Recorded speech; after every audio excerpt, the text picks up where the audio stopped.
Alright, hello everybody, it's me, Clock. And we're playing Cemetery Mary once again. Last time we played, we finished the we finished the bad ending for Croven. So this time, we just gotta go back a little bit and get the good ending for him. I think I can get the good ending pretty easily. I forget how it was. But we're gonna see if we can get the good ending, and then we'll do Twyla's route and the true ending. This is gonna be a big VOD, okay? I'm sorry, we're doing it up, okay? So without further ado, let's get right back into it. I think it was around here, maybe? To apologize. I want to apologize. So we're gonna be doing some skipping. We're gonna be doing some skipping, okay? So I'm sorry if you missed it. Shrugs. I'm sorry. If you missed it, you know... No, what? No, don't do that. No. If you missed it, catch up on the YouTube videos that will be uploading every other day, okay? Mostly every other day. YouTube, we'll be right back when we get that good ending, okay? Unless there's anything new. Then that's a different story. Okay. I don't know how far back we went, but...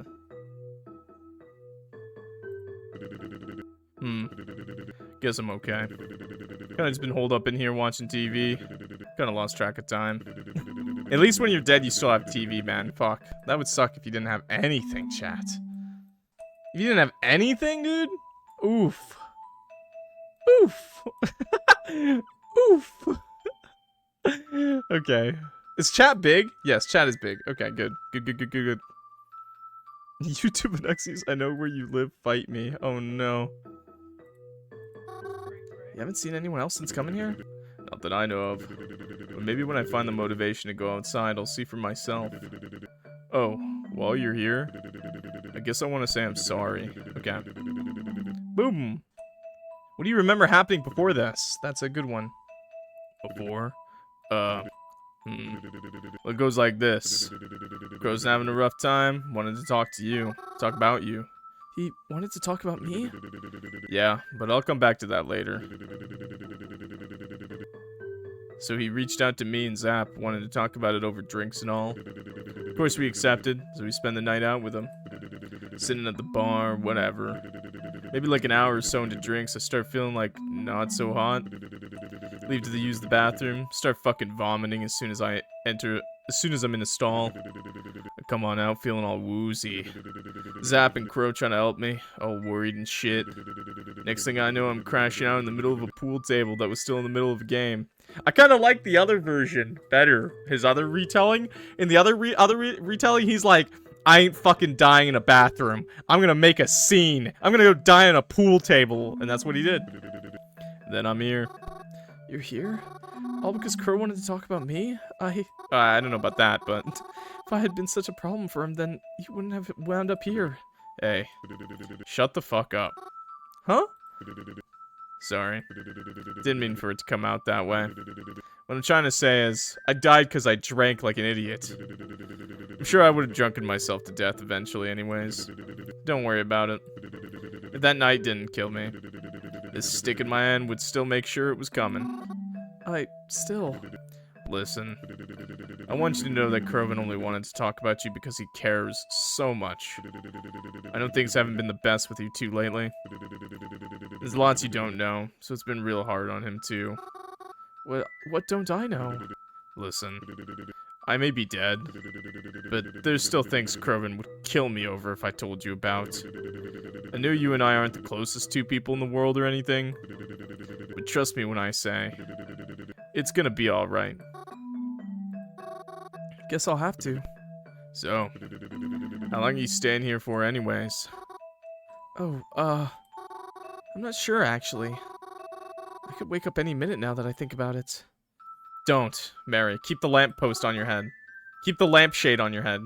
Which reminds me, I promised Croven when I woke up I'd tell him something that only... Okay, so this is the same. So, I think, Hey, by the way, YouTube and everyone else, if you want to see the picture behind the orange juice story, about the picture behind Croven shooting orange juice out of his mouth, his nose, and his eyeballs. Pay for the art book on Steam or itch.io. It helps support ArcadeKitten. And you get some other cool art and some other funny little art book stuff for like included with that, helping them out. I did it recently. It was worth it. It was a pretty funny image. Okay. But I'm gonna read a different story this time because I read that story the first time. But let's go read a different one. The sleepover hat story. Sleepover hat story? It's a bit gross. Are you sure? Oh no! I think I already know where this is going. Please tell me it's not. Yeah, sure. I mean, like, how gross? Nothing that'll make you look at him too differently. Well, that should be fine then, I think. Alright, so, goes like this. Crow was spending the day with Zap and I. This is before you were around, by the way. Right. Night rolls around, we're deciding what we're gonna do. Cause, like, well, I don't think I'm allowed to tell you this part. But, anyway, so it's like night. Crovin, Zap, and I are all back here.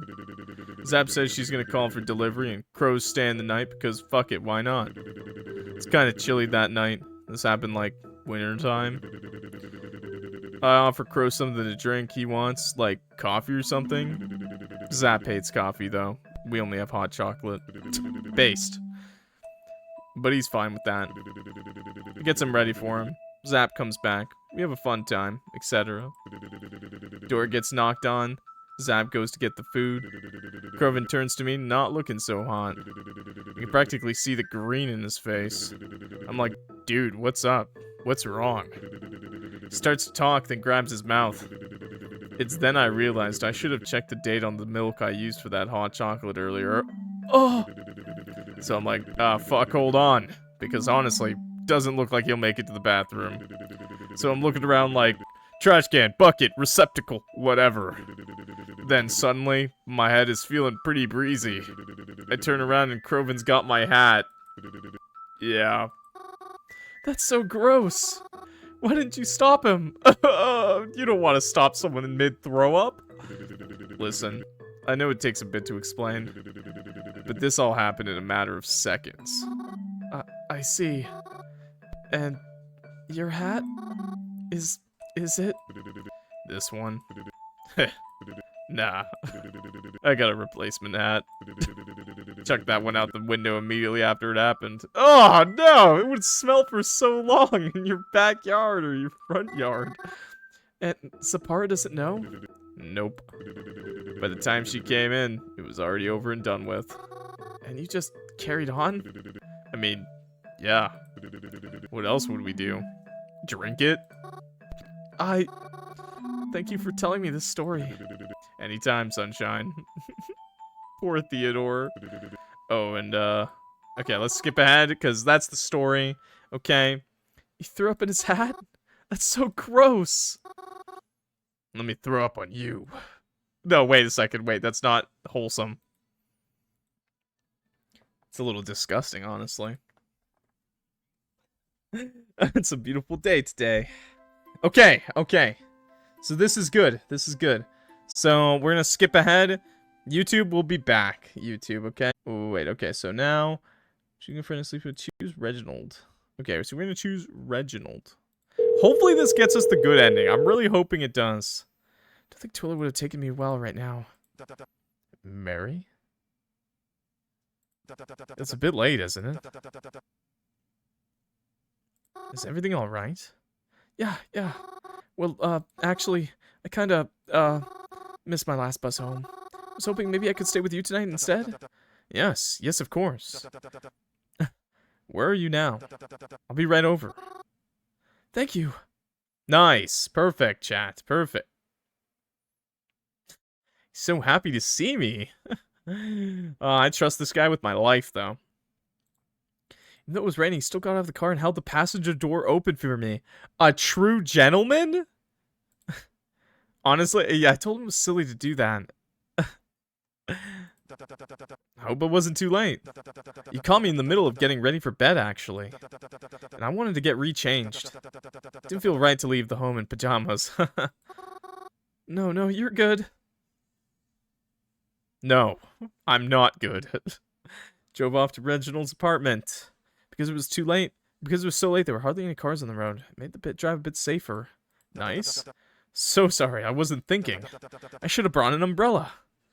I didn't mind. Yeah, if you're forcing her to wait to open the door, like you're gonna open the door for her, you gotta have the umbrella to walk her to the car at least, man. Come on, Reginald, you're such a gentleman, but the one time it matters. Shaking my head, dude. Reginald led me to the stairwell, and we headed upwards. I had no idea he lived so high up. Told me that the elevator was broken and apologized for the inconvenience. Just felt bad for him. It must be a pain to climb all these stairs, especially after a hard day of work. Once we were in the proper hallway, Reginald began to lead me to his apartment. I tried to be quiet as we moved through the hallway, not wanting to disturb any of his neighbors. Before I knew it, we were entering his front door. Well, here we are. Okay, I can skip a little bit, so I think we're gonna skip. Never mind, not very far. I looked around Reginald's apartment. Is this what he considered a mess? Nothing even looked dusty. Okay, skip. Never mind. I feel really bad having asked you to accommodate me at such a short notice. I'll try not to lose track of time anymore. Don't be silly. It's a pleasure to have you here, no matter what. Wow. Oh, but don't worry about sleeping on the couch or anything. You can take my bedroom. It's right next to the kitchen. I'll sleep out here. Huh? Oh, no, Reginald, I couldn't. He already drove out in the middle of the night to pick me up. I can't take your bed, too. Nonsense. I insist. You'll have a much better sleep. I'm sure of it. But don't you have to go to work in the morning? I feel awful if you couldn't get a good night's sleep. Oh, don't worry about me. I'll be fine. I'm definitely not sleeping tonight. Nothing, I haven't. Oh! Oh dear, I just realized. Huh? What? Is everything okay? You don't have any pajamas to wear, do you? Huh? Oh. Don't worry about that. I can sleep just fine in this. How can I not worry? No offense, but although your outfit is quite the ensemble, I don't think it would make for a very nice sleep. Why don't I go out and buy you something real quick? No way. It's really nice of you, but I can't accept that offer. It's so late, and I doubt anywhere is even open. Oh, when there's a will, there's a way. Besides, I need to pick up some things anyways. So please, make yourself at home. Help yourself to anything in the kitchen. Don't be afraid to turn on the TV. I'll be back shortly. Oh, okay. Before I could protest anymore, Reginald was out the door, leaving me alone in his apartment. Guess all I could do now was wait for him to get back. Okay.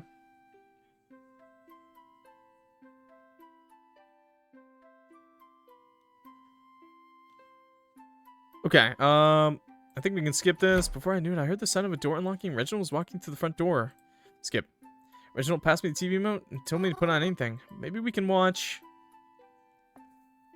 What can we watch, chat? What can we watch? You know what? Let's watch horror.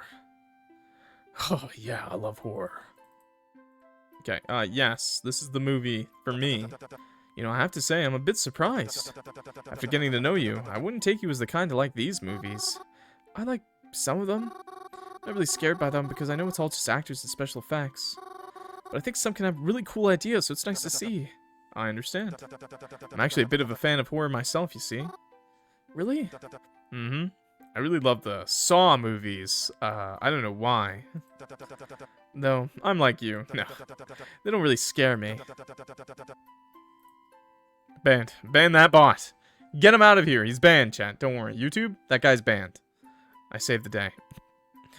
But I like seeing what they're trying to do. Reginald and I sat up and watched TV for a while. Yo, ArcadeKitten, how you doing?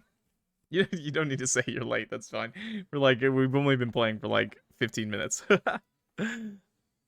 We're about to finish. Hopefully we're getting Krobin's good ending. I believe this is the choices. Okay, skip. Comforter than my own bed? Awkward. Okay, he wasn't using it, but there was no answer. It was then that I noticed a note that had fallen. Okay, yes. Didn't really feel comfortable taking Reginald's food. Yeah. His good ending is probably the sweetest in the game. Oh, that's great. And then we're gonna do Twyla's route, and hopefully beat that too. Hopefully get both endings, I guess. Hopefully it's not too hard to get both endings, but I believe. Yeah, doing it blind, of course. No guides. Yep. Yep. 100%. So far, it's been nothing. Don't know if that's a good or a bad thing. I haven't been messaged by Reginald in a while either. Sometimes I wonder if I should message him first. But he's probably busy. I don't want to annoy him. Even the mysterious number that had been texting me hasn't been responding much anymore. By much, I mean at all. No idea what happened to them. Worries me a little bit. But if there's one good thing that's been happening lately, it's that Kroven has been spending more time with me. Even if he still does his own thing a lot, he's been making time to see me too. We go on walks together, and we'll catch a movie if he's free. Sometimes Zapara joins us. I still don't know what our relationship is, but I think I feel better about it the more we're all together. Are you sure you're not just besties? I'd just been brushing my hair in the morning when something smelled. Smelled like smoke? Kroven? Is that you? Kroven? Concerned, I rushed downstairs to make sure everything was okay. And once I turned into the kitchen, I saw... Yo, Mars. Wait. No, dude. No. Is it burnt to the pan completely? No. No, not the pancakes. It's supposed to be a surprise. This shirt is sad. Oh, no. Kroven? You're making breakfast? I'm not usually this bad at it, I swear. But, you know that, right? Of course I do. But, why? I just thought it'd be nice, you know? Crow? Thank you. Really appreciate it. I helped Kroven clean up the situation so that we could sit and enjoy the morning together. When he asked me, "Hey, Mars, I know this is sudden, but mind taking a trip somewhere with me today?" Awkward silence. Lovely. Breakfast? Thanks, Kroven. I love burnt pancakes. How'd you know? You know something? Despite how long I knew Kroven and his family, I've never been to Hallen City myself. Well, no. I've come here to visit their home on holidays. And there was that other event. But other than that, I haven't any memories of time spent here. What's that other event? What was that? Am I missing something? It's been a little bit since I played this YouTube, okay? I'm a little dumb, I'm not gonna lie. But I've always heard such good things about it. Makes me wonder how Kroven's family could have moved in the first place. To be closer to you. It's so weird. What? Oh, okay. Alright, well, it's sad. I don't know, just like, feels weird to actually be standing here. Well? Said everything you thought it'd be? I don't know.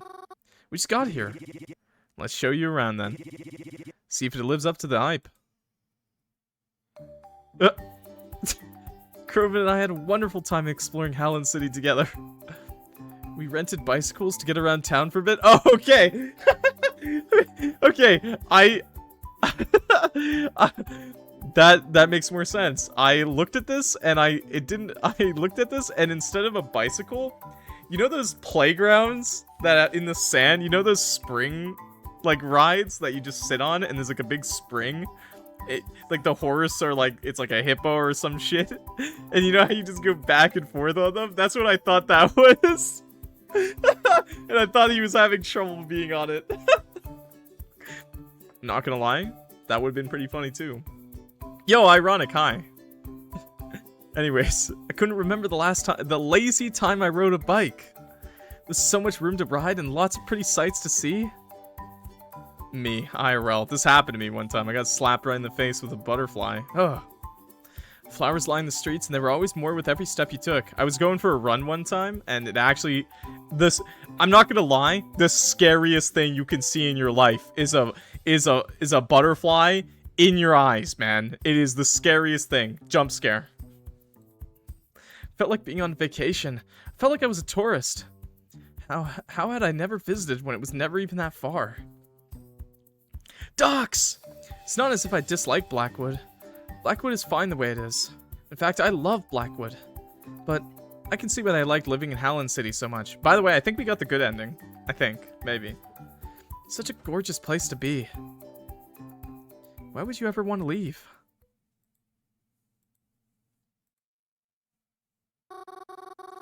They have such a nice view of the sunset here.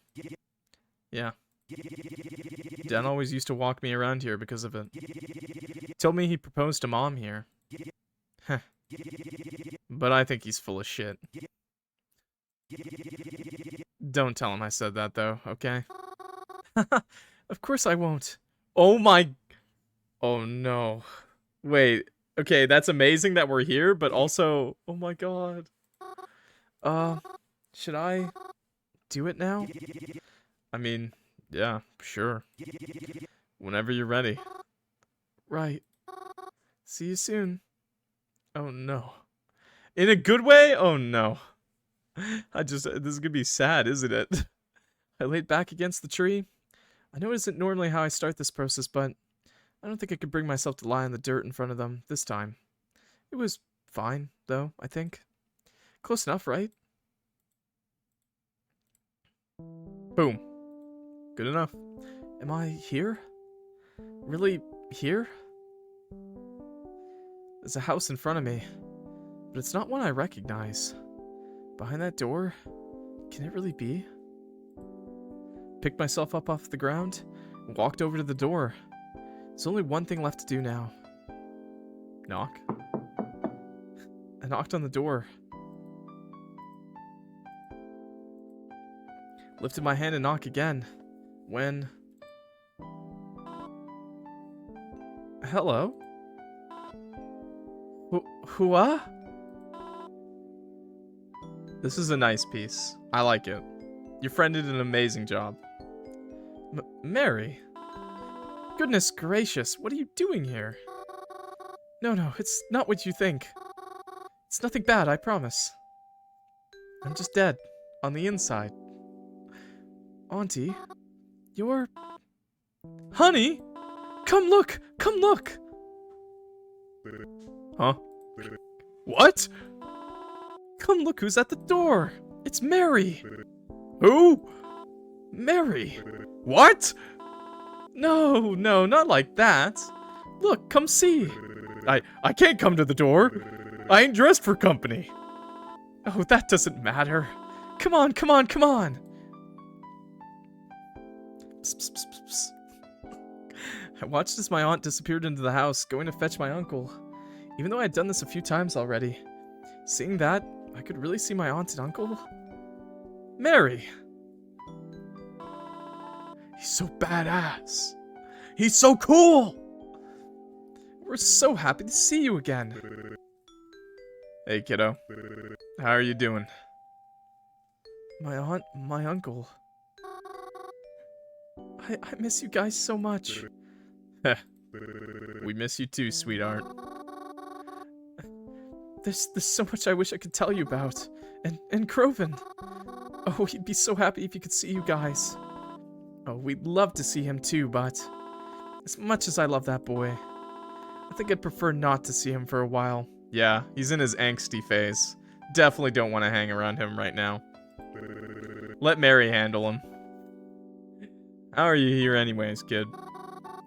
It's a long story, and I don't have a lot of time, but I'm happy I can see you guys again. And you know, I know he will be too. That's so cute. It's just like, I forgot my Switch. Damn.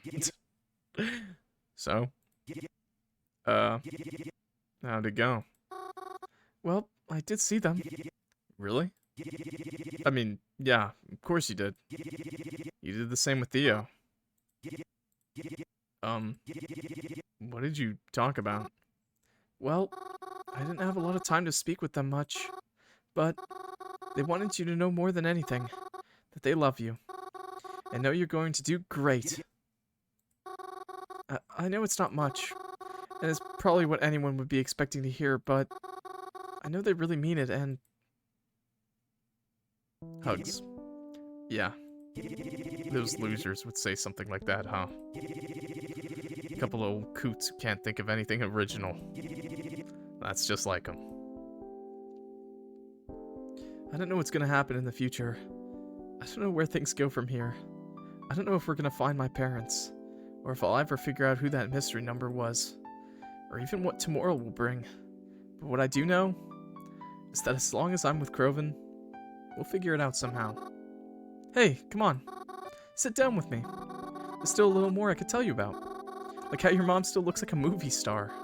And how your dad looks like he hasn't brushed his hair in forever. There's no need to. Good ending! That was a good ending. I like that one a lot. That was good. Not so far after all.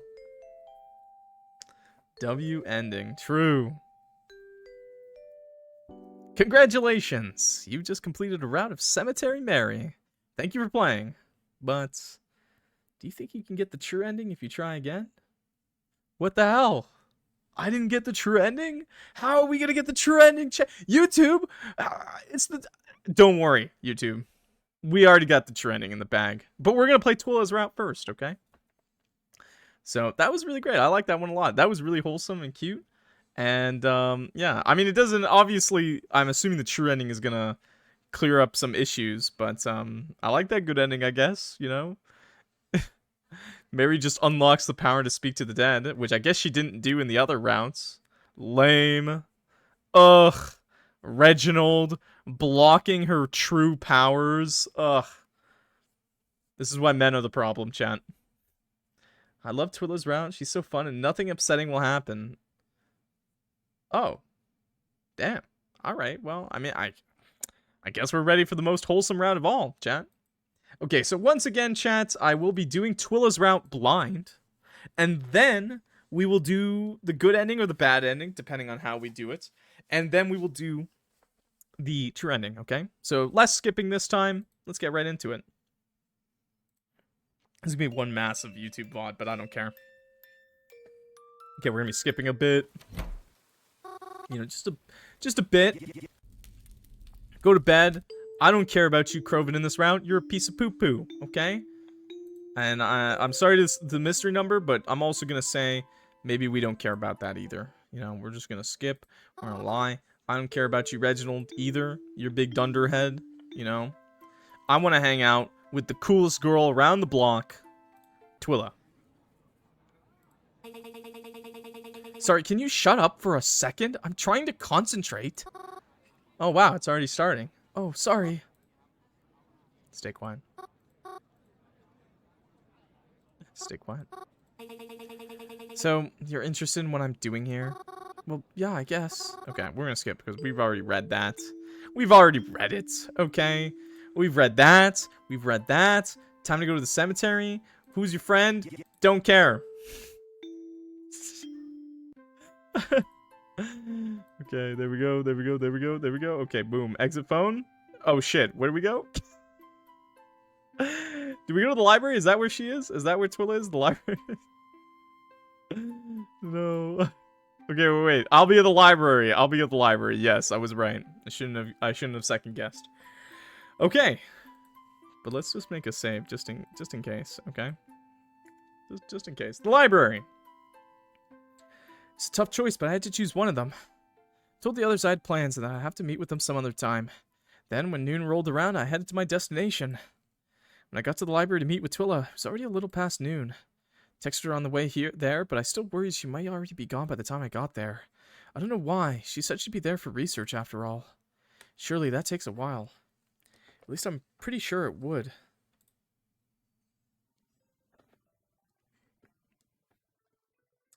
When I got to the library, I was able to find Twyla, who was coincidentally my favorite spot at the library. Twyla? Oh, you made it. Sorry, I just got really invested in this book while waiting for you. Oh, what book is it? Celsius 232.7777. Sorry, let me just finish this last paragraph, and then we can start. Okay, that's reasonable. I think that's pretty reasonable. Oh. Waited patiently for Twyla to finish, and when she did, I watched her place the book onto the wrong spot in the bookshelf and turn to face me. Excuse me? That's even worse than just leaving it on the table.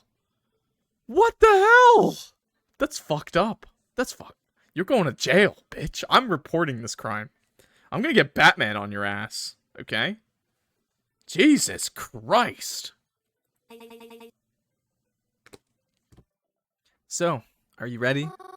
I mean, yeah, I guess. What exactly are we doing here, though? Your reports are on the... Remembering what you told me, I whispered the next parts. It's about the butcher, right? Yes, that's why we're here. This library's got some good books on the history of Blackwood. You don't understand why that's important, do you? Should I?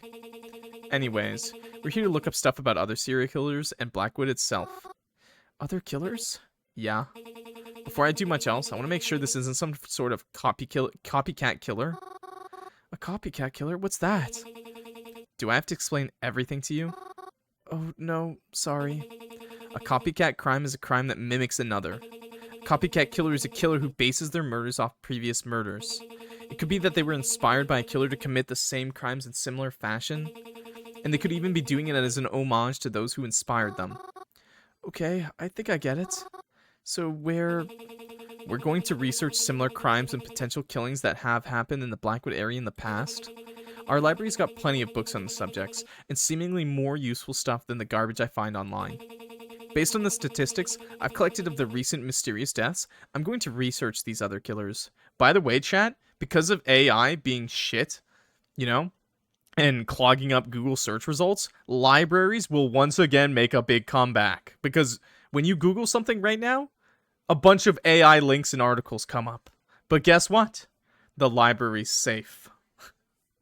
I used to be a big library kid because we were poor. So I used to go to the library like every weekend and get a bunch of books. It was awesome. Yeah, there's nothing worse than clicking a link or like even those like Google like answers that are like just straight up an AI answer and it's so obviously fake. You're just like, God fucking damn it. Based on the statistics I've collected of the recent mysterious deaths, I'm going to research these other killers, see if their method of murder or victims are similar to what's been happening around here. Oh, that makes sense. I'm hoping that if it is a copycat, I'll be easier to seek out and catch the real killer. I'm going to go look for books about Blackwood itself. You should go look in the true crime section, pick out any books that have to do with serial killings. Report whatever you find back to me, got it? Good. Little strict, Twyla, but okay. Twyla, wait! Twyla walked off into the library, leaving me to look for the books. Except, she didn't tell me about any of the statistics she found, so I had no idea what it was I was supposed to be looking for. I tried just getting any books that mentioned killers in them. I wasn't sure if it mattered how old they were, or if the killer itself was ever even caught. Eventually, Twyla had sat down with a few books and began flipping through them. Poor Mary, dude. Poor Mary. The books fell on her. I kind of just kept bringing her new books and putting away books she asked me to. 20 minutes long! Oh, wow. Wow, I'm glad you didn't do that. I mean, you're pretty close to it, honestly, you know? We ended up spending a lot of time here. Started getting tired and she didn't want to admit it. But I could see Twyla was starting to get tired too. After a while, we decided to just call it a day. I mean, if I really tried, it could be 20 minutes long. So, did you find anything useful? For the most part, not really. But there are a few books I'm going to check out and bring home with me for further research. Oh, that's good, I think. It's better than nothing. Hey, thanks for helping me. It probably would have taken me longer to find stuff without your help. Oh, yeah, of course, no problem. Just a little over 20 minutes. Yep. Hey, statement's still true. Hey, can I ask you something? It's nothing really that important, but why'd you choose this spot in the library? I'm sure that sounds so weird, but I'd love to know. You want to know that, of all things? Well, I mean, I've been coming to this library for a really long time, and I've never seen anyone in this corner except for me. I just thought it'd be more private and quiet. Is this really an uncommon place to sit? Well, I mean, other than you, I've only seen one other person sit here. I saw him here the other day, actually. That's crazy, Mary. You know, I haven't seen any other part of this library either. Crazy, right? This is like the only part of the library I know of. Okay, weird. Huh. Who's that? Oh, he's just an acquaintance of mine I recently met again. His name is Reginald. Wait. Hold up. Reginald Tetra? Oh, I mean, I don't know his last name, but... Long caramel hair, rectangle glasses, Kind of has an accent if you listen carefully. Fuck. He had an accent? What kind of accent does he have? I've not been doing an accent. Oh, yeah, that's him. Do you know him? Mary, you can't talk to Reginald. Huh? Why not? He's a suspect. He is? Everyone's a suspect, of course. Oh, the pufferfish accent. Every once in a while, he'll just go... because it's him blowing up. But I really don't trust that guy. This voice acting in Blackout Hospital. Oh my god. I can't wait to hear this accent. Why? I can't wait to hear the voice actor go... I used to spend a lot of time here, you know? I even worked here for a long time, and Reginald was always up to something. Trying to hide the books he was reading. I never saw him check anything out. You watched him that closely? I watched him because he was weird. He always hid the covers of the books he read. Rearranged the shelves when he was done so you couldn't see what he was reading. Ugh, Reginald, bro. Bros be reading the hentai mangas. Bro be reading the hentai mangas in shame. Oh no, Reginald.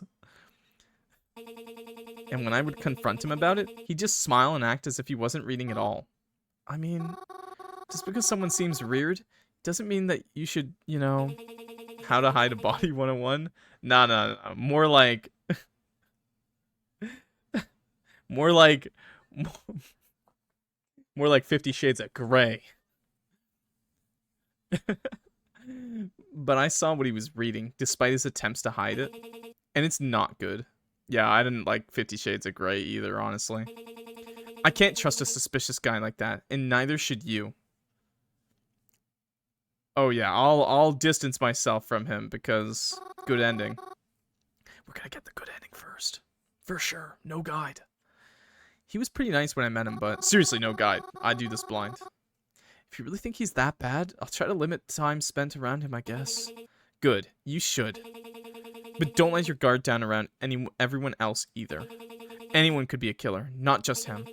But keeping your space is a good idea. Thanks for warning me, I guess. What if the big twist in this ending is that we're the killer, chat?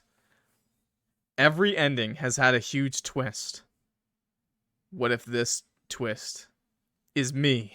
I was the killer the whole time. After that, Twyla and I said our goodbyes. I don't know what she did after. I thought about what she said to me all day. Reginald's behavior seems strange from the way she described it. But he has to have his reasons, right? And it's a bit extreme to accuse him of something so cruel. Took the bus home like usual and did all the normal nighttime things. Eating, washing up, whatever. And then it was back to my least favorite part of the day. No! Hi.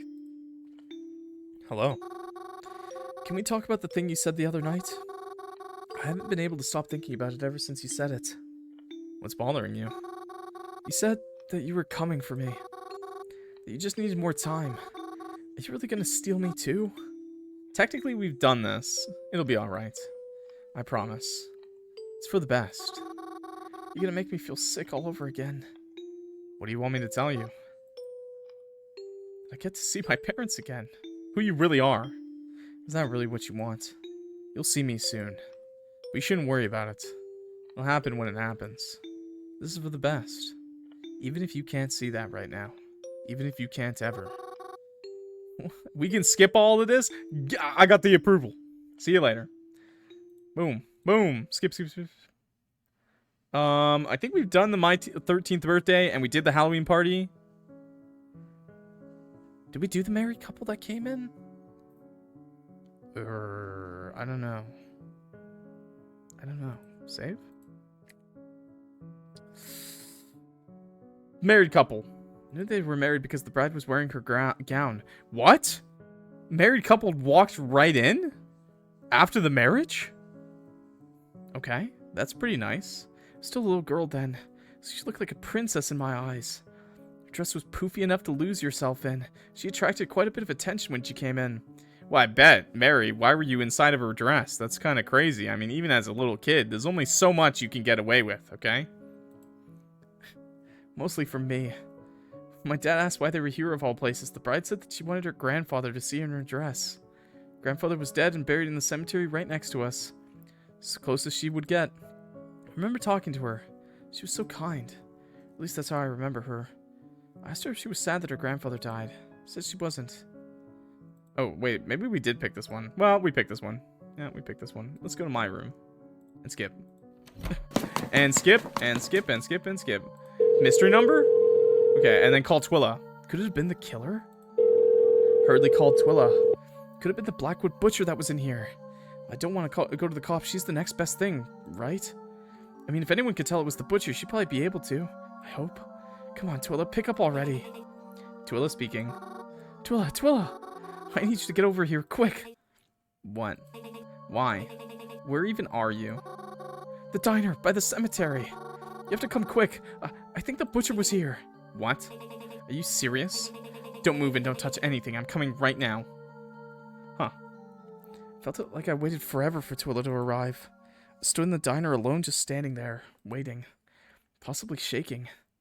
I don't remember it that well, but I didn't move from the spot I stood in. She did tell me not to touch anything after all. When she arrived, she didn't even give me a chance to say hi. She immediately started talking, came in holding some weird box. Told her that whoever it was there was probably long gone by now, but she said we were still going to look for clues. I complied, doing whatever she asked of me. We searched the building together, and I made sure I was always in the same room as Twyla. Just in case. Unfortunately, we couldn't find anything that would point us to who it might have been. There were no stray hairs or torn fabrics. Twyla even dusted for fingerprints, but we could only find hers and my own. It's almost as if no one was here at all. But when we investigated my room, I noticed one of my plushes disappeared. It was one of my favorites. I always kept it right on the shelf next to my bed, so it couldn't have gone lost so easily. Did they take it? That thought put my stomach in knots. To think they must have been in here while I was dozing off in the other room. Oh God. After searching for what felt like an eternity, we just gave up. There's nothing more we could do here. Felt bad calling for Twyla's help just to wind up with nothing. Huh. I don't think there's anywhere else we can look. Yeah, I know. I'm sorry. I dragged you all the way here.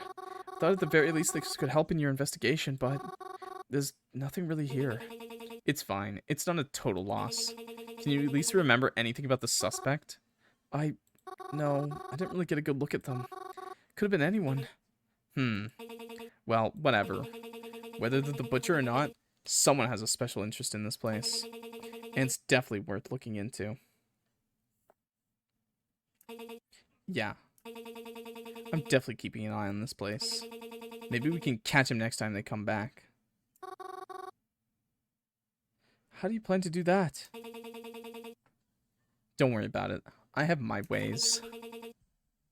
But you probably shouldn't come back. It might mess up the investigation. Oh, alright. That's probably smart anyways. Thanks for helping me, Twyla. Yeah, whatever. Just don't come back here and mess up anything, okay? Damn. Damn. She's really nice. I love Twyla. Uh-huh. For a little while longer, Twyla left, leaving me standing alone there once again. Stepped outside as she drove off and locked the front doors behind me, wondering if that would be enough to stop whoever broke in from doing it again. I stayed in crowded areas the rest of the day, hoping that being around so many people would provide some sense of safety. The only time I was alone again that day was when I went back home that night. But I'm never truly alone then either, am I? As all owls are. Hello again.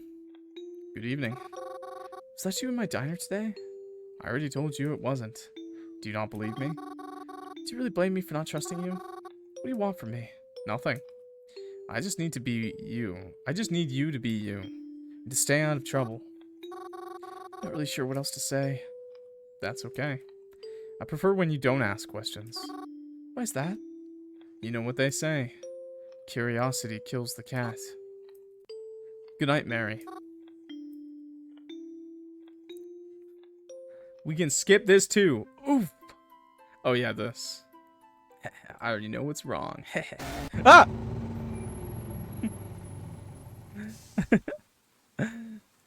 There may be wait. Starting to feel like they may be the dev. Nah, they're just a super fan. Super fan. No, at least I don't think so. Who died? Yeah, who died? Who just died? How'd she die? I'm sure she's happy. Oh no. Oh no, I never picked this. No, I believe it too. I'm sure she would want that as well. Okay, it wasn't that different. Twyla? What are you doing here? I saw you from behind the fence. What's it with everyone peeping on funerals, man? You were at a funeral?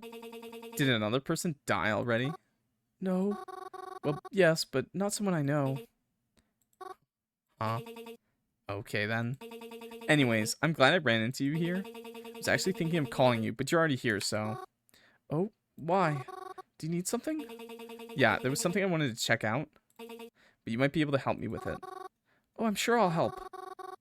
Is this still about the, you know, the butcher and stuff? Of course it is. What else would it be about? Right. Sorry, that was silly of me to ask. I'm not sure how much help I can be, but I'll try.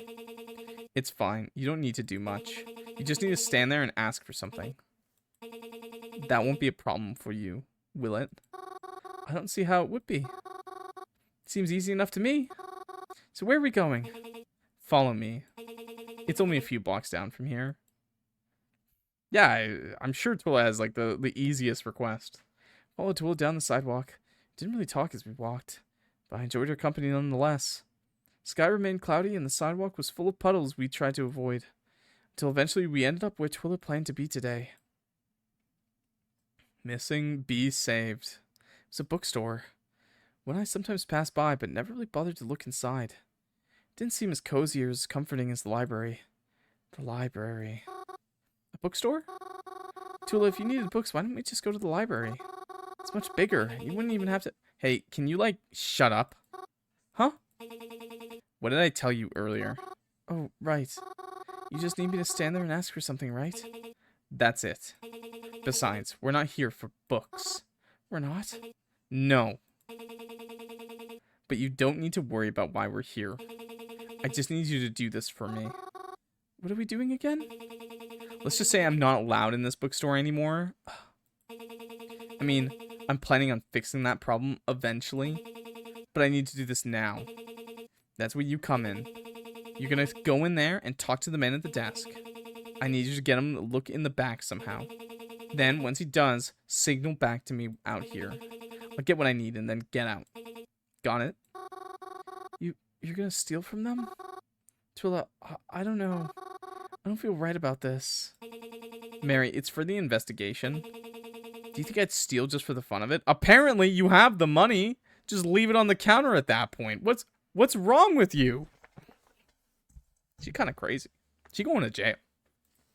I'm gonna send her to jail. Do you just want people to keep dying left and right? I mean, no, of course not. But, well, sometimes you'll have to do bad things to be the good guy. But we're talking about people's lives here. Do you really want to risk someone's life because you didn't want to lie for a few minutes? I feel like this is a big turning point, but it's a bit extreme, isn't it? Would it really have that much of an impact? I guess you have a point. Yes, man, Mary. Yes. I mean, if it's really helping in the investigation, then okay, fine. I'll do it. There you go. Now get in there and distract him. Alright. Stepped into the store at Twyla's command. I already felt guilty before it even happened. But it was this, if this was somehow helping someone, then it was worth doing, right? As I entered, I noticed the man behind the desk. The back. wait, what's that supposed to mean? Why is storage not good enough? Why is the back? What has he got back there? He was old and pretty scruffy. He looks cool as fuck, dude. What's up with this town and all the older guys being like gruff, war-torn veterans, dude? That's badass. I was surprised he was even able to see out of all the hair that covered his eyes. He seemed pretty big.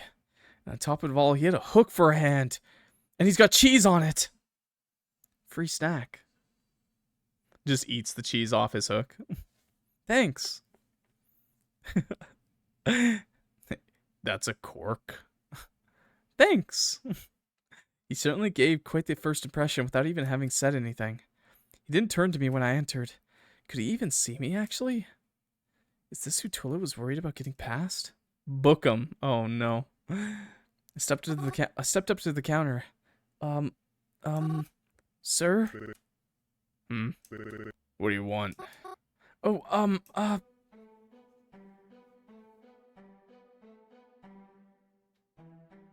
I noticed you didn't have a name tag on. Go to the back and grab it, now. And what about it? Oh, well, it's just, you know, what's your name? Who wants to know? I do? It ain't important. Oh, God, talking to boomers. Oh, okay. Is there something I can help you with, ma'am? Oh, right. Mary, you're so... This is like real life anxiety. Just wanted to say hi. Okay, no. We're gonna do this the right way. Do you sell anything other than books here? No. That's not good enough. I'm looking for a book. That ain't too specific, Tuesday Adams. Oh, what? Not the Adams family. Oh no. Not that. Anything but that. It's by, hopefully it's the older Adams family and not the new one. It's by an author named Horace. Horace Scope. Horace Cope. Nah, I'm on that copium now. What the hell? Can't say I heard of him. What's the book about? The Zodiac. It's about, like, zodiac signs and astrology and stuff. So, a book about astrology and zodiac signs. Written by a Mr. Horace Cope. Yes, that's right. I'll tell you what.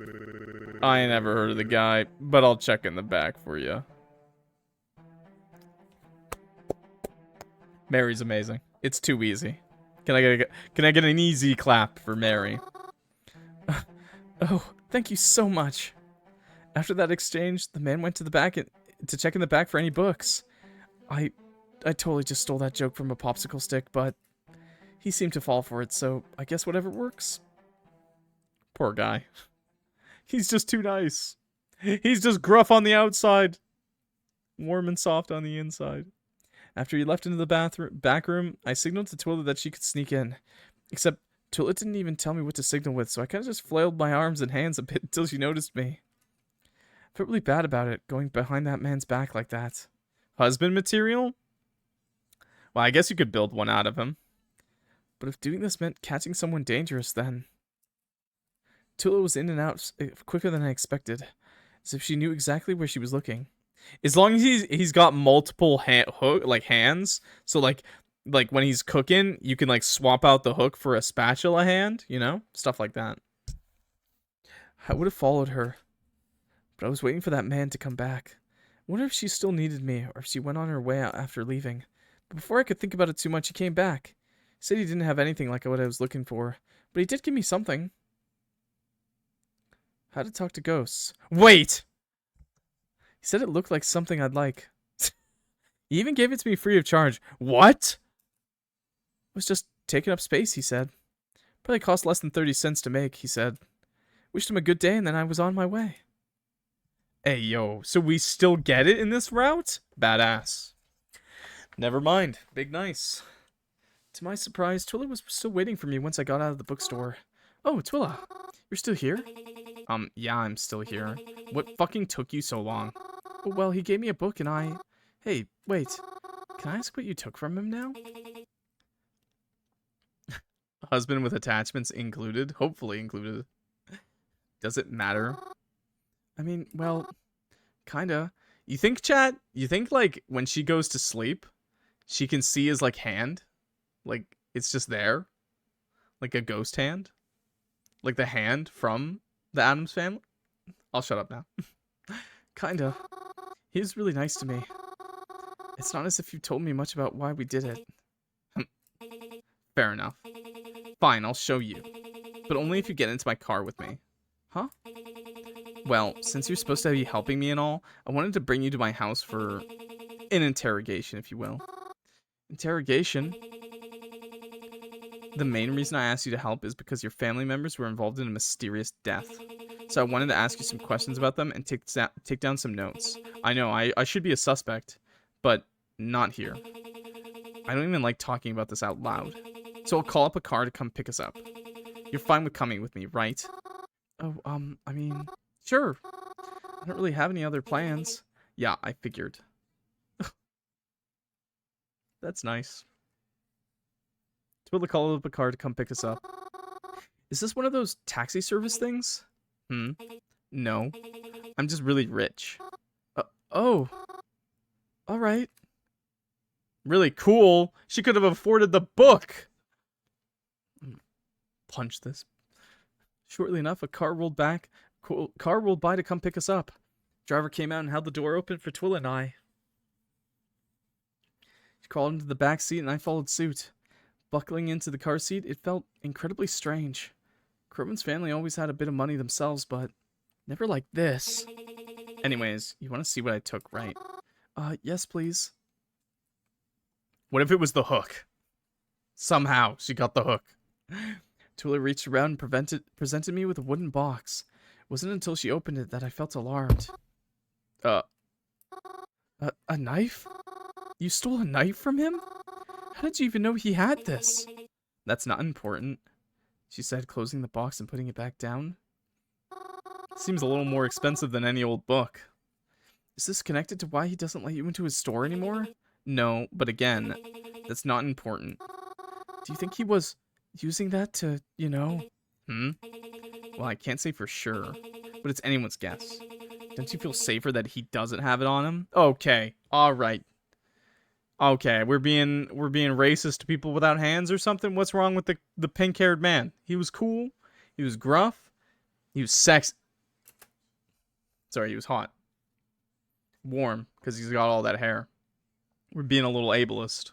True. I suppose. You're always right, Twyla. You're my hero. I mean, I guess, but...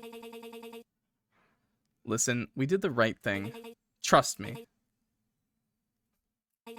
Ugh. I'll give it back to him after this is all through, and he's proven innocent, okay? What if he notices it's gone and thinks I took it? Well then, probably a good idea you don't go back there. No! We sat in silence the rest of the car ride. Then we just sit in silence. When I looked at Twyla, it was like she was just staring off, very intently and nothing at all. She looked like she was going over different ideas in her head, deep in thought. I didn't want to disrupt her process or anything. Me over here just head empty. La la la la la. I spy with my little eye nothing. Twyla had just told me she was rich. So rich that she had a chauffeur to drive her wherever she needed to be. But despite that, she couldn't afford a book. Didn't expect her to be this rich. We had to pass through a gate to even get in. Sorry, a knife. She even had a fountain in the front. Oh my goodness, Twyla. How do you spell chauffeur? I think you just spelt it right? You really live like this? Yeah. I told you I was rich, didn't I? We got out of the car together and the chauffeur drove off slowly. As soon as I exited, my nose was bombarded with the smell of freshly cut grass and fragrant flowers that adorned the front of the house. Even though it had been raining today, nothing smelled like the dampness of rain or even seemed overly affected by it. It felt like I just stepped onto an entirely new planet. By the way, I live with my uncle. Pretty sure he's home right now. You might have to say hi to him. Oh, that's fine. I'm just warning you because he can be kind of sleazy. It's okay. We got the second personality for parents and loved ones. Oh? Hardly has a good attitude and often flirts with girls he doesn't know. I see. Oh no. Yeah, but like now that I think about it, it's usually only for pretty girls, so you should be fine. Mary, you're the prettiest little girl, don't worry. But probably for the best that he doesn't flirt with you, because I don't think you'd want that. I see.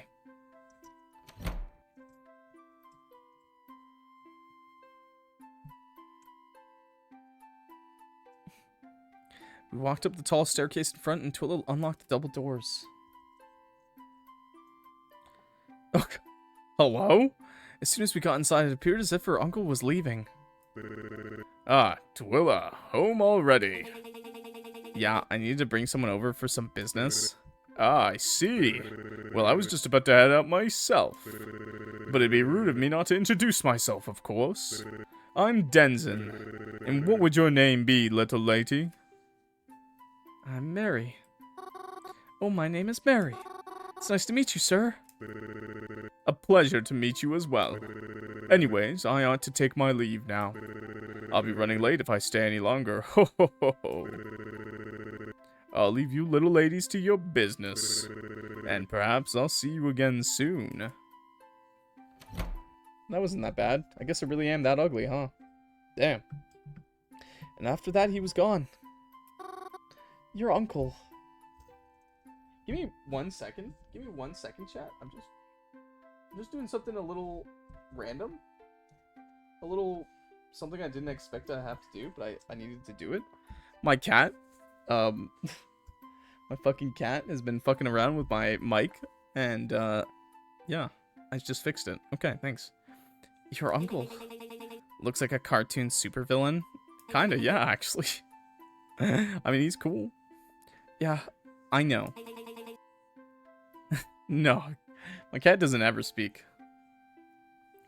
He looks idiotic. It's embarrassing being related to him. What if he has a best friend that's a Batman and that looks like Batman? Wouldn't that be badass? And they just went to events together? That'd be so cool. Yeah, my cat likes to like punch his face in my mic stand. You know, like the arm. And it pushes like the things that keep everything tight. Swear to God, he's gonna actually hurt himself one day. Well, I don't know if I'd go that far. Come on, I didn't bring you here to talk about my uncle. Let's go. Twyla led me through her house. It's pretty big on the inside and very nicely decorated. To think that she just lived here felt wild. I didn't get to have too good of a look at her home though. Twyla led me into a room that looked like a den almost. Maybe some kind of strange storage room? Compared to the rest of the house, it seemed a bit messy. As if the room itself belonged to a completely different house. There were instruments near the walls and small tables with playing cards sprawled across them. There were a lot of cabinets and drawers, but I had no idea what they might be holding. It was strange, but somewhat cozy as well. Like some sort of tucked away activity room. Twyla led me to one of the tables and told me to take a seat while she readied herself. I sat and waited for her to be ready as she pulled out a laptop, as well as a notepad and some other things. She sat across from me and opened her laptop. Once she had everything prepared... Gamer moment. She's a gamer, chat. The entire aura of the room felt different. It felt compressed, full of pressure. Like this really was some sort of interrogation. Like I was somehow in trouble. I'm gonna ask you a few questions, Mary. I want to know about your aunt and uncle that died. Be honest, and tell me all the details. Okay? Okay. What should I do? I said I wanted to help Twyla, but... You know, as long as she doesn't threaten to kill my dog... I mean, it can't be that bad, right? Not as bad as an American interrogation. Do I really want to tell her the truth of everything that's happened? I know she's doing it for a good cause, but she's still a stranger to me. I hardly know anything about her. But if I lie, will she be able to tell? Would it ruin the investigation? If I lie about what really happened, am I offering the butcher another chance to get away? Would I share blame if someone dies because I didn't tell the truth? Ask away whenever you're ready. Alright then. To start, how old were your aunt and uncle? Why? I'll be honest. I'm gonna save here because I feel like this is also a good points one. But be honest. Well, I don't always remember their exact ages, though I don't think they were the same age. It was kind of obvious too. Hey, what do you mean by that, Mary? What do you mean by that? My uncle was kind of old. It was beginning to show on his face, but my aunt still looked pretty good for her age. Sometimes she even looked younger than my mom, if I'm honest. But don't tell my mom I said that. Right, next question, I guess? Right. So, were you ever given reason to suspect they may be dying soon?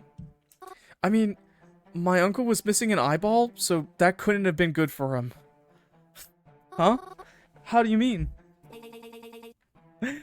Like that would matter. I like to think Mary's just a little, like, out of it. Well, before they died, but she's still smart, don't get me wrong. Were you ever worried that they would die soon? Okay, we're gonna be honest. No, I never would have thought that. They're both so healthy and full of life. They just, I don't know, felt like the kind of people I would know forever. I see.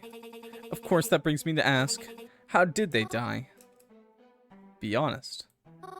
They went out together one night. I don't know exactly where or why, but I just thought it was some sort of date night. They're supposed to meet up with a friend or two. But we got a call, and they were just gone. Gone. Well, like, dead, you know? But how did they die? I don't know. I wasn't allowed to see them. No one spoke much about it in front of me, so I don't know much of the details either. It wasn't in the news or anything big? I don't think so. I don't know. No. Wait. There we go. Sorry. I had little numbers popping up in the corner of my screen. All I know was that my uncle had blood on his clothes, maybe some rips and tears. And no one is really sure how my aunt died, I don't think. I see. Well, I think that's all I need.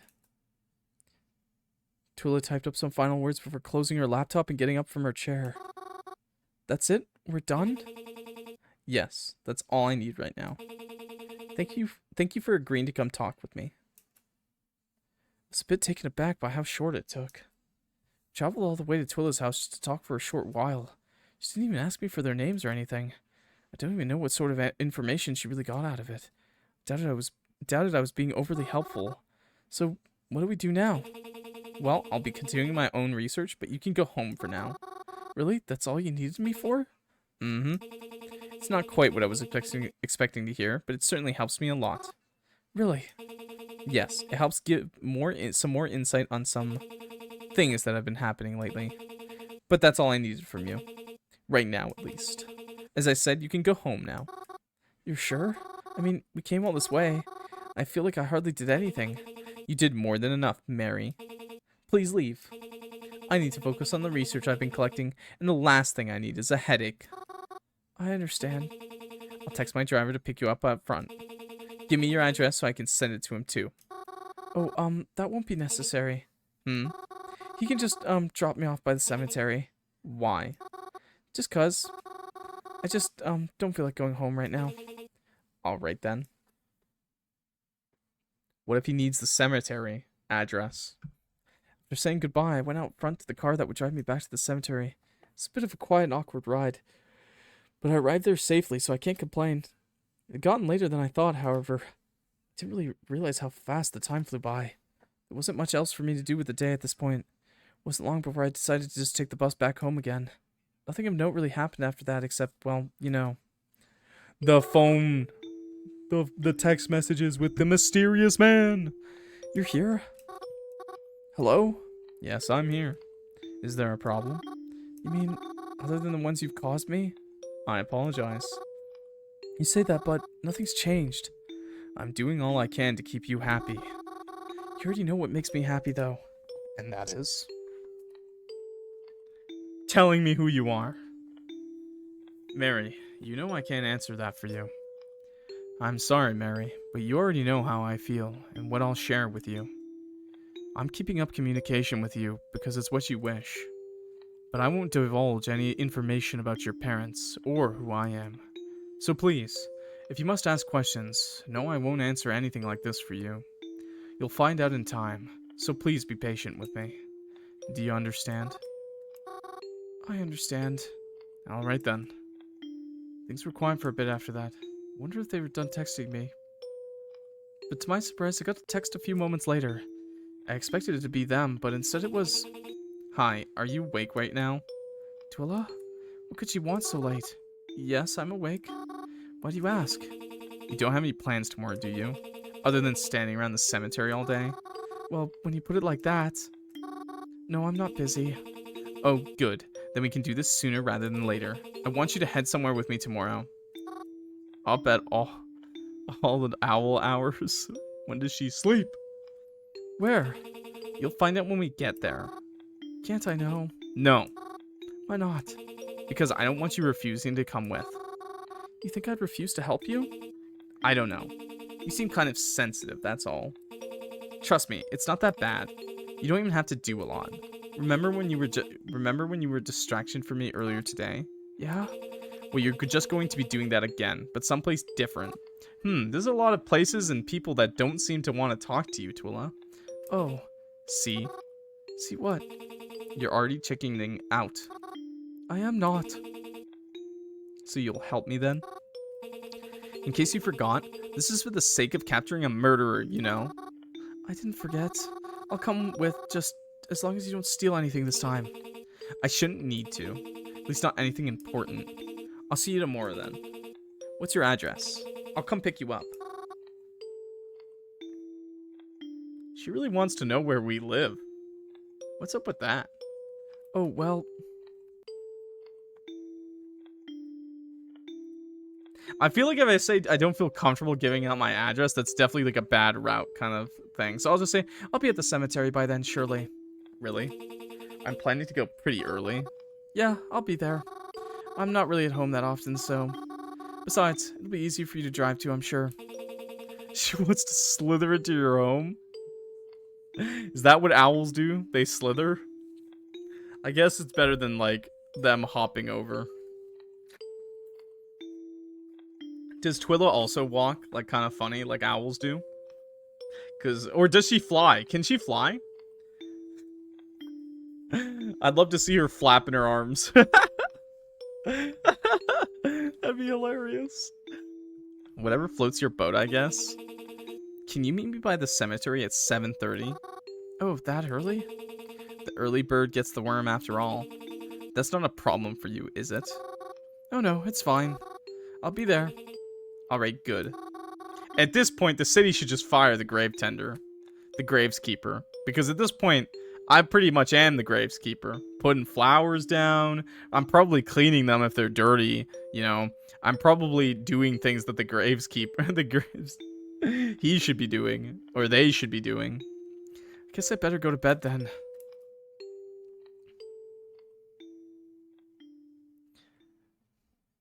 So you're telling me? You're telling me that in one of these games, you're telling me at some point you thought of it. You thought of Twyla just flapping those arms, just. Hey, Music Girl 2023, what's up? I don't know why. I just find it hilarious whenever I think of like someone with a small body and instead of wings on the back, they just start flapping their arms like just. She has wings, sure, whatever. Animorphs? No. No, that's even funnier. Now I'm just imagining her going full human.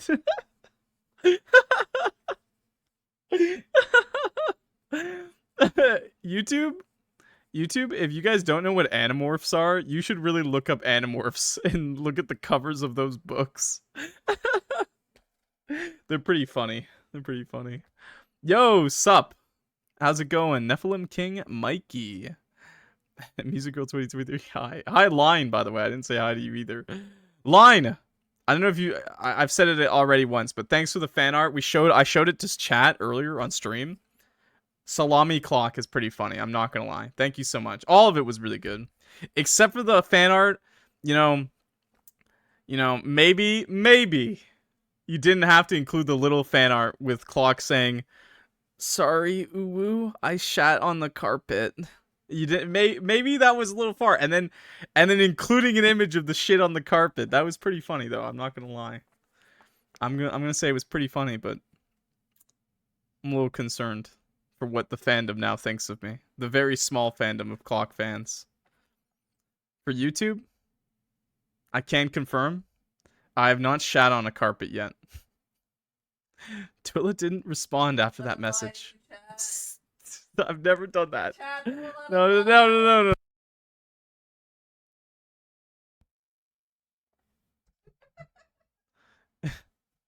I really hope your friend's cat doesn't shit on the carpet that much. Seeing how early I would have to get up the next day, I tucked myself into the covers and tried to rush myself to sleep. It wasn't easy, especially when I didn't know where Twyla would be taking me. But eventually I was able to fall asleep. No, I'm not lying. No, I didn't do that. What are you saying? It was still somewhat dark out when I woke up the next morning. I could hear Crovin snoring in his bed as I brushed my hair and got dressed for the day. Honestly, I wasn't even sure when the bus would be coming, as I never really took the bus that early before. I've never done that once in my life. But I caught one and was waiting for by the cemetery gates when Twyla's car pulled up. And once again, she had a chauffeur taking us. It's not. Try not to question it. Slander and lies. After all, she's probably used to getting around like this. Once I was in the car with her and we were driving, I felt it appropriate to ask her again where we were going, and she answered. A retirement home? Yes. This is supposed to help us catch the butcher. That's what I'm hoping, anyways. If I may ask, why there? Well, one reason a murderer is being suspected is because of the spike in deaths lately. I know there's rumors people have been spreading about them being violent, but after doing research on all the recent deaths we had, I've noticed the majority of them were above 65 years old. Oh my god. The killer is ageist. People in that age group have been dying the most in this area. What? Well, I mean, isn't that because we all hate boomers? No, a bit expected for older or elderly people to be dying. I mean, I'm hoping to God that Twyla at least did the research that they were murdered and not just like, people dying? Just looking at like a census of deaths. I'm hoping that it's a little more specific. Exactly. Huh? Old people die, Mary. Isn't that interesting? Don't you think that has anything to do with the killer? For you after the stream. Hey, no worries, dude. I don't think I catch your drift. Mary, if you were a serial killer who, to avoid risk of getting caught, didn't want to be known at all, who would you kill? Ah, that's easy. Kindergarten. I don't know. You'd kill someone who's already expected to die, of course. I mean, I just start putting Tide Pods in kindergartens, honestly. I mean, I'm not gonna lie, chat. I don't think about it, okay? But if you think about it, you think about it, right? What do you think your KDA would be like? If you just, maybe I shouldn't be giving anyone any ideas, okay? Maybe... Oh no, maybe I shouldn't give any ideas. I'm just saying, man. Especially in America, you drop off some Tide Pods and... it's over. It's over, guys. It's as easy as giving candy to a baby. Please don't arrest me. I would never do that, okay? I would never do that. Hydrate? Oh, I'll drink up, sure. That's some good water. Hey, YouTube, it's been a little bit. Drink some water right now. Twitch, YouTube. Make sure to stay hydrated. Get your posture in check. After those quotes, bad clock. No, it's fine. It's fine. Twyla's talking about killing old people. I'm just saying, why can't I talk about the opposite, You'd kill someone who's already expected to die, of course. Even if an autopsy proves otherwise, most people would still assume they died of old age, or a heart attack, or some sickness, or some other age-related issue. Maybe a few people would be suspicious. Has a gunshot wound, has an axe wound in his chest. I'm thinking I'm thinking it's the cancer this time, guys. Nothing we could do about it. Wrap this case up, boys. And even spread rumors about you. But majority would think there's nothing unusual about an old person dying. I never thought of it like that. So we're going there to, like, look for clues? Evidence? Something like that. How can you be so certain about this? What if we don't find anything? Or what if we get in trouble? It'll be fine. Also, if you're wondering why I think of those things, it's because I play horror games every goddamn day of my life. Don't worry, I suffer because of it. I suffer a lot. I get horrible nightmares. So don't worry. Don't worry. For my messed up thoughts, I do suffer for them. So don't worry. You don't need to punish me too, YouTube. It's not like this is the most high security place in the world. I'm sure all the nurses will be too worried about the geezers to pay attention to whatever we'll be doing anyways. Especially with you distracting them. Oh, right. I suppose I did say I would do that, didn't I? You did. So don't let me down, okay? I'll try not to. Oh no. Don't let Twyla down. I won't, I swear. Twyla. My queen. Cypress Side. Retirement home. Why does the door kind of look... Ignoring this, I just see like a very happy face. I don't know, even though it's a square, it just makes... These just look like eyes. I don't know why. Anime eyes. The sun seemed to illuminate the front of the building perfectly as we drove up. Yeah. Cypress Side. I've heard of this place before. I've seen job ads for it. They were looking for nurses and other stuff. Twyla told the driver to return in about 2 hours or so before stepping out of the car. I followed her. What do you think that guy does? You think he's just gonna go get like a burger? Like, he's just getting lunch or something? Maybe he's the murderer. He's like, ah, sweet, I can get 2 old people in. Perfect. The air smelled fresh and clean as we headed towards the welcoming front door. Must have been all the flowers planted outside. Some things are closer than they appear. Get your eyes examined. Now. Oh, there's cat pictures on the wall. Or cat people on the wall. Do the animal people have pets? Huh. Or is it just like a person on a leash? Is it like that? Oh. I'm gonna stop talking about that now. As we stepped through the entranceway, my senses were bombarded with an extremely sanitized smell. Lights felt bright, and I noticed that no windows had their curtains drawn. It felt extremely clean in here, clean and open in here. It was the faint sound of what I can only describe as old people music playing in the other room. Surprisingly, there was no one at the front counter. It's like playing Madonna, Prince, old people music. Ugh. Twyla seemed to notice this as well. Maybe a Michael Jackson song? Ugh, God, old people music. Oh good, no one to interrogate us about why we're here. This already became 10 times easier. In fact, this is a good place to start. How do you mean? Wait, okay, oh no, okay, on my, you guys can see this leg, but on my screen, I can't even see that she has a leg. I guess my brightness is really high on my PC. So it just looks like she doesn't have a leg to me, except for this little... She's that pale, she blended into the background. What else would I mean, Mary? What else would I mean, Mary? I'm going to look through the computer. Oh, Twyla, please don't. Mary, please. Don't make a bigger deal of this than it is. I'm not stealing anything, and it's for a greater good, alright? Stop making me go over this. Alright, but only because it's for a greater good.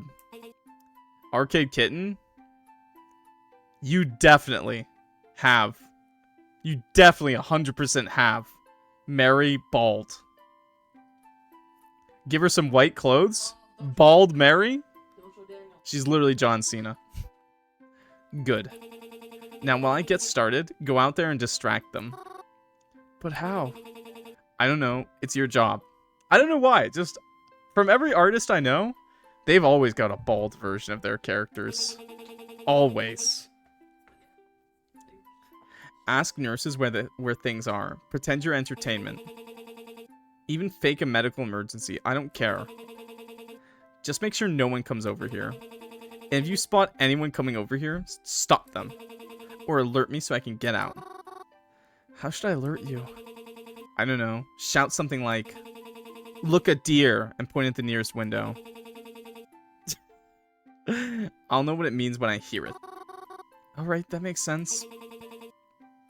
Good. Now get on out there. We don't want to waste any time. Right. As instructed, I walked further into what appeared to be a common room.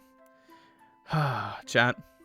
The things I'll do for a girl in a short purple skirt. How'd those arms flap, girl? There were some elderly people there, as well as around 3 or 4 nurses to watch them. I collected a few odd glances as I entered, but it was important that I not look suspicious. Though when it comes to me, I just tried to smile and look inviting. Does Mary... My question is right now, Mary's like so socially awkward. I'm like, do we even think we're friends with her? But being a distraction proved more difficult than I thought it would be. Or do we just like assume we're just helping? Mary... Oh no. She's so cute though. Talking to people didn't seem like the right way to go about it. I don't even know what I would have said. I didn't want to say the wrong thing and come off as even more suspicious. Mary, we talked about it earlier in this stream. But you know what the best way to cause a distraction is? The best way to have all eyes on you? Look for a carpet. I think you know where I'm going with this, chat. Though I'm sure I look nervous enough as it is. I kept looking over to Twyla. She was always steady at work, it seemed. I wonder what she was even looking for. She clearly knew what she was doing, but maybe she thought I wouldn't understand it or something. Maybe she was scared I wouldn't agree to doing this if I knew. While I tried to appear distracting and kept a lookout, I also tried to look through some drawers and bookshelves when people's eyes weren't on me. It felt dirty and wrong, even if this was a common area. I just didn't like snooping at all.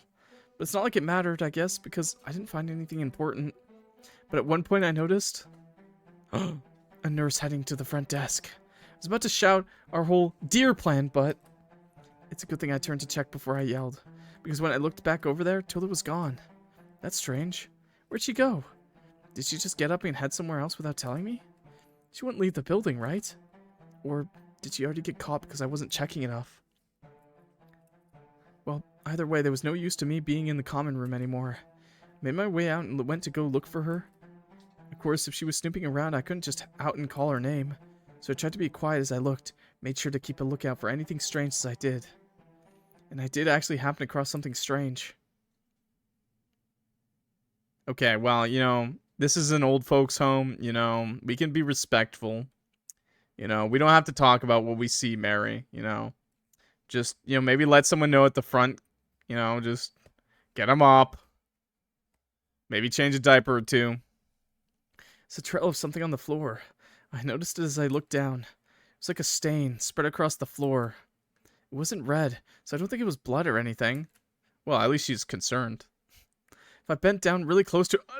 Mary, don't smell it. Don't do this. No! Mary! Mary! Nah, you cannot be smelling strange liquids off the floor. Mary! Mary! You nasty, Mary. You a freak, Mary. Oh, no. It even vaguely smelled of fruit, if that made sense. Hey, these are animal people. I don't know what they'd be doing. I know they'd be eating a lot of pineapple, though, apparently. Ugh, God. Oh, God. It was something familiar, and yet... It seemed unfamiliar, too. Couldn't exactly pin what it was. Something about it just felt... off. Like this isn't the type of stain you're supposed to find here. All I knew is what it looked like, that it formed a trail. Naturally, I started to follow it. Big questions, little answers. Well, I know why it smells like fruit, because, you know, when you eat a lot of pineapple... Smiley face. But I didn't get very far. Excuse me, miss? Before I heard a woman's voice speaking to me harshly. I looked up to see a nurse in front of me. She did not look happy. Oh, hello there. What are you doing? This is already embarrassing enough for the old person. Please, can you stop following the trail? Huh? What do you mean? Are you looking for something?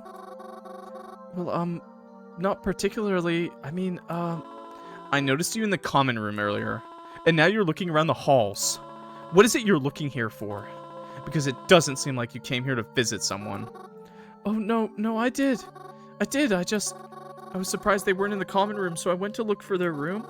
But, I couldn't remember the number. Really now? Who is it you came to visit, then? Oh, my grandpa. I'm here to visit my grandfather? You can't mistake him. He looks a lot like me. We both got red hair and, glasses. I mean, I don't have glasses, but he does. And, he's pretty old, and, what's his name? His name? Oh, shoot. Oh, shoot. What am I supposed to say?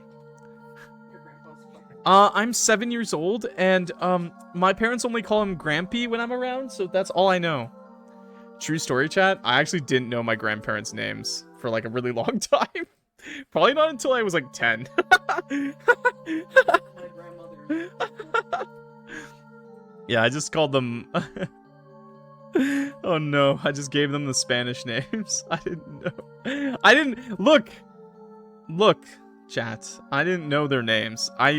You know, you just grow up calling them, for me, you know, actually, it's hilarious, because the name was in their name, like, so, like, in Spanish, in my family, we called my grandma, Mami Nor, which wasn't her name. Mommy is obviously, like, mom, but for some reason, I called my grandma Mommy, Mami Nor, and Nor was a nickname for my grandma, but I didn't understand that as a child. I mean, I called my grandparents Mare and Pear. I just thought it was Spanish. French for mom, but I just thought it was Spanish for grandma. So this whole time I'm like, Mami Nor. I was saying her. That's actually the weirdest thing. I was calling her by her nickname, basically. I was calling my grandma her nickname. Isn't that kind of weird? Does anyone have something similar like that? Maybe not. What am I supposed to say? If I say the wrong thing, I'm doomed. I felt absolutely cornered now, but it was then that I noticed.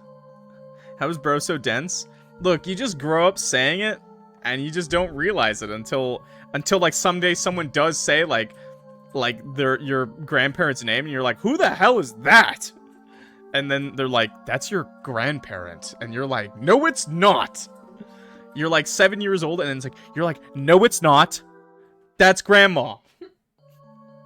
Twyla. She was all the way at the end of the hall, right past the nurse in front of me.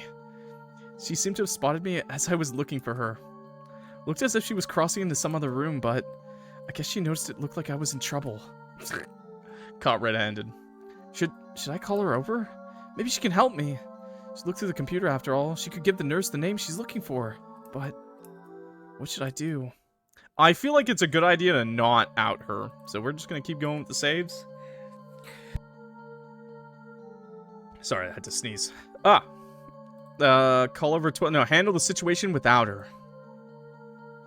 I have a confession. You've been saying Twyla's name wrong this whole time.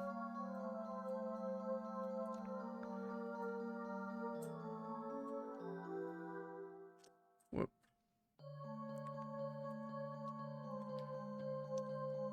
ArcadeKitten. What do you mean by that? How do you say the name? How do you say the name? First of all, how do you say the name? Secondly, I've been saying it wrong for like 2 weeks now. it's too late. You gotta keep. Yeah, it's too late. It's too late. We don't care. Her name is Twyla now. Twyla? Like Twilight? No, it's Twyla. Yeah, right. I decided that now. You had a lot of chances to correct this. Not a lie. I'm blaming you. All your fault. It's your fault. It's Twyla. Today, it's Twyla. I decided I couldn't call Twyla over. She might be onto something, or trying to remain hidden. I'd mess everything up if I had made her presence known. Also, not a real one. Letting me say it wrong this whole time? All of you, chat. I blame all of you. Everyone in the chat right now, we're not friends anymore. You're gonna have to redeem yourselves. I tried to signal with my eyes to Twyla. I even nodded my head a bit too, to show she would leave and that I was okay on my own.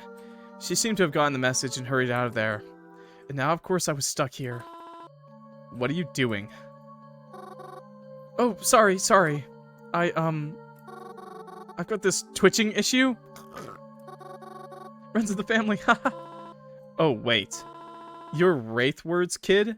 Ed Wraithword? Yes, that's my granddad. Yeah, he mentioned something about his grandchild coming to visit soon. Though I'll warn you, his opinion of you isn't very high. Oh? I'll take you to his room. Follow me. Hopefully he's blind. And deaf. So I was able to get off easier than I thought. I followed her to the stranger's room. Dropped me off and left on her way. Well, I guess I'm stuck here. If she sees me looking through the halls again, no doubt she'd be suspicious. I should stay here for a while. I'm sure Twyla will message me if she needs me. If it's time to go anyways. I did it wrong again. Whoops. My bad. It's gonna take a couple of tries, okay?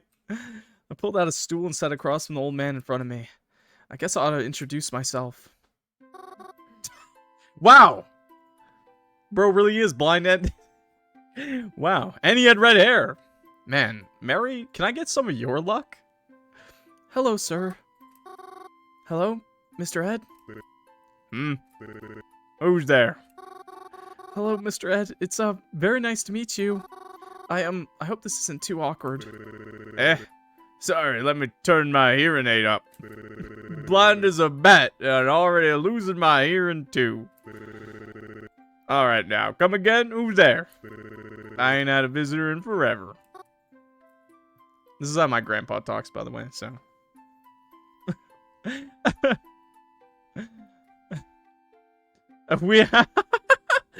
I don't want to be that mean. What if he expects to see me again? We don't know each other, bro. No? I mean, I'm sorry. I don't really recognize you from anywhere. And I'm sure you don't recognize me. Unless you also like cemeteries? Can't say I do. But with eyes like mine, I can't say I recognize anyone anymore. I'm Mary. I don't think you heard me say it earlier, but it's very nice to meet you. Ed, and a pleasure to meet you too. I'm sorry. I don't really know what to talk about. Well, for starters, why don't you tell me why you're here? Seems a little suspicious to get a sudden visitor I don't know. I don't know if I should. Why's that? You're not up to anything bad, are you? Oh no, not at all. In fact, I'm here for a good reason. And with a friend too. I'm gonna save your life, Ed. Indirectly. Well, she's not with me now, but she saw me getting in trouble with a nurse, but I made sure she didn't get in trouble as well. Though, I guess I was kind of able to get myself out of trouble too, so it's okay. Also, you already know you can tell this old guy everything. You can tell him everything. He's not going to tell anyone but the other residents, because this is just drama. He's eating this up. He's like, yeah, tell me everything. Tell me everything. Or he forgets everything in 5 minutes. That's true, too. Though I guess I was kind of able to get myself out of troubles too, so it's okay. Puh. Nurses are a bunch of hard asses. Oh my. What? It's true. Acting like they gotta baby us all the time. Just because I peed on the floor. Let me tell you, just because I'm wearing diapers doesn't mean I'm a baby. I see. Are they really so annoying? Oh, do you know it? Don't get me wrong here. There's a few sweethearts, but wowee, some of these folks need to take a... What's it called? Chill pill? Yeah, one of those. I'm sure they just want to make sure you're okay. Yeah, I get it. I'm sure it ain't any easy job. But it's a bit hard to be around them acting so strictly all the time. Even when you don't need them to be. How do you mean? Well, they ain't always the nicest company, that's all. Do you not enjoy their company? Well, it isn't awful, but I'd much rather hang around friends and family. People of the like. Well, why can't you? They're dead. I'm so sorry for your loss. Are you okay? Happens to all of us. None of my friends seem to have lasted as long as I did. And your family? Well, they ain't dead. Most of them ain't. But they might as well be. Why do you say that? Hell, they never come to visit me. Only showed up to visit at my old home when my wife died. None of them wanted to take care of me, because who would, right? Stuck me in here the fastest chance they got. Sorry. That's a tad rude of me. I shouldn't be talking like that. Some of them actually called to say they'd visit soon. So, I'm sorry. That's really sad. yeah. Ah, phooey. Don't you worry about that. I guess it's just expected when you're old. People see you less and less the older you get. Sucks that he's in a wheelchair, too. Like, luckily, my grandparents are pretty... I wouldn't say fit, but, like... It's nice to know that my grandparents can still, like, do stuff. They can still go out and do stuff on their own. So, like... It's making me feel bad. I haven't seen my grandma in a long time. Can't stand up for himself. Banned! You're banned! You're banned! Oh, no. But, yeah. Call your loved ones. Call your grandparents. You know? Call them. At the very least, you should call them. Let them know you love them. I know this is sudden, but you mentioned your wife died? May I ask you some things? Where was she buried? I need to know. About your wife. If that's alright. Please? Sure. That's a little fucked up. How did she die? How did she die? You know, it was so long ago, I don't even remember. Long ago? I see. Did she pass peacefully at least? I'm sorry, was that too brash? He's smiling, so I guess it's fine. I hope it was peaceful. She deserved only the best. The sweetheart she was. I hope if they're not visiting me, they better be visiting her. Huh? Who?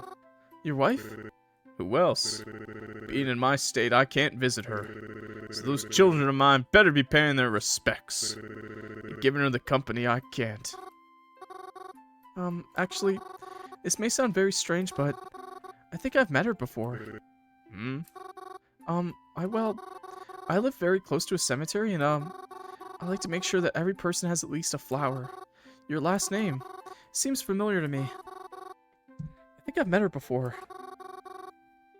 So, I hope I can reassure you that she hasn't been forgotten. Is that so? You really do that?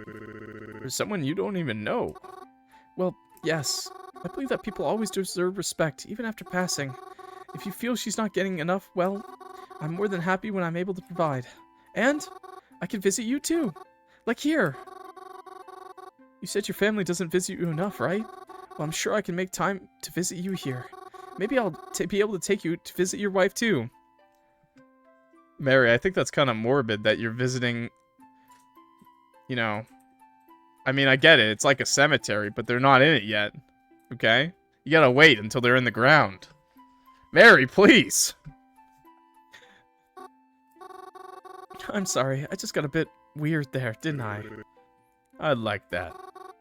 You would? Really? I'm so glad then. Before I could say much else, a nurse popped in to check on us.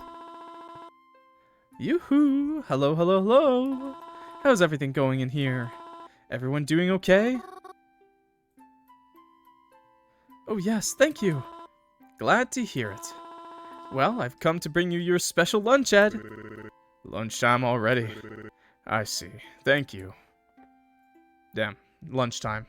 Get that tapioca in. Nurse pulled out one of those small folding tables and placed down a tray of food for Ed.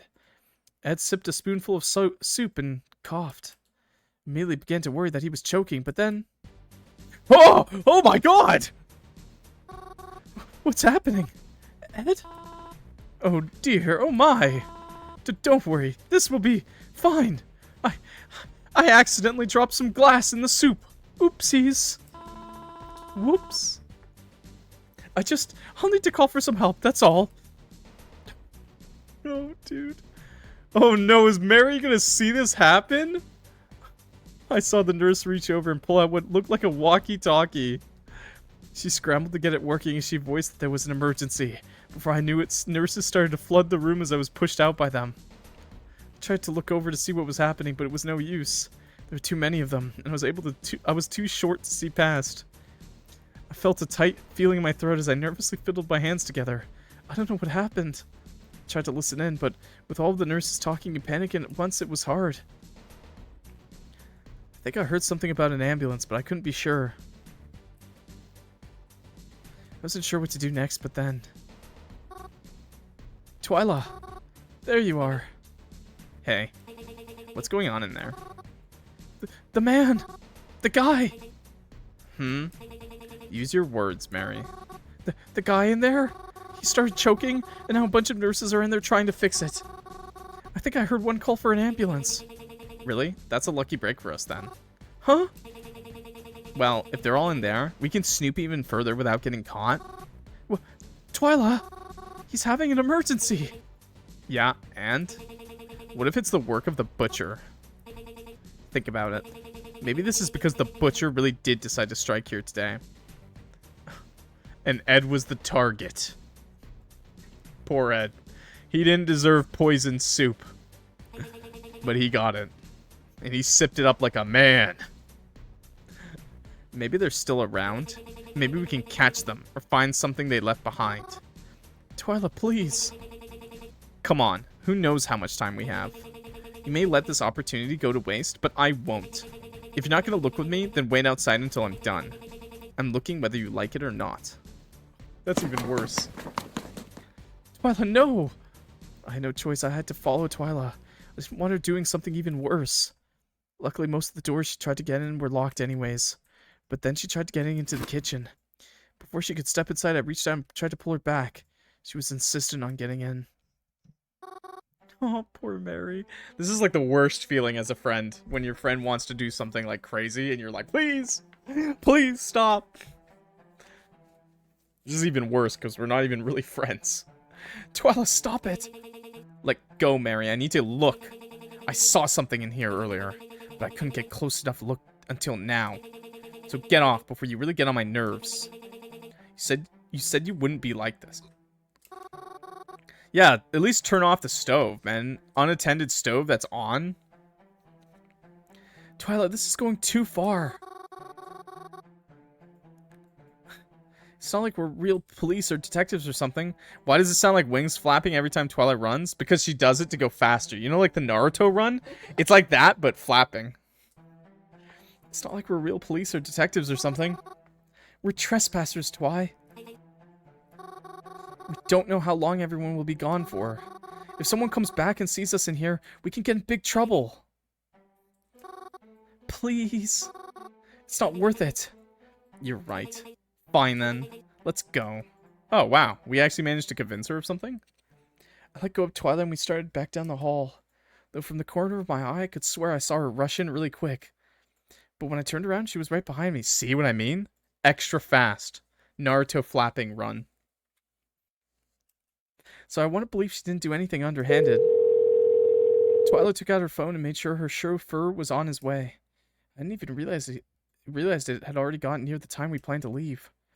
Stepped out of the building and into the soft sunshine. It felt so strange to have everything seem so peaceful out here as compared to the chaos going on inside.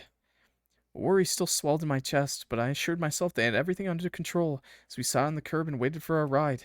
We didn't say much. I was fine with that. Before I knew it, our ride showed up and we crawled into the back seat. As we drove off, I noticed the ambulance sirens blaring pull into the front of the home. My heart sank once again. No! Ed! No! Damn. Looks like we'll be visiting him sooner than we thought. With his wife. During the ride, I looked over to Twyla. She seemed to be texting like crazy on her phone. She seemed frustrated. That was probably my fault, I figured, so I tried to make sure I was still on her good side. Twyla? Are you mad at me? I'm sorry. I don't think I'm as cut out for this as you'd like me to be. It's fine. I'm not upset. You're sure? Yes. I collected a lot of information from there. I'll have a lot to go over when I analyze my findings later. Oh, I'm glad then. Awkward. Okay. The rest of the ride was mostly quiet until she asked where I wanted to be dropped off. The cemetery. Where else? It's my go-to. I told her to let me off at the cemetery. At this point, she's just like, do you live there? Do you got a grave in there that you like hop in? What are you, a vampire? A zombie? Just dump my body in the river. She called me a weirdo, but she dropped me off there anyways. Rest of my day was pretty uneventful after that, but I'm really, truly thankful for that. I don't know what I would have done had something else awful, else. What was that? What did she say? What I would have done had something else awful happened. Okay. Went home at my usual time and carried on as normal. Where were you today? You're not already here, are you? Why do you think that I am? Because something bad happened today. Oh? What was that? I don't know if I should tell you. Then, how would I know what you're talking about? There was an emergency today. I went somewhere today. While I was there, someone started having a medical emergency. Called an ambulance. I was told I should leave. I see. I'm sorry you had to go through that. By any means, I hope you may feel better about what happened soon. Try not to think about it too much. Get a good night's sleep. I always try to. Good night, Mary. Huh. Okay. It's been a few days since I last talked to Twyla. Well, I mean, I had been talking to her, but she isn't the easiest to hold a conversation with. Unless she wants to talk about the butcher, there's really nothing we have to talk about. Things regarding it have been pretty quiet lately. Well, on my end at least. I don't know what Twyla's doing, or if she's found anything. I feel like she doesn't really trust me. But, well, that's fair. We don't really know each other too well. But maybe she'll start to trust me the more we work together. That's how friendship works, right? Oh.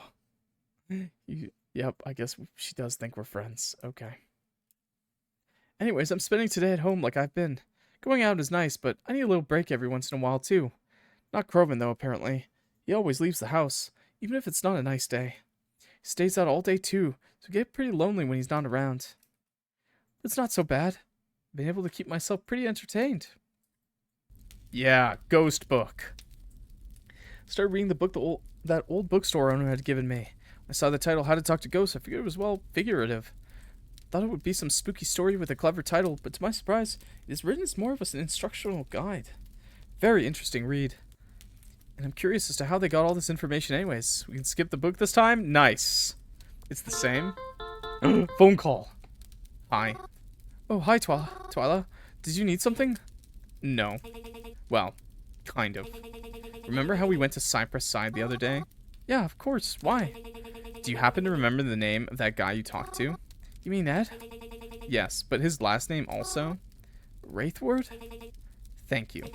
I was sure I had it right, but I just wanted some more confirmation. Oh, okay. Is there, anything else you need from me or him? I mean, you did call instead of text, so... Oh, that was just to ensure I got an immediate response. Oh, well, okay. If you need any more, info on him, I'm going to visit him this weekend, so... In the cemetery? No, in the retirement home.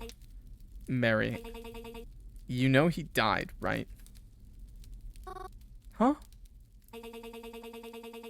Vamprexia, hi. Followed from the YouTube. I'm doing good. How are you? We're playing Cemetery Mary. I mean, I figured you kept on top of all that stuff. You didn't know? Yeah, Mary, if you really want to attend all the funerals, you better be checking the obituaries. Come on. He died that day we went. I guess that emergency he had was serious after all.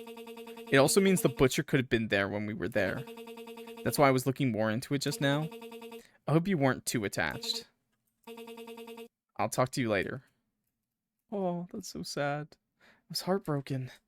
Butcher could have been there? Was it because of us? Because we were there investigating them? Were they on our trail? Did Ed die because we... I had trouble sleeping that night. I made sure to stop by the cemetery every day, finding out as much information as I could. He really did die because we wasn't going to miss his funeral. That's really sweet. Mary's always really sweet. Normally when I put flowers on graves, especially new ones I haven't seen before, I bring flowers I grew myself. Buying them can get expensive, and it feels more genuine to grow my own. But I'd just been growing a new patch. Didn't have any new flowers I could bring, so I took all the little buds I could gather and wrapped them up. Invited myself in. When she says it so casually. Just invited myself to someone's funeral. Wouldn't you know, his funeral was the same day I was planning on visiting him. Isn't it funny how life works out? They're all redheads. Wow, that is... Wow. If redheads worked like that, we really wouldn't have the issue we have today where the redheads are all dying out. Normally don't cry at funerals. I mean, at least the ones where I don't know the person well. But I had to cry now. I had no choice but to cry. It's not like they can uninvite you. Yeah, that's true. I mean, how would they even know? She's redhead. They probably don't. They're probably like, it's just someone's kid. All I could think about was him sitting there in his room talking about how lonely he was. And no one ever came to visit him. Well, they came to visit now. He wasn't alone now, right? I didn't talk to any of his family. They didn't talk to me. I was fine with that. I didn't want to explain my reason for being there. The overwhelming sense of guilt was enough weight on my shoulders. I didn't want to have to explain it to them too. To be fair, it's not that weird for someone to show up to a funeral that you don't know. Like, you know, like you could just be like, I was his friend. You don't know me. And that's okay. I'm here to pay my respects. I normally don't like to outlast family members at their own family's funerals, but I couldn't help it this time. I had to stay. I had to stay as long as I could to somehow possibly make up for what I may have caused. Family members dwindled. Eventually they all left. Sure, they were confused that I didn't, but I didn't want to move from the spot even if you tried to drag me. Oh, Ed. I'm so sorry. You didn't deserve this. I'm so sorry. This might be my fault.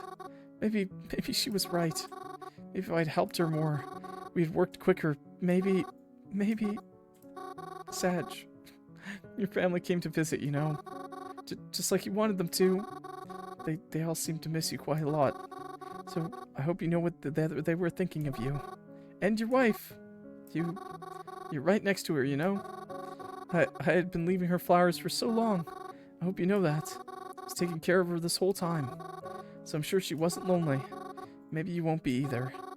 Now that you're beside her. I'm sorry. I don't know what else to say other than I'm sorry. I'm so sorry. Must have been really exhausted. Yeah, I really didn't see this one coming. Guilt I was feeling and how much I cried. Didn't even remember falling asleep. Just been leaning against his gravestone crying. Next thing I knew, I was waking up on the ground of an unfamiliar place. Where the heck am I? Picked myself up off the ground and looked around. Everything seemed strange. There was a faint green glow all around. The air felt foggy and moist. In front of me was a house that looked similar to the cabin, but this wasn't the cabin, was it? I had no clue where I was. What do I do? Time to take a sniffer. Took a big whiff to smell my surroundings. There was the faint smell of lilies coming from all directions, though I didn't see any. Look around. Looked all around me. Except for the house, I could see nothing in the distance. There were no other buildings, no other trees either, or people. It's almost uncomfortable how empty it felt. Well, it's good that it doesn't smell like pineapples, you know? I guess it means when you die, you don't have accidents anymore. Feel. Grass felt like a soft carpet. She touched grass, chat! We're touching grass! Rocks and wood of the house felt artificial, almost plastic-like. Listen. Silence. Knock on the door. Well, I suppose there's not much else I can do. Climbed up the porch and walked up to the door. Standing in front of it, I politely knocked, waiting to see if there was someone inside. I didn't hear anything, so I knocked again, a little louder this time. Heard something coming. Then the door creaked, and the handle slowly turned, and what I answered was... Ed! I like how... Wasn't there someone else who was like a lot younger in how they looked? I guess he's like, I'm in my prime. Well, hey there. Ed, is that really you? I don't know who else it would be. I'm so glad. I gave Ed a big hug as he invited me inside. So pleasantly surprised. He led me into the kitchen area and offered me some refreshments. I actually really just prefer him being like, never, I'm in my prime. Politely declined as I pulled up a stool to talk to him. Like, he's so stubborn, he's like, old age ain't nothing.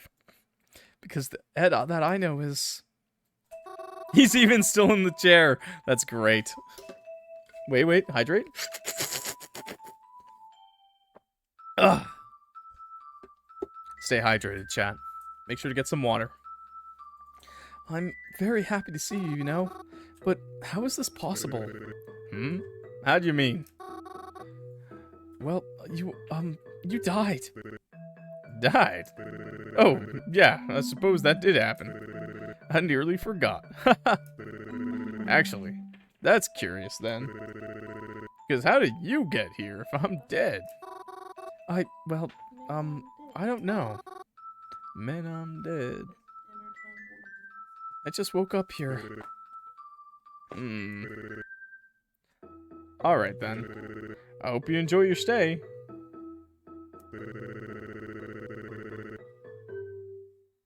If you're here long enough, my wife should be back any minute. You could say hi.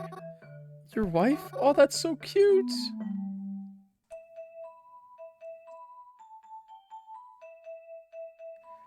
She's here too. I'm so glad you could see her again.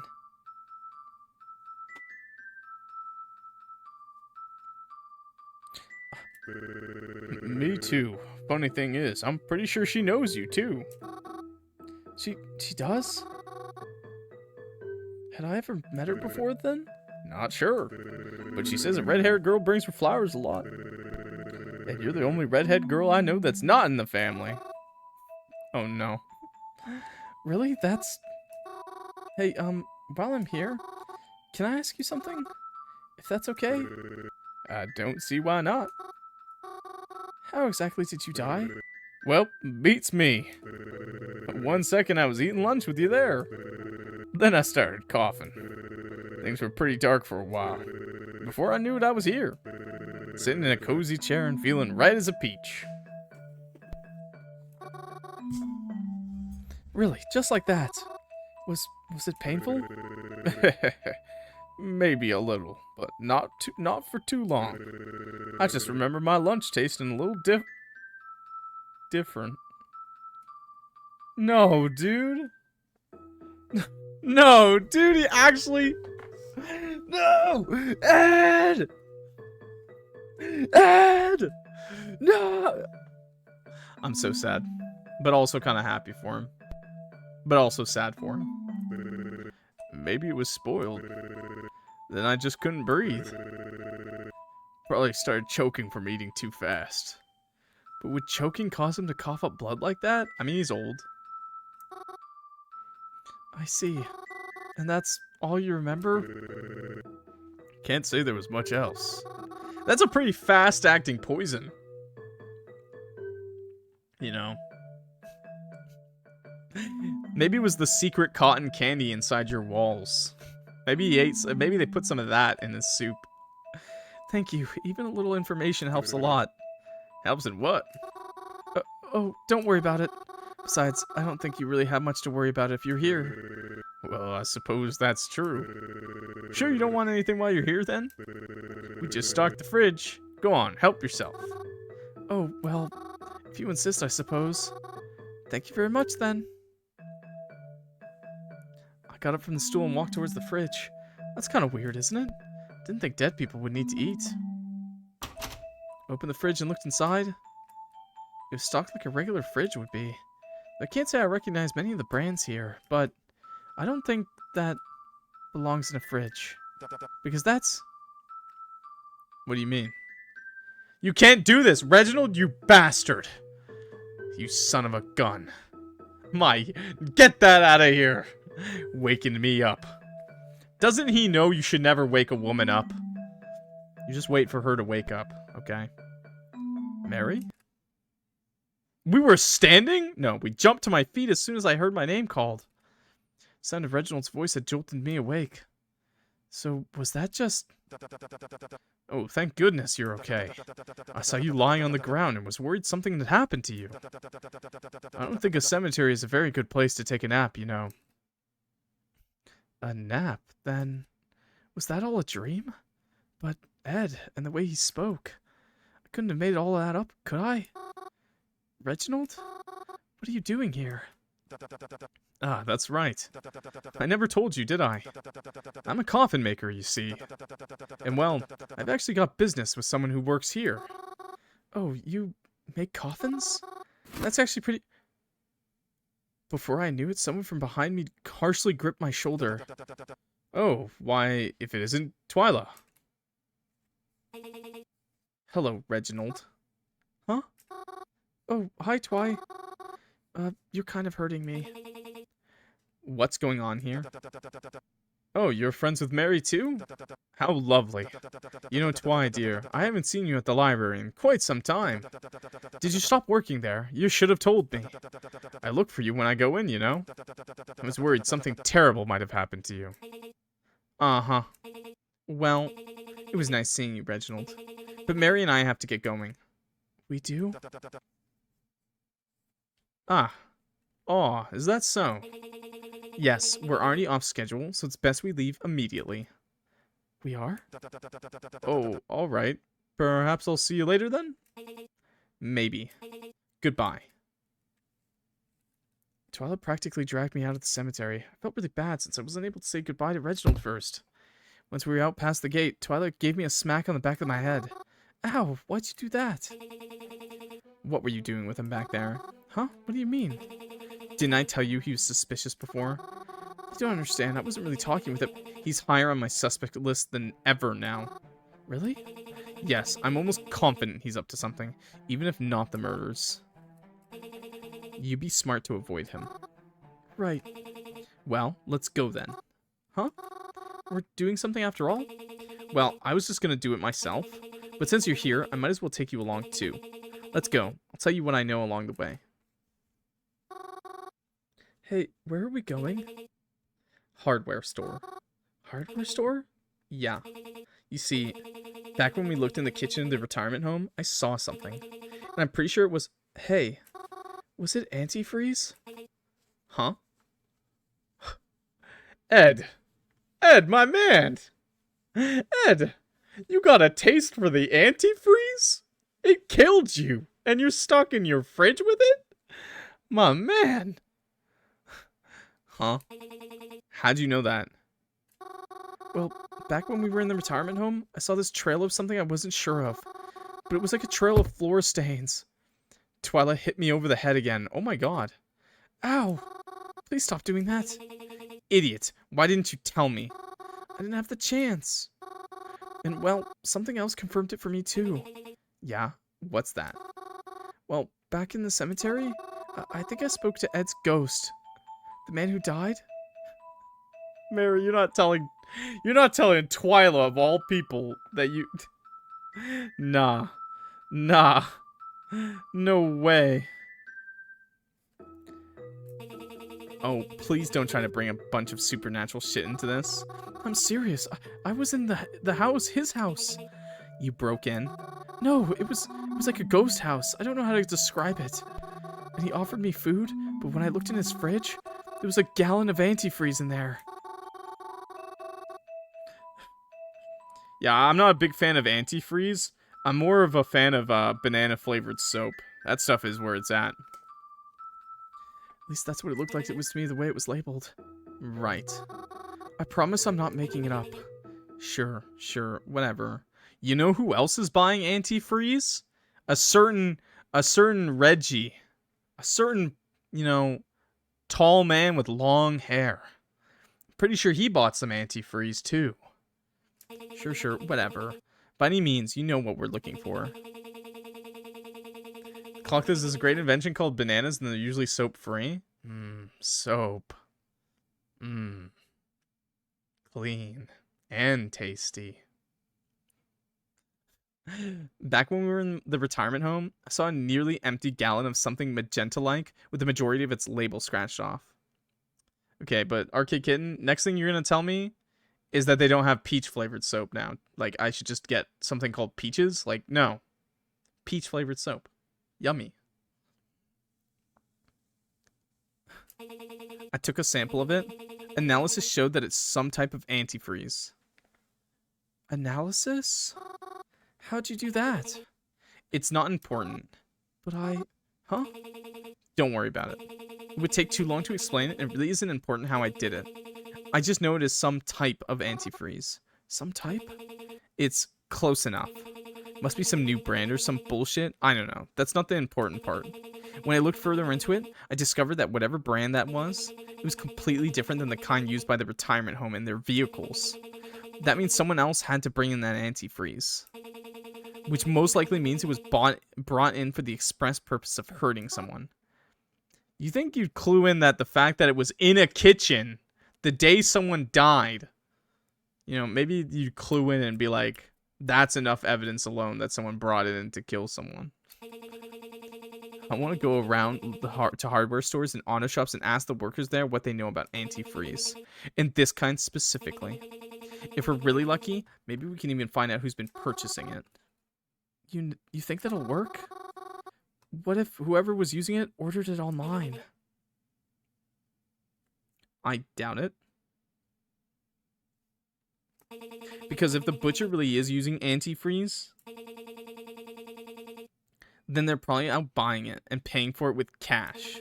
It's much easier to track a digital footprint. Even if it wasn't, it wouldn't look good when the authorities finally realize the murder weapon and discover you've been having it shipped to your house for the past few weeks. And even if not, it's at least worth looking into what kind it is. I never thought of it like that. We're almost there.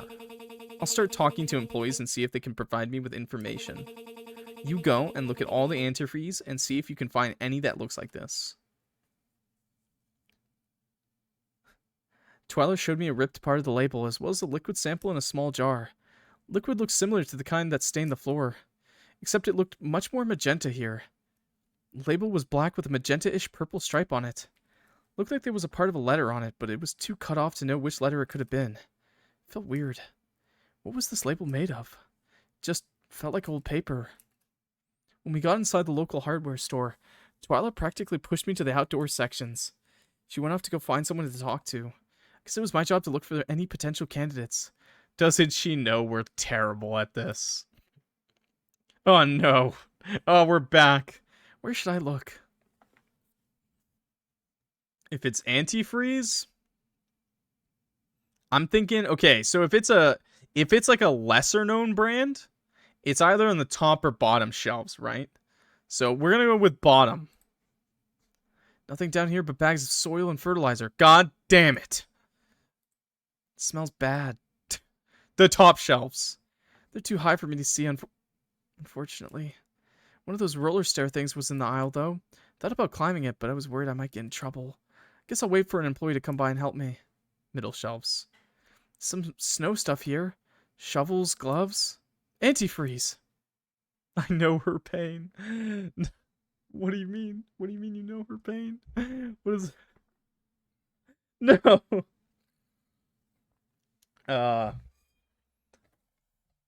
I'd like to say I'm the same, but I'm really not, chat. I'm really not. I'm just average height.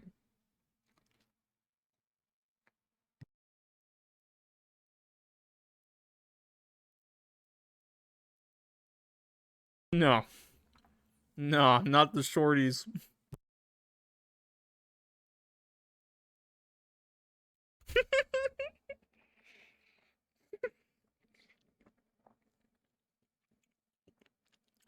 There's this really famous moment on my channel where someone made fun of my height, and I asked them theirs, and they replied with, "I'm 5'2". Was it? No, it was 5'3", I think. 5'3" or 5'4". It was so funny to me. No. You know, it's fine, peeps. It's fine. It's fine to be short. You know, it's fine. It's fine. You just find someone taller to reach those things for you, okay? Get a step stool. Or you just wear those platform shoes all the time. Perfect. Though, none of these look like the bottle I'm looking for. There's a lot of blue and green and even some pink, but also, guys, if I was that short, I could have Batman beating me up. Beating me to death like he beats the Joker. And I still wouldn't tell anybody how tall I was, alright? Oh no. In fact, I'd lie. I'd only lie. Nothing with this purpley magenta color. It has to be here. There was definitely something going on with that antifreeze. Somewhere has to have it. Or at least some worker who knows what we're talking about. But even if we find it, does that really mean we could find who's buying it? I looked very hard, but I didn't find anything. Damn. Twyla and I tried out a few different stores, but no one seemed to have what we were looking for. Anything that was purple wasn't antifreeze. Anything that was antifreeze wasn't purple. Even when we asked the employees, they didn't seem to know what we were talking about. Even showing them the label, they would say they'd never seen antifreeze or coolant packaging like that in their lives. Our efforts seemed fruitless. So eventually we just gave up. At least for the day, that is. Twyla didn't even offer me a ride home or anything. Wow! She seemed really fed up. Guess I could see why. It's kind of fucked up. Just ended up heading back home after that. We'd spent a while out together, and it wasn't as if I could do much more today. Day was pretty exhausting anyways, so I went home to do all the usual evening things, and night proceeded as normal. Can I ask you a strange question? Are you there? Where are you? I'm here. What was your question? Have you been to a hardware store recently? Do you believe in ghosts? Have you been to a hardware store recently? Yeah. That's a strange question. Why do you ask? I'm fine with my height. That's actually great to hear. Everyone, I'm not joking when I say it. It really doesn't matter. I mean, it does matter to some people, but to those people, you know, they're not worth your time, right? So good for you. Can you just answer it, please? Yeah, I'm good. Thank you. Appreciate it. Much appreciated. I have not. I don't really see why that's important. Did something happen? No, I was just curious, that's all. But if you haven't, then it doesn't matter. If you say so. Good night, Mary. Damn. It's been a few days since then. More than a few. Things have been very quiet. I stay home, I go out, but nothing new or interesting has really happened. I don't hear a lot from Twyla anymore. Sag. I want to message her sometimes, but I'm afraid she's mad at me. Or something like that. I haven't been a lot of help to her, and when I try, well, I just mess it all up, I guess. Maybe better if she didn't ask for my help. It's not like I know how any of this works. Maybe she should have just interviewed me and been done with it.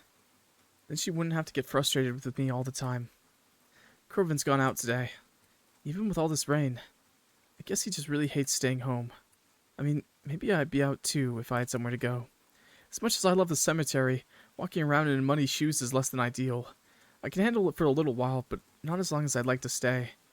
There's library and all too, but I still have books here, and it's not really worth getting soaking wet for.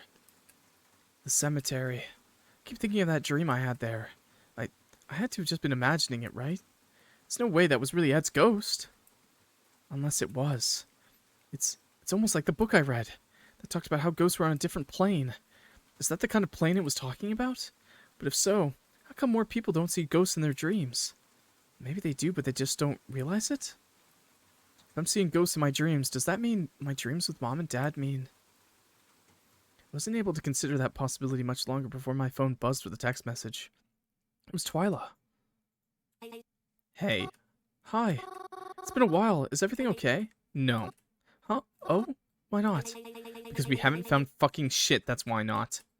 Well, she seemed as usual. Have you been able to find that antifreeze? No. Even looking online, I can't find anything similar. I'm beginning to wonder if it's even antifreeze after all. How do you mean? I know that we think it is, and even if my analysis showed it was the same, I don't know. Something isn't adding up. Do you have any idea of who it might be, at least? I do, actually. But I still don't have enough evidence to go off of and prove that it was him. Him? Reginald Tetra. Wait, really? I know you said he was a suspect earlier, but... I don't know. Excuse me. He always seemed pretty nice whenever I talked to him. Of course he does. If you were a killer, would you act outwardly suspicious? He's probably only nice so that you don't suspect him of doing anything wrong. Still, what gives you the idea that it's him? Do you remember how I said I worked in the library for a little while? I do. Well, I remember he would always try to hide or cover the books he was reading, as if he never wanted anyone to know. But once I was able to catch sight of one of those books before he put it back on the shelves, it was about poisons. I didn't think too much of it at the time. It was a while ago, before this all started, but it stuck out to me, especially considering he was always so secretive about what he read. It seems very relevant now, doesn't it? You think he's been referencing that book? That he's poisoning people? It's a high possibility. At the very least, it's the only lead I have right now, which brings me to believe it's him. I never trusted that man. The only thing is I have no other proof. Serial killers are pretty charismatic. He's reading about his own pufferfish guts. He's a little morbid like that. He's like, man, I really want to have a Japanese sushi chef, fugu, make me some fugu out of me. I mean, he's probably fine. He probably doesn't need the poison sac, right? I don't think I can get closer to him without appearing suspicious myself. You know?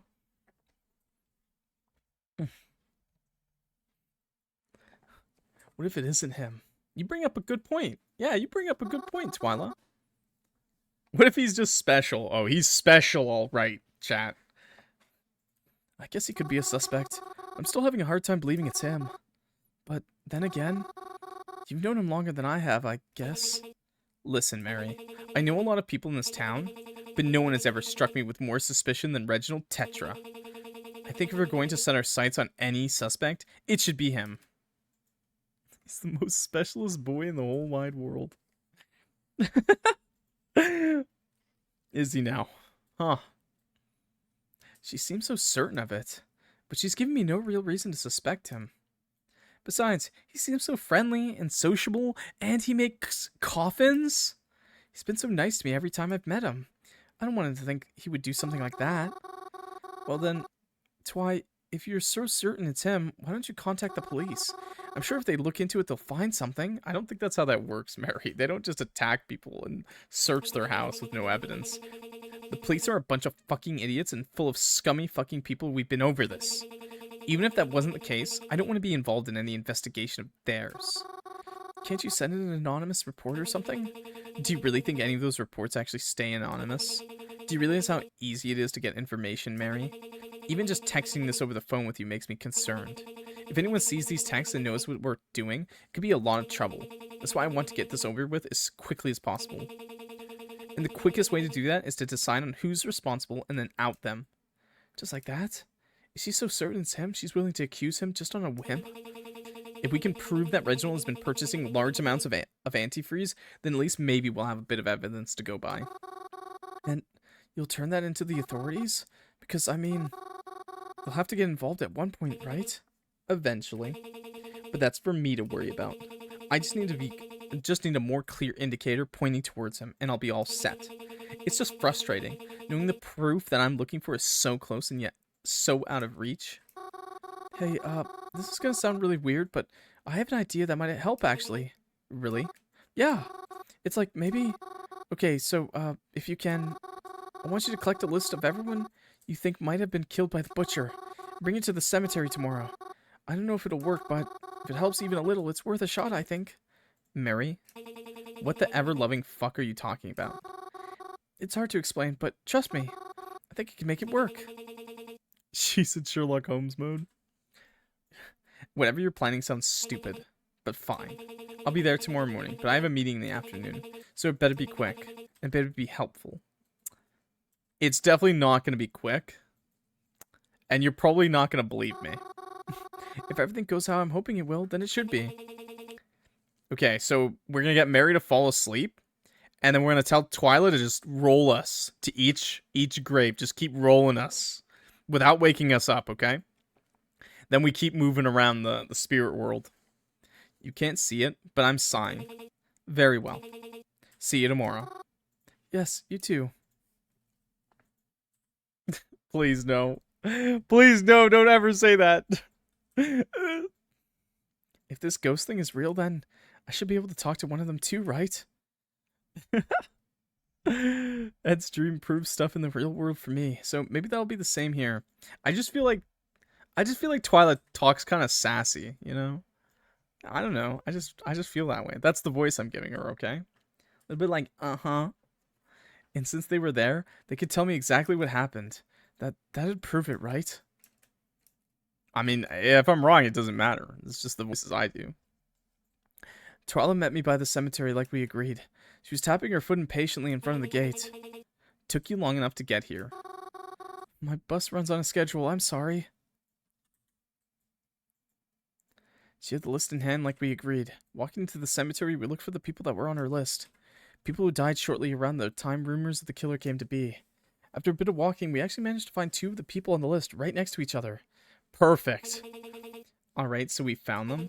Now what? Are you going to tell me what your idea was already? Oh, right. So, what if she just surprised us all and pulled a shovel out?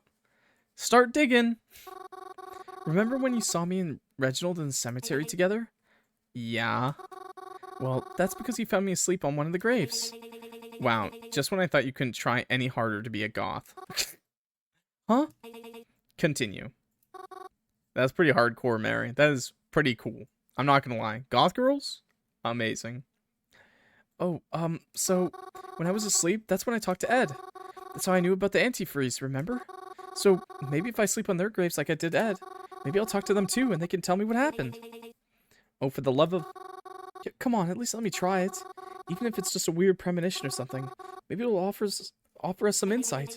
You dragged me out here for this? I'm trying to take this seriously, Mary. I don't have time for stupid fucking shit like this. I'm being serious. But please, at least give me a chance. Fine. You have 30 minutes left. So choose one of them. I'm waking you up when it's over. Okay, I can do that. Twyla wants me to choose one person to talk to. I guess I could always talk to the other when she's gone, but I need the person I choose to be enough to convince her that I'm not just playing around. There's a boy and a girl here. I don't actually know the circumstances of their death, so I guess I'll just go with my gut instinct. I don't know if this matters at all. Our certain murderer friend doesn't seem to care if it's boys or girls that he's killing. But we're going to go with the girl. Hopefully that's right. And if it doesn't matter, it doesn't matter. I laid atop the grave and gently shut my eyes. Felt we'd be doing it purposely this time.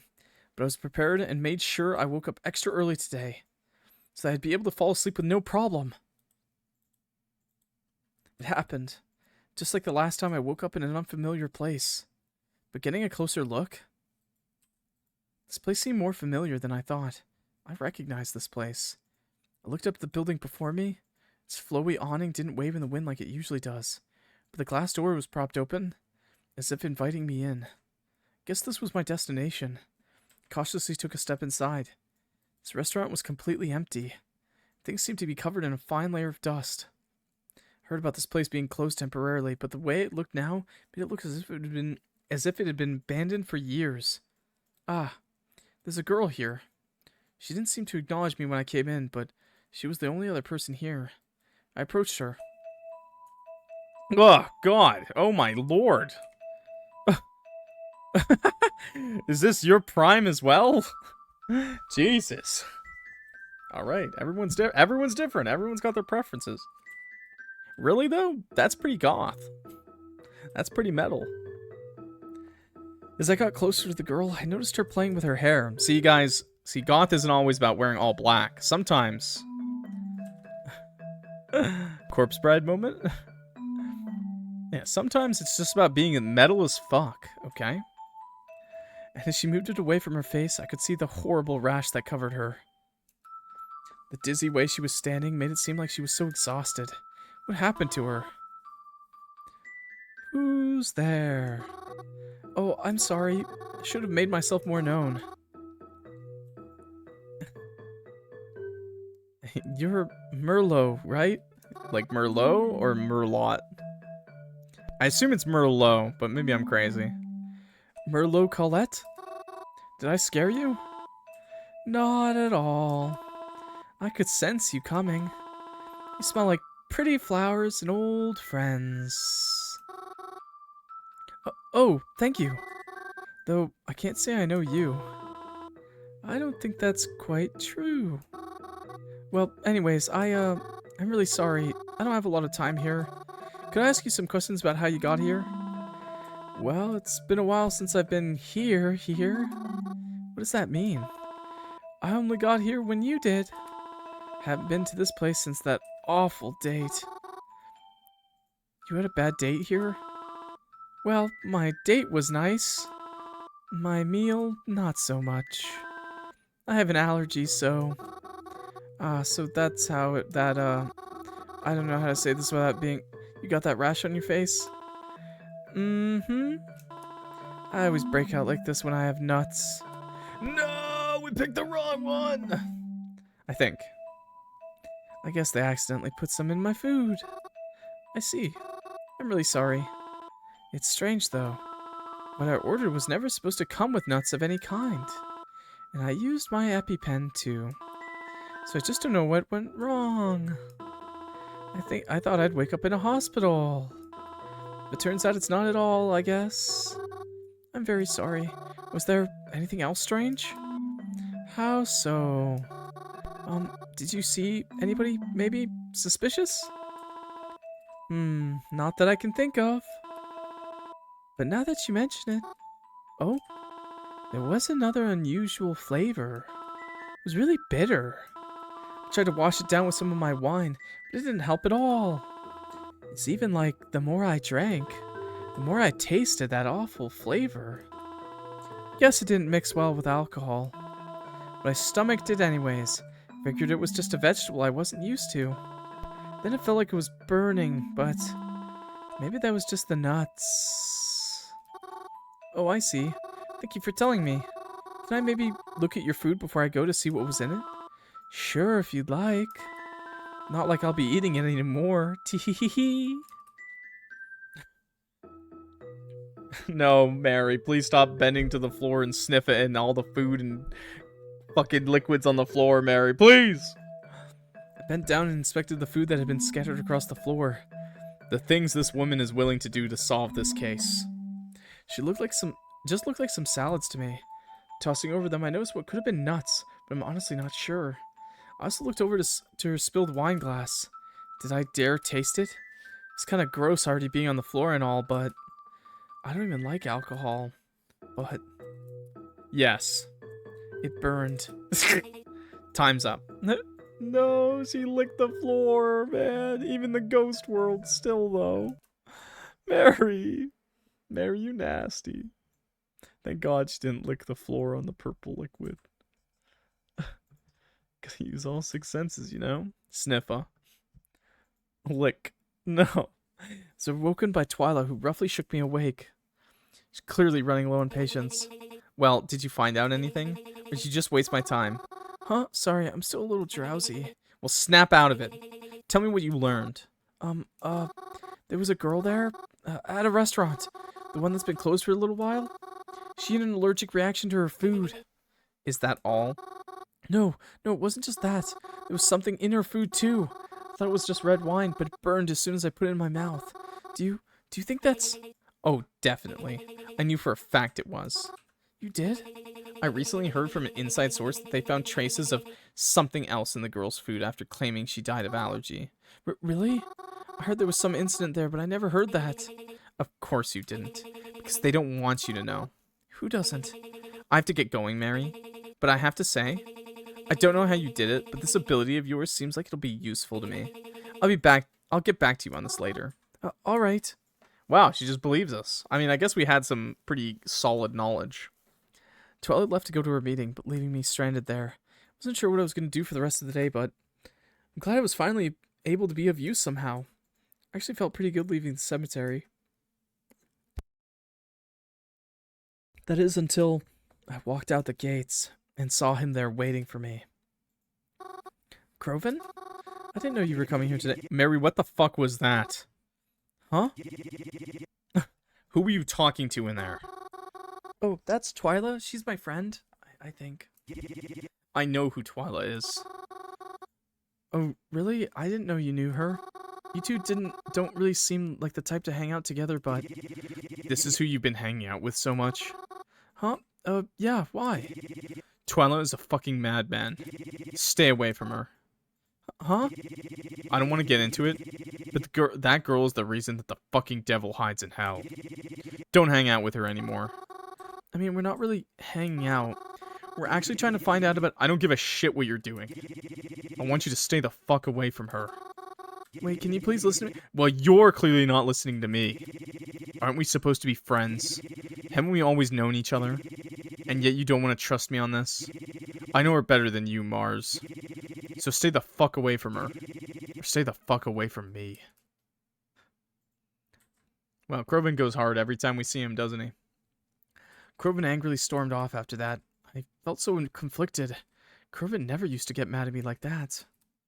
I know Croven doesn't like her for whatever reason, but I know Twyla isn't a bad person. Yeah, she's not a bad person. She's just, you know, like an onion, you know? A lot of layers. You gotta peel back those layers. A lot of layers. You know, Twylas are like onions. And onions are like ogres. And you gotta peel them back one layer. But I know Twyla isn't a bad person. She may do some devious things. But I know she's doing them for good reasons. She has to care about people, putting her life on the line to try and stop a potential killer. She may not be the nicest in personality, but she's good in heart. Right?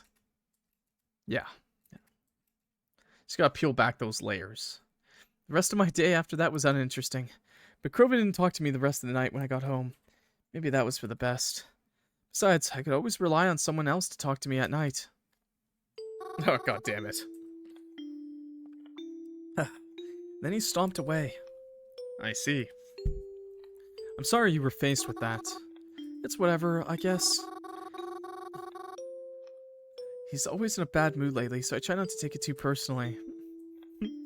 Do not. I don't. Just wondering, but if you were in my shoes, do you think I should trust him on it? I can't answer that for you.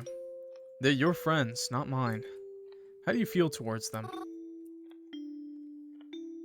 Yeah, I want to believe Croven is just trying to protect... I want to believe Twyla is a good person. Well, the girl I'm friends with, I'll admit that I don't think she's that nice. But she doesn't even seem to try to be. But the stuff she does is for a good cause. And she tries very hard to make everything okay for everyone. Even if my male friend doesn't like her, that doesn't mean that I have to see the worst in her. I'm sure in the end, she thinks of me as a friend too. Even if she doesn't express it the best. I think that's very mature of you. I hope everything works out between you and your friends. Huh, thanks, I think. Good night, Mary. Oh, okay. I had a pretty decent sleep, despite everything that was bugging me. Before I even got out of bed for the day, my phone started buzzing with text messages. It was Twyla. Mary, are you there? I need you for something. If I'm thinking correctly, you'd be able to help me with this very well. I'm not sure what I should do. I want to help Twyla, but Croven was really mad yesterday to see me with her. If I don't help, she might be missing out on evidence because of me. If I go with her and Croven finds us together again, it could result in him feeling even worse. I don't want him to be upset with me again, but I don't want Twyla to get upset with me either. What should I do? Wait, is this actually okay? feel like this is obviously a big break, but we're just gonna go with her. Because we want that sweet, sweet, good ending. Decided to respond to Twyla, telling her I could make it. Good. I assume you're going to tell me to meet you by the cemetery again, so I'll see you there at 12. Don't be late. Damn. Not wanting to be late, but not wanting Kroven to possibly ask where I was going. Quietly got changed and slipped out the front door. Nervously waited for the bus, but hoping I wouldn't see him until later tonight. Hopped off the bus and started to make my way towards the cemetery. I was really hungry. Probably should have picked up something back at the house, but guess I was too scared of possibly running into Kroven there and having to explain where I was going in such a hurry. Twyla met me at our designated time and place, and I asked where we would be going today. The hardware store. Gasp. The hardware store? Didn't we already check most of them? Yes, but someone I talked to actually provided me with some important information the other day. I've heard that our main suspect visits a specific one at least once every 2 weeks, so if that's true, seems like today will be the day he shows up. So are we just gonna wait there until he does? We might have to. But what if he doesn't? Are you doubting me? Well, no, but... Good, then let's go, before we miss him. I headed back down to the hardware store with her, though I wasn't sure what her plan was. Even if we do catch him buying something, is that really proof he's the culprit? Hi, I'd like to buy 15 gallons of antifreeze in the middle of summer. We arrived at the hardware store, except for the few employees here. It's pretty much empty. Oh, and I'd like to buy a bunch of purple dye. Yeah, no reason. I just really like purple colored food. Yeah. On Twyla's instruction, we waited for Reginald to stop in, but as long as we waited there, we didn't see him. Looked around the store several times, but still nothing. Though I lost Twyla a few times, so part of me wondered if she was just trying to keep me busy. But that doesn't make sense, because if she really wanted to sneak around, then she wouldn't have invited me in the first place. So, why did she invite me? I was considering asking Twyla if we should leave. I had Reginald's phone number. I considered asking Twyla if I should text him, but that would be suspicious if I did, wouldn't it? Hey, are you going to the hardware store today? Why? Oh, no reason. How did I know? I didn't. Yeah, that would probably be way too suspicious. I wouldn't want to ruin Twyla's plan or anything. Whatever it may be, we sat near the front of the store waiting for anybody to stop in. We were quiet as Twyla was busy texting someone. I don't know who, but I guess it was important as she responded to them for a long time.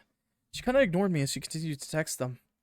The sound of her fingers against the screen was rapid, so it had to be important somehow.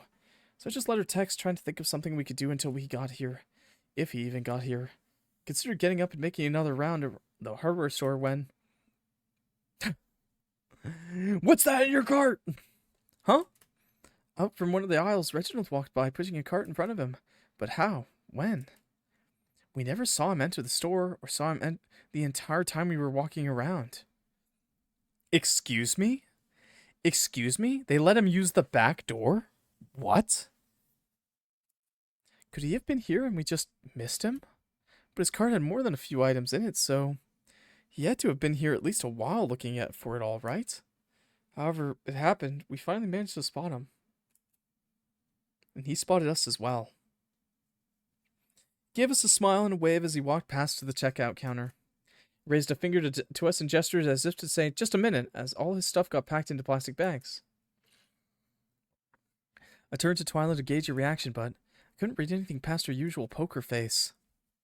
She was just staring intently at him, as if analyzing him. I wish I knew what she was thinking. Then she began to walk away from me. Didn't understand why, and almost followed her, until I noticed Reginald walking towards me, wearing a smile on his face and bags in his hands. Hello, Mary. I didn't expect to see someone like you here. Out again with Twyla today. Oh yeah. He doesn't even care. He doesn't even care if the angry girl next to her is there. He's like, bitchy friend, get out of my way. She's mine. Not to say that Twyla's the bitchy friend. She's an awesome friend and very nice and kind, and she would never make this harder for him.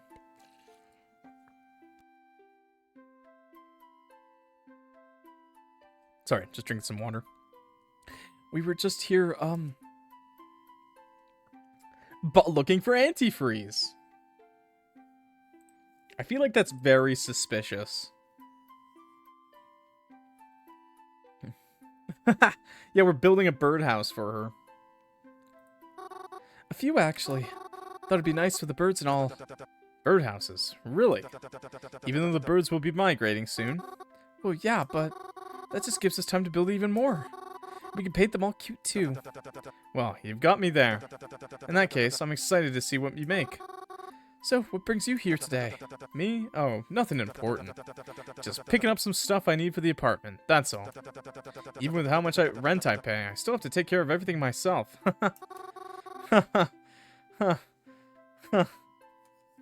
Too fucking real, Reginald. Too fucking real. Depression. Sorry. That sounds troublesome. Why are you apologizing? It isn't your fault. Well, yes, but still. Well, I ought to be going now, I suppose. My errands aren't going to take care of themselves. But, say, next time you need to come here, reach out to me, won't you? I'd love to tag along, and I think I'd be able to help you a bit, too. I'll remember that. Perfect. We let the murders keep going on until winter, and then we finally say we need some antifreeze. Perfect. And then we got him. We fucking got him. Just like that. After that, Reginald left out the door, waving goodbye. Twyla walked back over to me after having been watching from the sidelines the whole time. Twy? What was the point of that? You didn't even talk to him and he walked right out of the door. Yeah, but did you see what he bought just now? Oh no, should I have? Within his purchases, I saw him buy antifreeze. Not with the kind of gallon we were looking for, but he did buy it. On top of that, he bought rat poison, insecticide, and rope. Well, that stuff doesn't inherently mean he's using it for anything bad. He's just trying to kill a bunch of rats in his house in the most creative ways possible. Are you gonna report that, though? No. You're going to pursue him. Before he gets far enough, I want you to go out there and ask to help him. What? Isn't he our main suspect? Don't you think he's dangerous? You want me to go with him? For whatever bizarre reason, he seems to have a liking to you, right? So you could probably get a lot out of him. You know, or die. Yeah, okay, fine. That's cool. Twyla, I don't know about this. Why not? You're the one who said he's not inherently doing bad things anyways, right? So you should have no reason to be scared. Besides, I have to take care of something else anyways. But I'll have my phone on me the whole time. So hurry. Go out there and catch up to him. Text me any updates. If things start going really bad, you could just call for help. Heh. I should have known. Known what? That you'd rather chicken out and let more people die. Should I even be surprised, though? Of course you'd want that to happen. They fill up those precious cemeteries you love so much. What the hell, man? This is so horrible. Maybe that's why you keep hindering my progress. I ran out the door as fast as I could. Even Twyla thinks we should go on a date with him. Is that what she thinks, huh? Even though I didn't say anything, I think Twyla could tell I was going after Reginald like she wanted me to. To my surprise, he wasn't actually that far down the street. Surprised to see him on the street at all, actually. Guess he was taking the bus like I do. Maybe his car was just parked far. Whatever the reason, it worked out well for me, as I was able to skip up to him pretty quickly. That's a cute pic. That's just kind of cute right there. Reginald, wait a moment. I'm sorry. Is everything alright? Well, you see, back there, Twyla mentioned to me, you were, buying rat poison? Oh, yes. It's a bit embarrassing to admit, but my apartment has been having a bit of a rat problem lately. My landlady won't do anything about it, so it's up to me, I suppose. She doesn't even answer her door anymore. Can you believe that? Yeah, I see a lot of purple liquid leaking out of her door. Weird. So I guess I ought to take care of it before my neighbors start having rodent problems too. Well, I don't think you should kill them. They probably just didn't have anywhere to go, so it's not fair to them. I'm sorry, but I really don't think there's much I can do at this point. Well, I'm actually pretty good with animals, especially small ones. Is that so? Yeah, so maybe I can come over? I'll try to help you with them so you won't have to kill them. I don't know. I appreciate your concern, but are you sure that's something you want to do? Yes, absolutely. Well, alright, if it means that much to you. When would you like to come over? Oh, I was thinking like Right now? Oh, that's so last minute. You're not even giving me time to straighten things out. I can't possibly have you over right now. I'd just die of embarrassment. Or you might die of fright. Please. The problem will be over sooner if you let me come now. Well, alright. You drive a hard bargain. My car is just around this corner, and the drive shouldn't be too long. Oh, good. Hopefully I can help, at least a little bit. Like Reginald said, we got to his car around the corner. Once I was buckled inside, I messaged Twyla. I'm in his car. We're heading to his apartment. Perfect. Make sure to snoop around while you're there. I don't know. Said I was gonna help with a rat problem. So, even more of an excuse to be snooping around. Actually, yeah, I was gonna say, actually kind of true. Kind of true, chat. Kind of true. You have to look for that rat, right? I guess so. Text me when you get there. Make sure you talk to him on the ride over. If you spend all your time texting me, he may think you're up to something. Right. Is for me? I put my phone down, took a deep breath. Everything about this felt uncomfortable. Going to Reginald's just to spy through his things? That's not right. But if he really is dangerous, maybe that makes it okay? But if he isn't, then... And if he is dangerous, then I have to be extra careful. I don't know what he could do. I mean, I don't know him that well. Here I am heading to his house. I'll just be on my toes. So, have you worked with rodents before? For sure, bud. For sure. Lots of rats at the cemetery. I have to stop them from eating the coffins all the time. Oh, kinda? I know a lot of people are scared by them, but they don't bother me anyway. Reginald and I spoke as he drove. I actually had a pet tarantula when I was younger. I know it's not exactly the same, but it's an unconventional pet, I guess. Fascinating. I've never been much of an animal person myself, but who knows? Maybe that would change if I got a pet. Unfortunately, my apartment doesn't allow them. A shame, too. Cat would be most handy in this situation. Haha, I suppose so. I guess I'll be your cat stand-in. What? Mary, what did you just say?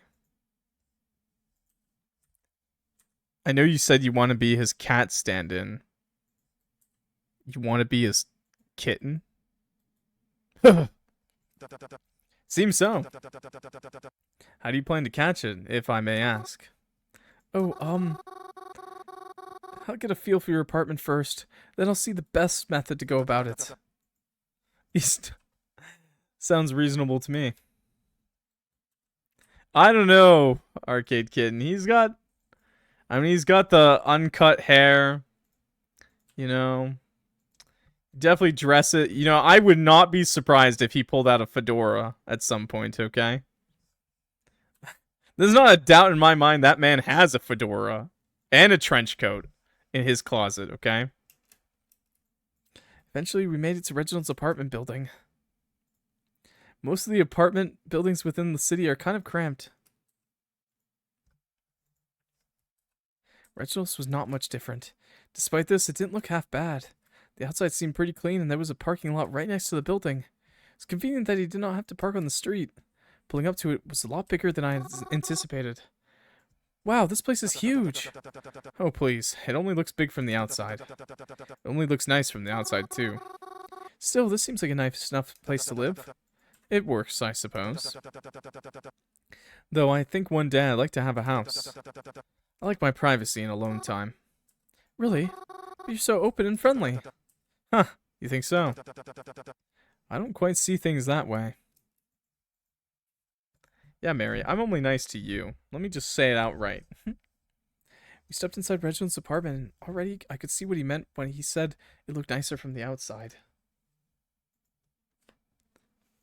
Mary mistook him for an extrovert? No, he's just an introvert who knows what he likes. Wasn't terribly dirty, but it definitely looked like there was some dust about. On top of that, it was incredibly plain. Dull of anything except doors and an elevator and a stairwell.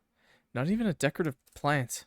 To top it all off, there was a faint smell in the air that was just not good. I don't quite know how to describe it, but it was definitely unpleasant. Has no one realized this landlady is dead? I'm on the top floor. Our elevator is broken, however, so I hope you don't mind taking the stairs. That's fine, I don't mind one bit. As we walked up the stairway, I texted Twyla to let her know I arrived as well as his address, just in case she needed that information later. Reginald's apartment was on the 5th floor. It was a long walk up the stairs. God, the elevator's broken. You live on the 5th floor? Bruh. I'd be pounding down that landlady's door. I'm not... And once you were at the top, it felt incredibly high up. I'll beat her up. No, I would never do that. I would never do that. I would beat her up with my words. That I would do.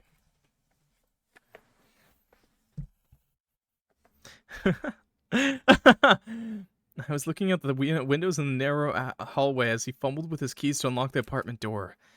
It only occurred to me after the fact that I probably should have offered to hold his bags for him, but I was distracted. He got the door open, though, and then welcomed me inside. Well, here we are. Hope you'll forgive how messy things are right now. Messy? Reginald had nothing out except for his furniture. None of it seemed overly dusty or anything. Well, I suppose... Just then, Reginald got a phone call. Ringtone? Ah. Terribly sorry, but I believe I have to take this. I'll just be a moment, but please, do make yourself at home. Snoop time! Reginald excused himself into what seemed to be his bedroom. Took a quick glance at my surroundings to get a feel of things and where I should look for evidence, I guess. Reginald's apartment felt a bit smaller than what I expected. He seemed very minimalist. I don't know how much he was allowed to change about his apartment, but even still, I don't know how much evidence I could find when it seemed like he hardly owned anything to begin with. Look at the special ringtone. Reginald feels like the type of guy to pay for a ringtone in 2024. Like, he feels like the type of guy that actually still pays for them. Took up my phone to text Twyla. I hoped she would respond quickly before Reginald came back. I'm in his apartment now, but I'm not quite sure what to do. I'll have to take a phone call. I know I should look for evidence, but I don't know where to look. Well, fucking look somewhere and try at least instead of texting me. Even something small could be important. Okay, then. I mean, she is right. I've got to look somewhere. Alright, chat. We're in it to win it. Okay, investigate the drawers, investigate kitchen cabinets. Okay. Well, I can't go to the bedroom. He's in there. Investigate the bathroom. The drawers. Let's start from the top. Open the drawer of the end table that was sitting behind the couch. There's nothing really in here except some keys and spare change. Close the drawer. Okay. Kitchen cabinets. Antifreeze. Walked to the kitchen area and quietly started opening some of the cabinets. Couldn't find much in here. Only thing that could have potentially struck me as suspicious is the bottle of drain cleaner. Kept right under the sink. Oh, pff. That's not weird. Unless he has a cup next to it. A mug. He's drinking it. Okay, I guess we'll do not the hallway. What would be in the hallway? No. The bathroom, I guess. Open the door to Reginald's bathroom. It's pretty tiny, cramped even for a one-bedroom apartment. Looked in some of the drawers. There's nothing that really struck me as being suspicious here. I left the bathroom. Okay, bedroom, sure. Quietly snuck over to Reginald's bedroom door where he was talking on the phone. Felt bad listening into his conversation, but couldn't really hear what he was saying. But he sounded frustrated. Not angry, just frustrated. Stepped away from the door. Huh. Okay, hallway? Peered out into the hallway using the peephole on the door. Oh, that one. I didn't know what I was looking for exactly. Faintly, I could hear the murmuring of people on the other side. Sounded like his neighbor was talking to someone out in the hall. Okay, and that's all we got. Text Twyla. I was having difficulty seeing anything suspicious. I was about to text Twyla and ask if she had any ideas of what I could do. Before I was able to text her, I was hit again with an unusual and unpleasant smell. It was stronger this time. It was definitely something in this apartment. The fridge! No. Followed the scent to a door at the end of the hallway in the apartment. It led me to a room with an oddly placed wardrobe in it.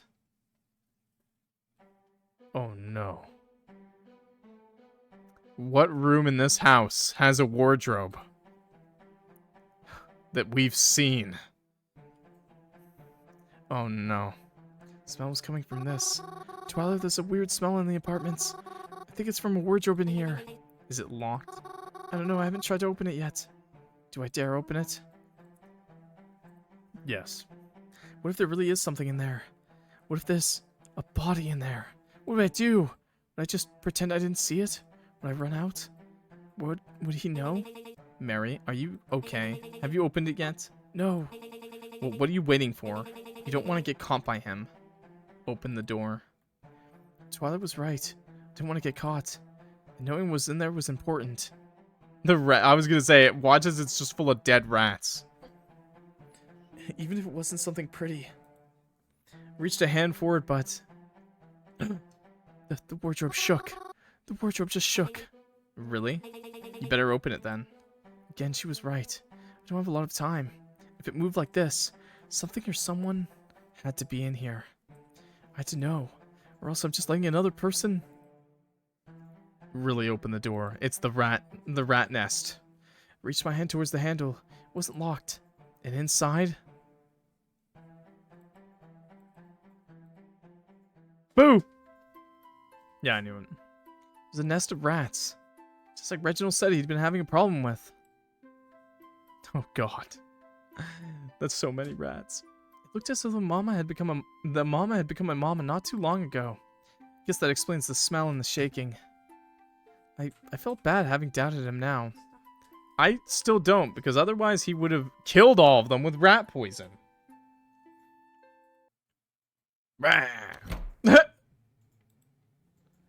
It seemed as if I woke up the rats. The mom looked like it was going to attack me, but Reginald was here and he held the door shut just in time.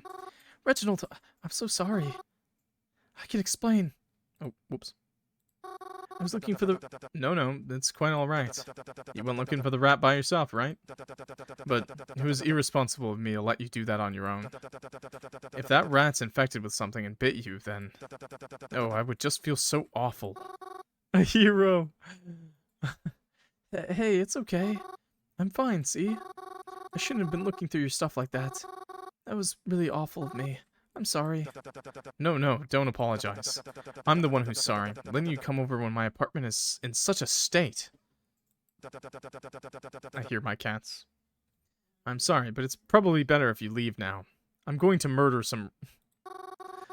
That's understandable. I'm very sorry.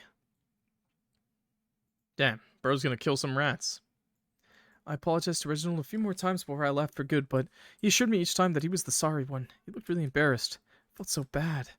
He asked if I wanted a ride home, but I told him that was okay. I'd just take the bus. He was also kind enough to reassure me that he would look for a rat specialist or something to pick them up, rather than use the poison. Wow! Good for him. Because he knew how much it bothered me. He was sweet. Wait a second, never mind. He's only doing that because of her. Never mind. Opposite of sweet. As I hopped on the bus home, I checked my phone. Mary, are you okay? Did you find anything? Sorry, I didn't respond earlier. I opened the wardrobe, but there were just some rats in there after all. Damn it. That doesn't help our case at all. Actually, there was something a bit unusual I spotted while I was there. You know, Mary, I hope you're not going to bring up the rope. What was it? You said that he bought rope earlier, right? Yeah, why? Well, when I opened the closet, I noticed that there was already some in there. Leave my man alone. He's a little kinky, you know? I mean, what can he say, you know? What can I say? Man likes a little bit of... I noticed that there was some already in there. He just does it recreationally, though. Is that so? What do you think he needs it for? He goes spelunking. Twyla? It's a snack. True. Hey, are you there? It's late. I wasn't sure you were still going to message tonight. I just had a busy day. Understandable. As did I. For some reason, I have a feeling our days were busy in different ways. That's probably true. You must be tired then. After such a busy day. I guess so. Well, I won't keep you up longer than I have to. As long as you're safe, that's all that matters. Hoping to see you soon. Good night, Mary.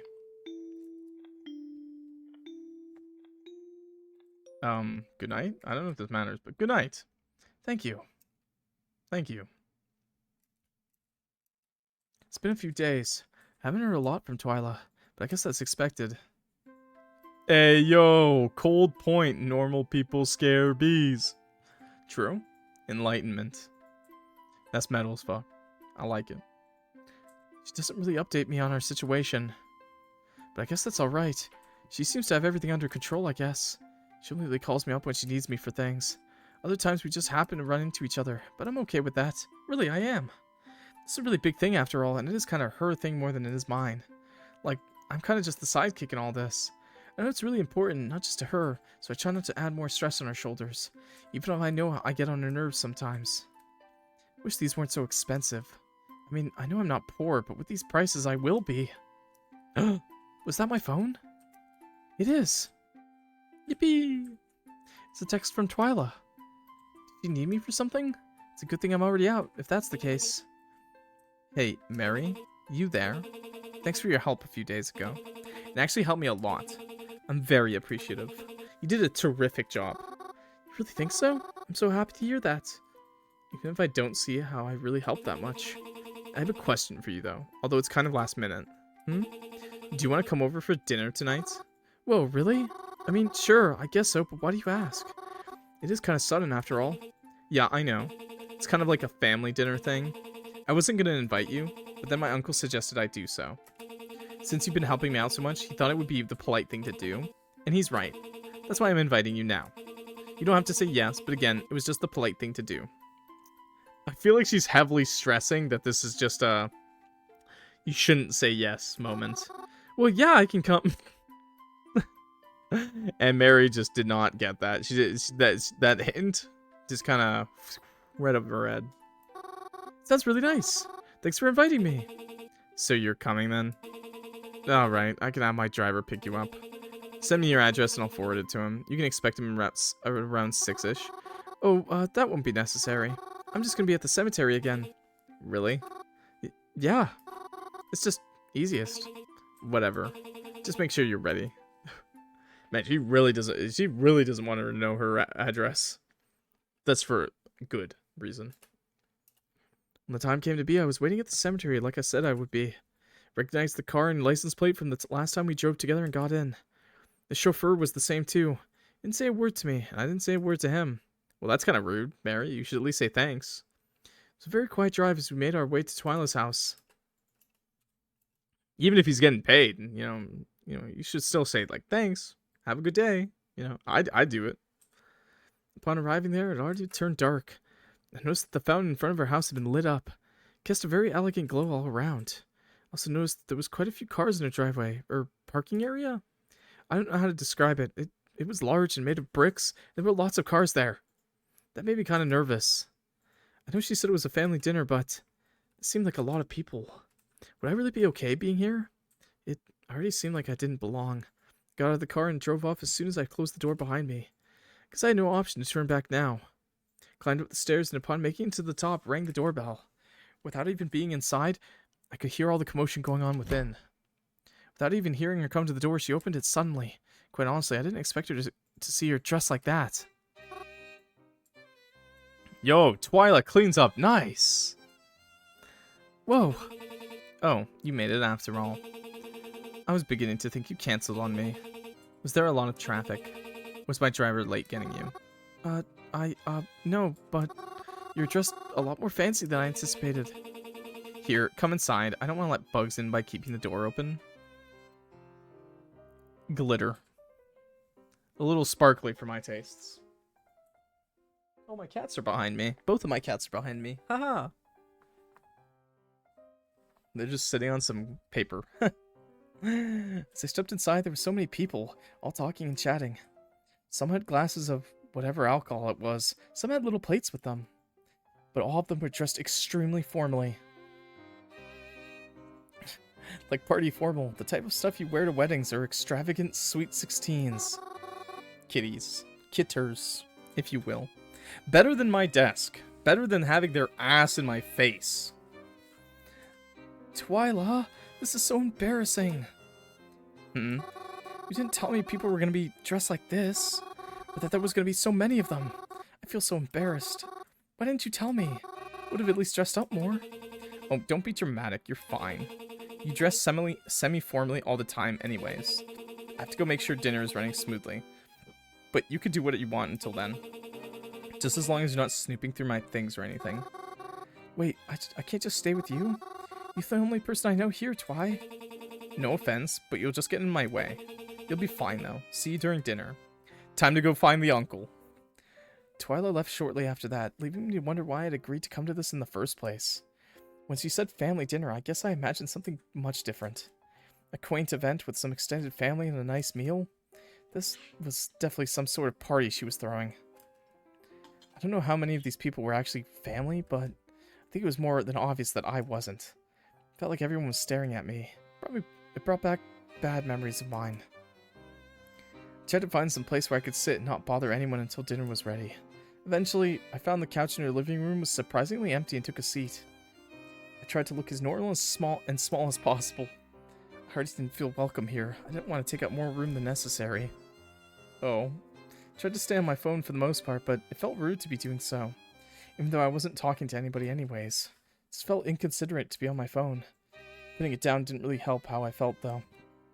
Although I didn't join into any conversation, I did hear one that caught my attention. Don't give me that look, you know this place. The bookstore on 4th, run by the old guy. Oh, that one. Bookstore on 4th? That was the bookstore Twyla and I went to. What happened with all that anyways? I read the newspaper. Newspaper? You didn't just watch it on TV? Nah, I prefer to sit and read it with some coffee. Anyways, like I was saying, they confirmed his death the other day. Really? Wasn't he brought to the hospital? Hell if I know. The article didn't say. All it said was that he was found with multiple stab wounds bleeding out on the floor of his own store. I don't even think they found him until morning, but they estimated he died around the closing times. I didn't hear about a hospital, but it seems he's dead now regardless. What? No! Not the guy with a hook for a hand. No! No! He can't keep getting away with this! I felt heartbroken. That was the bookstore owner Twy made me distract. I didn't even hear of his death. How long ago was it? Did I miss it? All the oldies out. No! And the cool ones with hooks for a hand! Did they have a funeral already? He was so nice to me, though. But his store was so empty. Was he all alone in the end? Okay, he could have just been working. Is this my fault? Does death follow me now? What's gonna be the next to die? Deep in my own thought, I almost tuned out their conversation. Then I heard another thing that made me snap back into it. Is he even fucking here at all? I haven't seen him, but I wouldn't be surprised if he isn't. Not like he does anything anymore anyways. Denzin was always pathetic. Maybe now he's finally realizing that. Denzin? That's Twyla's uncle, right? You sure you want to be saying that so loud? What if he's here and he hears you? Doesn't matter. Not like we'll get kicked out or anything. Huh, I guess that's true. I thought it was pretty cruel of them to be talking about him like that. I know I don't know him, really, but I can't help but feel bad for him. They're talking so cruelly about him, and in his own house. Hope he wasn't here, and if he was, I hope he didn't hear anything. Can't imagine hearing someone talk about me like that in my own home. Yeah, kick him out. Oh, is dinner ready? People around me started leaving to the next room. Thought of having to sit at a dinner table with them made me feel nervous. Thought about just staying in here instead, but...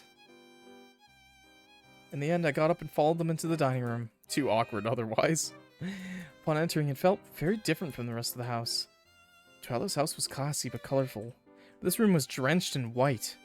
The only thing to offset it was the brown, long dinner table in the center. What a long table it was. Felt like the kind you saw in movies. People began to sit. Ew, rich people. Ugh. Hastily, I looked for Twyla. On one end of the table, I noticed that Denzin was here after all, and he took a seat. Hope those talking bad about him weren't near. On the other end, I caught sight of Twyla beginning to pull her chair out. She saw me. I think she must have sensed how nervous I was, because she gestured me over to her. Oh, thank goodness. I made my way over there as quickly as, but also as politely as I could. I was planning on taking the seat next to her, but another man got there before I did and sat down. God damn it! Take a hint! So I just took the one next to him. I was still in talking distance of Twyla, so I was okay with it. People began to talk, as well, people do. I started to tune out their conversations again. That is, until I was brought into the conversation. She's a bit freaky looking, ain't she? You get used to it. Oh, who, me? Yeah, let me look at me a sec. Huh. I can't look in those eyes too long. It'll freak me out.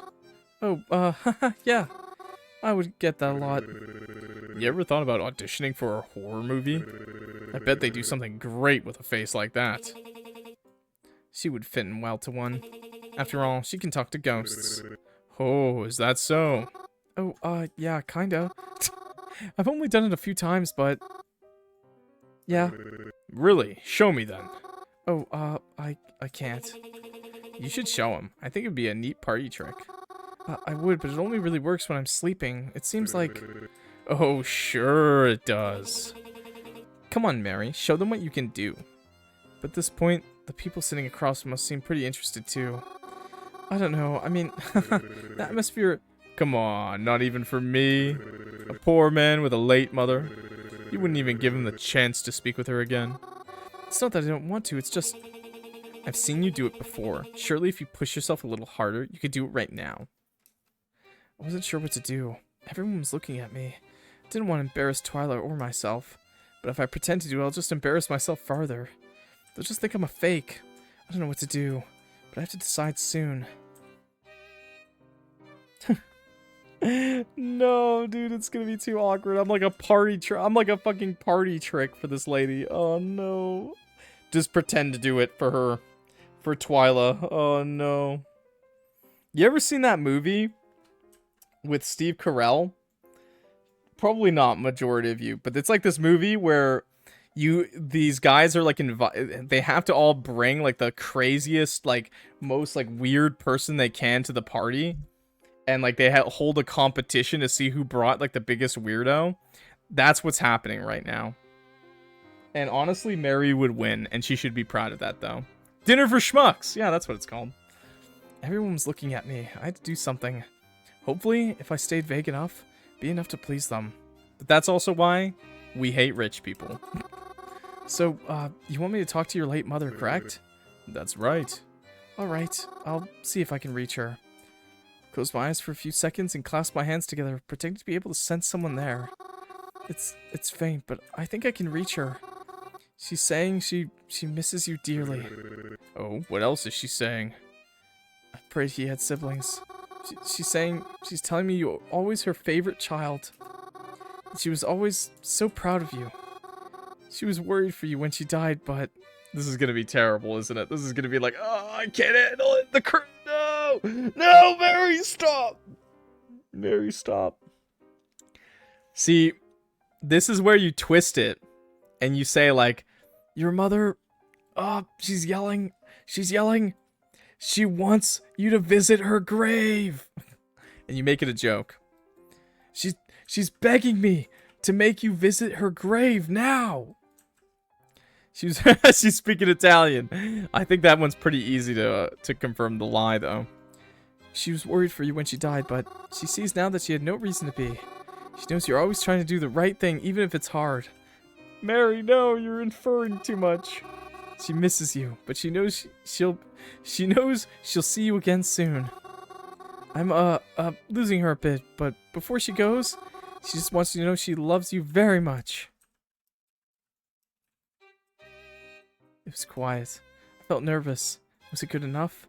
I should have been more specific, probably. The man started crying right in front of me.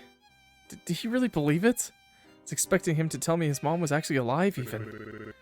Oh, Ma, I miss you too, Ma. The people sitting across from us and a few others began to give me a small golf clap, seemingly impressed with me. No, did that actually work? Mary just has the best luck ever. What the fuck? I felt flattered, even though I hadn't really done anything. A few of them asked if I could talk to their relatives for them, but Twyla stopped them, saying I had done enough. She is the party trick. Yep. I silently thanked her. The food was delicious. It made it feel semi-worth it that I came.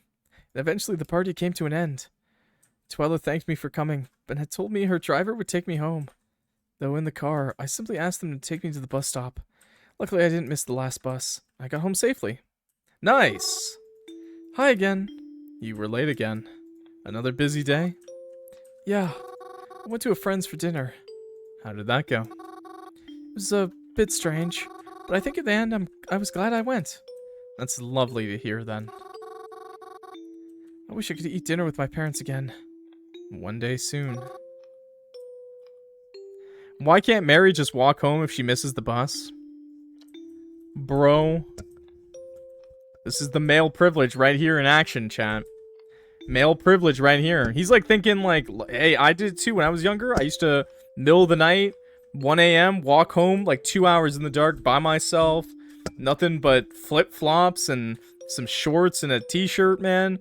Maybe a little bag with a water bottle in it. You know, nothing happened to me. I'm a dude. What could happen to me? Nothing. Nothing happened to me. But it's not the same for women, my man. It's not the same for women. Especially when there's a murderer on the loose. That you know of. It's not a good idea to let a girl walk alone. You know, I'm sorry. It's one of those male privilege things. You know, women can do it. It's just a lot riskier, you know?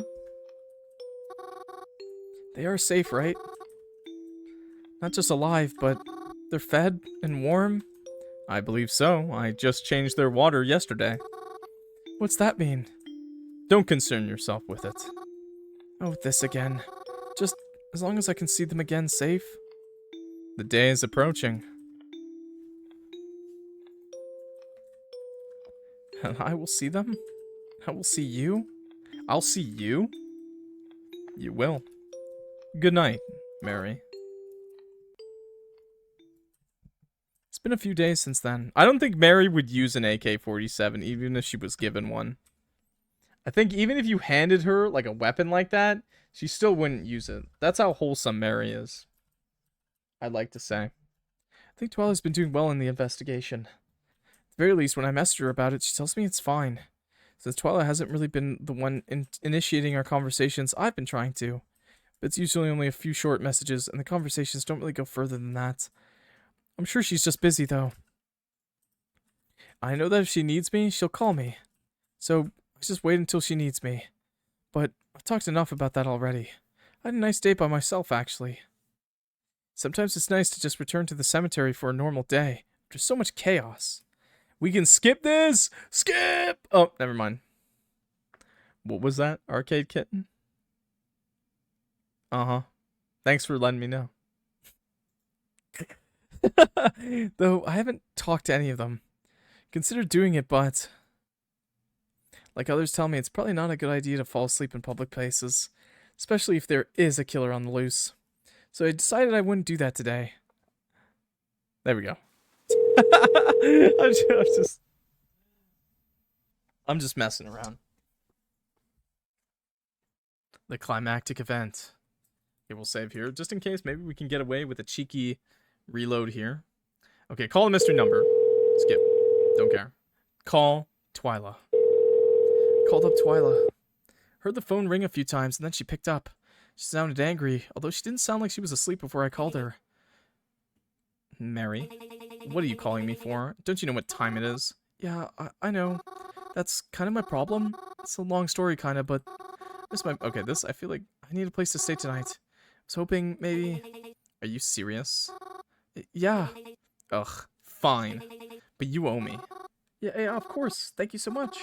I'm in a movie theater? Let me guess. By the cemetery? Yeah, how'd you know? The sleepover gets to be different. I'll be there soon. Oh, nice. Maybe this time she'll yell at me and berate me? Okay, thank you again. Instead of just ignoring me the whole time. Twyla came to pick me up herself this time. By that I mean she was driving the car this time rather than having someone drive for her. She was fully dressed, but I couldn't tell if she just changed out of pajamas to pick me up. She seemed a bit annoyed at picking me up, so I made sure to thank her again. Drive to her house was silent, except for the rain. Luckily, there wasn't really anybody else on the roads tonight. We got to her house safely. Stepping inside the house, it felt a lot more calm, like the first time I visited. Definitely preferred this to the liveliness of the party a few days ago. Though I must admit, when there's hardly anyone here, it does feel empty. Nice. Owl. Twyla's home had less doors and more archways. Passing one, I noticed the TV on. Was her uncle in there? Is everyone up so late? I followed Twyla upstairs into her bedroom. It was my first time seeing it, and it was a bit different than I expected. A lot more clutter than I thought it would be, I guess. Not overly cluttered, but... Twyla never really struck me as the type to collect clutter, but you learn something new every day. Well, here's my room. You'll be sleeping here with me, but I actually have to head back out. Really? In this weather? Why? It's a personal matter. I don't want to talk about it. Oh, I see. Okay, then. You can borrow some of my pajamas in the dresser and use the shower if you like, and eat from the kitchen. But again, I'm trusting you not to look through my things. Oh, yeah, of course, I'd never. Good. I'll be back soon. And then she left back downstairs again, leaving me here alone. Wasn't sure how long it'd be until she'd be back. I'd feel weird sleeping in her room without her here. What should I do? Snoop, Snoop, Snoop. Never mind. We'll, go to the living room. Decided to go to the living room, curious as to what Denson had been watching. As I made my way down the steps, I could already hear a familiar jingle and a crowd cheer. I know that game show. Nice. I like how I'm not gonna lie. I'm not gonna lie, chat. I may have been slouching just like that a couple minutes ago. I entered the living room and made my way to the other side of the couch from where Denson had been sitting. My goblin gamer pose. The classic. I didn't really say hello as I entered. Kind of just plopped myself on the other side of the couch from where he was. Don't worry, I've straightened up. YouTube, you straighten up right now. You sit up straight. You do a little stretch for me, actually. Oh my god. You know, maybe... Oh my... Yeah. You know what? YouTube, stand up. Shake it out. Oh my god, that feels great. I've been sitting down for almost like 4 hours. Do a pose. Do a JoJo's pose.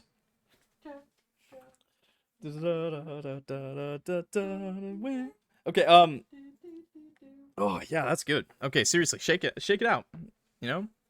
And do what you do, you know? Twerk, do a squat, you know, do a couple kicks, JoJo's poses, whatever. But do something, okay?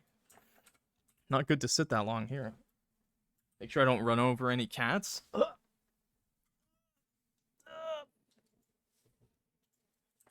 That's good. That's some good stuff. Okay. He already knew I was here. I felt kind of awkward to be saying hello so late into my stay. This is Peril, right? Yes.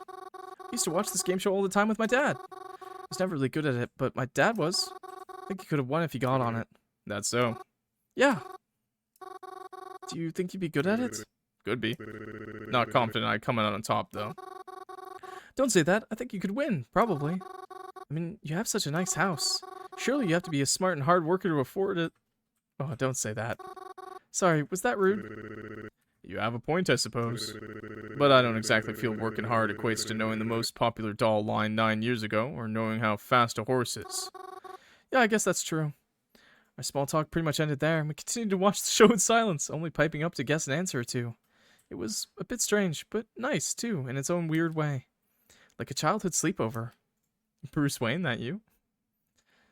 Eventually, I heard Twyla come back home again. She walked right past us and straight upstairs. Heard her open the door to her room, stop, and then walk back downstairs.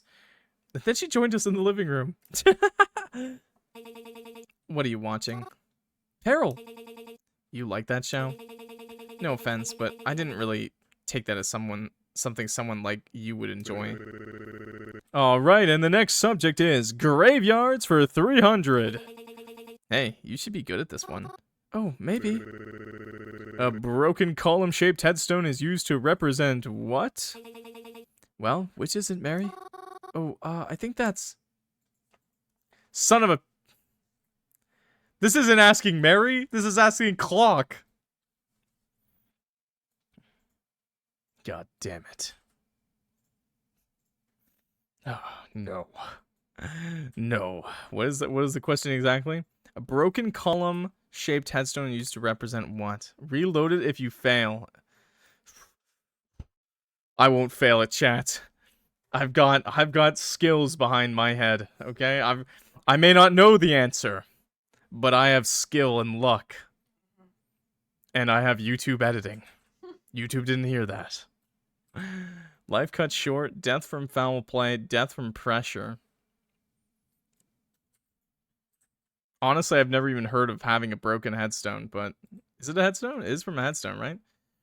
I don't know, life cut short? Death from foul play. Death from pressure. Under pressure. Pushing on down on me. Okay, okay.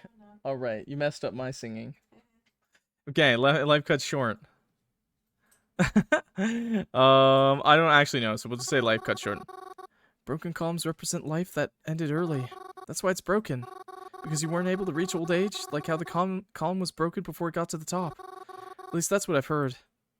Contestant answering said something similar to what I said. That is correct! We got luck first try!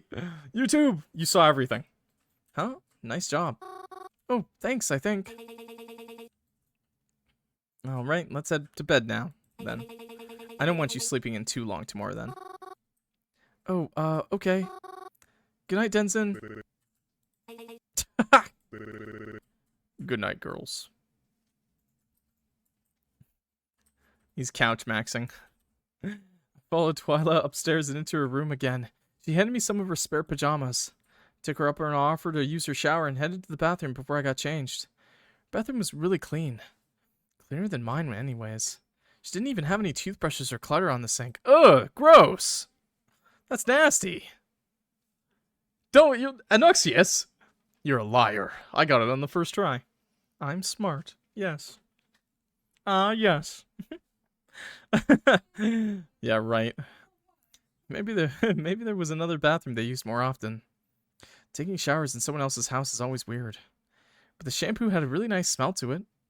Rich people shampoo. Strangely enough, I don't recall smelling this on Twyla ever. Not that she smelled dirty or anything. Twyla always had a cleanliness to her, but this shampoo didn't seem to match hers. I got changed into Twyla's pajamas. They fit pretty comfortably, though I expected that since we are two small girls. When I returned to Twyla's room, the lights were already off, but she was clicking away on her laptop. I noticed on the floor she left a blanket and pillow for me. I didn't really want to just sleep on her rug, but I wasn't going to argue with her hospitality. You don't got no guest rooms? I cuddled into it and tried to get comfortable. No guest rooms? What are you typing? Nothing. Are you messaging someone? No. Does it have to do with the investigation? That's none of your business.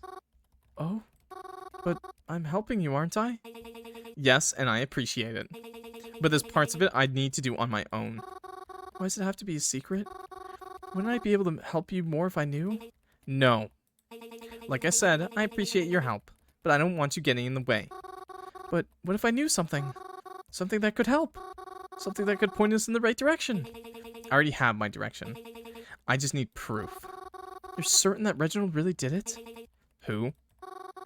Reginald? The guy you told me to stay away from? Yeah, I know who he is. I'm absolutely positive it was him. How can you be so sure of that? I don't understand how you can be so decisive over it, especially when you don't have any proof. I'll get it. And then you'll know why you shouldn't doubt me. Alright then. Twyla, do you want to be a detective? Do you want to be a detective? Is that why you're doing this? I'm working so hard for it? Not necessarily. I just want my city to be clean. Would you want to be a police officer or something then? Oh god, no. Even if the police weren't morons, I still wouldn't want to be a part of them. Are you like a vigilante then? Batman? Owlman? What's with all the stupid questions? Yo, reference? Owlman? Sorry. Owl woman? What will we do after we catch him then? What do you mean? We'll hand him over to the police. So that's when the police step in? Yeah, they're the ones who need to arrest him after all. We just need to take care of it until that point. I see. And then? And then what? And then what about after that? What do you mean? There's nothing after that. It'll be done. That's it? There's nothing else you want to solve? No. You say that as if it's common to chase down murderers. Well, no, I mean, I don't know. Our friendship is pretty much built on solving mysteries, so, like, we should buy a van and get a dog. I guess a dog boy. That'll be weird when we have to feed him dog food, though. What? We aren't friends. What? We're not? No. I mean, if you want to refer to me as being your friend, that's fine. But it's important you know, I don't see you that way at all. I don't plan on talking with you anymore once this is over. You don't? Like, maybe if I need you for something. But otherwise, there's no point in continuing this alliance. And I don't want to see a van ever in my life with a dog and you in it. What? You're not upset by that, right? I thought I made it pretty clear I was just being polite to you. No, I'm just really tired. I think I'll sleep now. Good night. Cries to sleep. I think you picked the wrong route, Mary. I think you picked the wrong person to hang out with. I had a hard time sleeping after that. Didn't help that I was stuck on her floor either.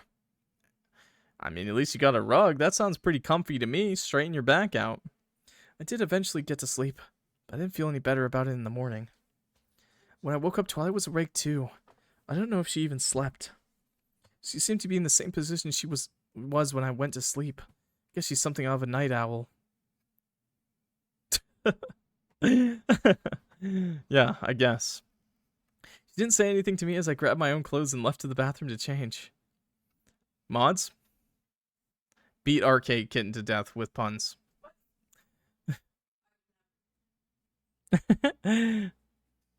Not even a pun. Not even a pun. Just...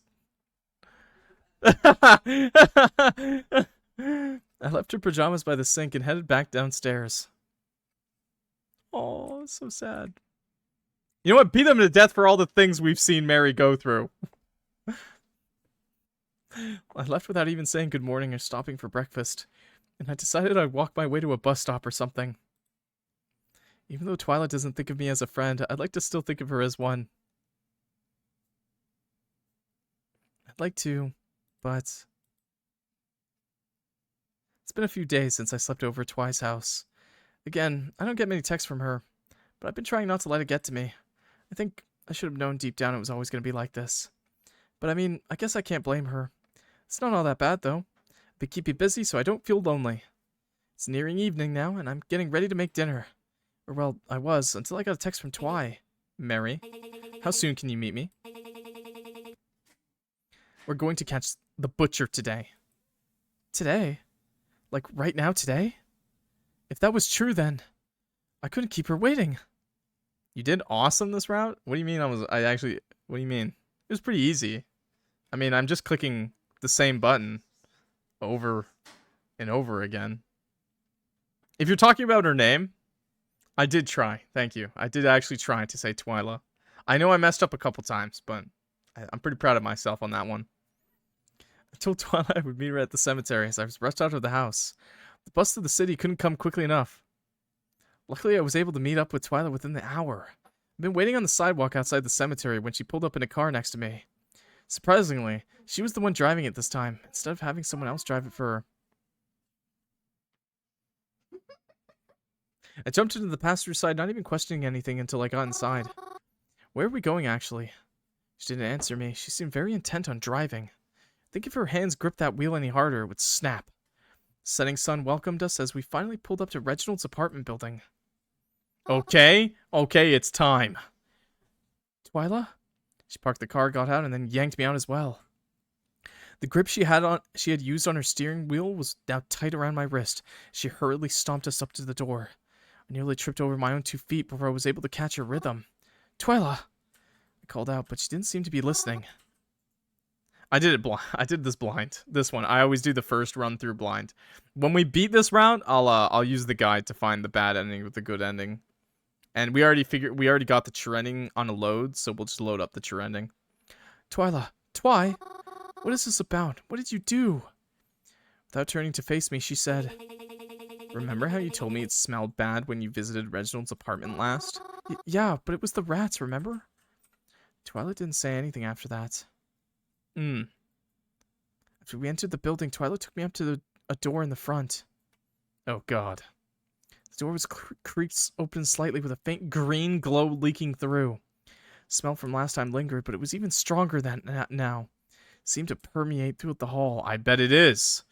It was somehow faint and yet terribly strong at the same time. This is the apartment of the landlady, Twyla said flatly. Go ahead. Take a look inside. You're gonna just traumatize me? Why? Do it. I didn't want to, already fearing what would be behind that door. but it looked as though I wasn't being given a choice. Feeling heaviness in my chest and legs, I made my way over to the door. Tried not to touch it as I leaned my head forward and peeked inside, and regretted what I saw. Ugh. Oh, God! Felt my heart sink even deeper into my chest as my throat struggled not to go dry. You're telling me that smell from before was... Absolutely. I felt sick. It was Reginald's own apartment and his landlady. But I still had trouble believing it was really him. Until... As if this evidence against him wasn't damning enough. I turned to Twyla. She pulled a pair of gloves out and put them on. She moved past me and opened the door, talking to me as she did so. When he went inside Reginald's apartment that day, I'd gone around and talked to whatever neighbors of his happened to be home. They said the smell had been around for days. They filed complaints after complaint, but never got a response. Figured their landlady was too lazy to call someone to take care of it. That didn't sound right to me. So I had a special friend of mine come in to help determine what was really going on. And we found this. Has she just been sitting here the whole time, Twy? Sitting? Why didn't you call someone? Who's this friend of yours? What's happening? Well, I had to make sure I was right first. They helped me determine the cause of death was due to food tampering, with traces of that same antifreeze-like substance from before. And if that wasn't enough, Twyla bent over and picked something off the ground. What do you think of this? I have to say, I'm surprised. He made it hard to get concrete evidence for him. And then just what got ahead of himself? Let himself slip. I suppose I shouldn't be complaining. It makes my life easier. I just find it curious, that's all. He really hated that landlord. The anger brought it out on him. I couldn't believe it. All of the evidence was right in front of me, but still, Reginald had always been so nice. Could he really have... I was alone with this man at times. He found me sleeping in the cemetery by myself once. But he never hurt me.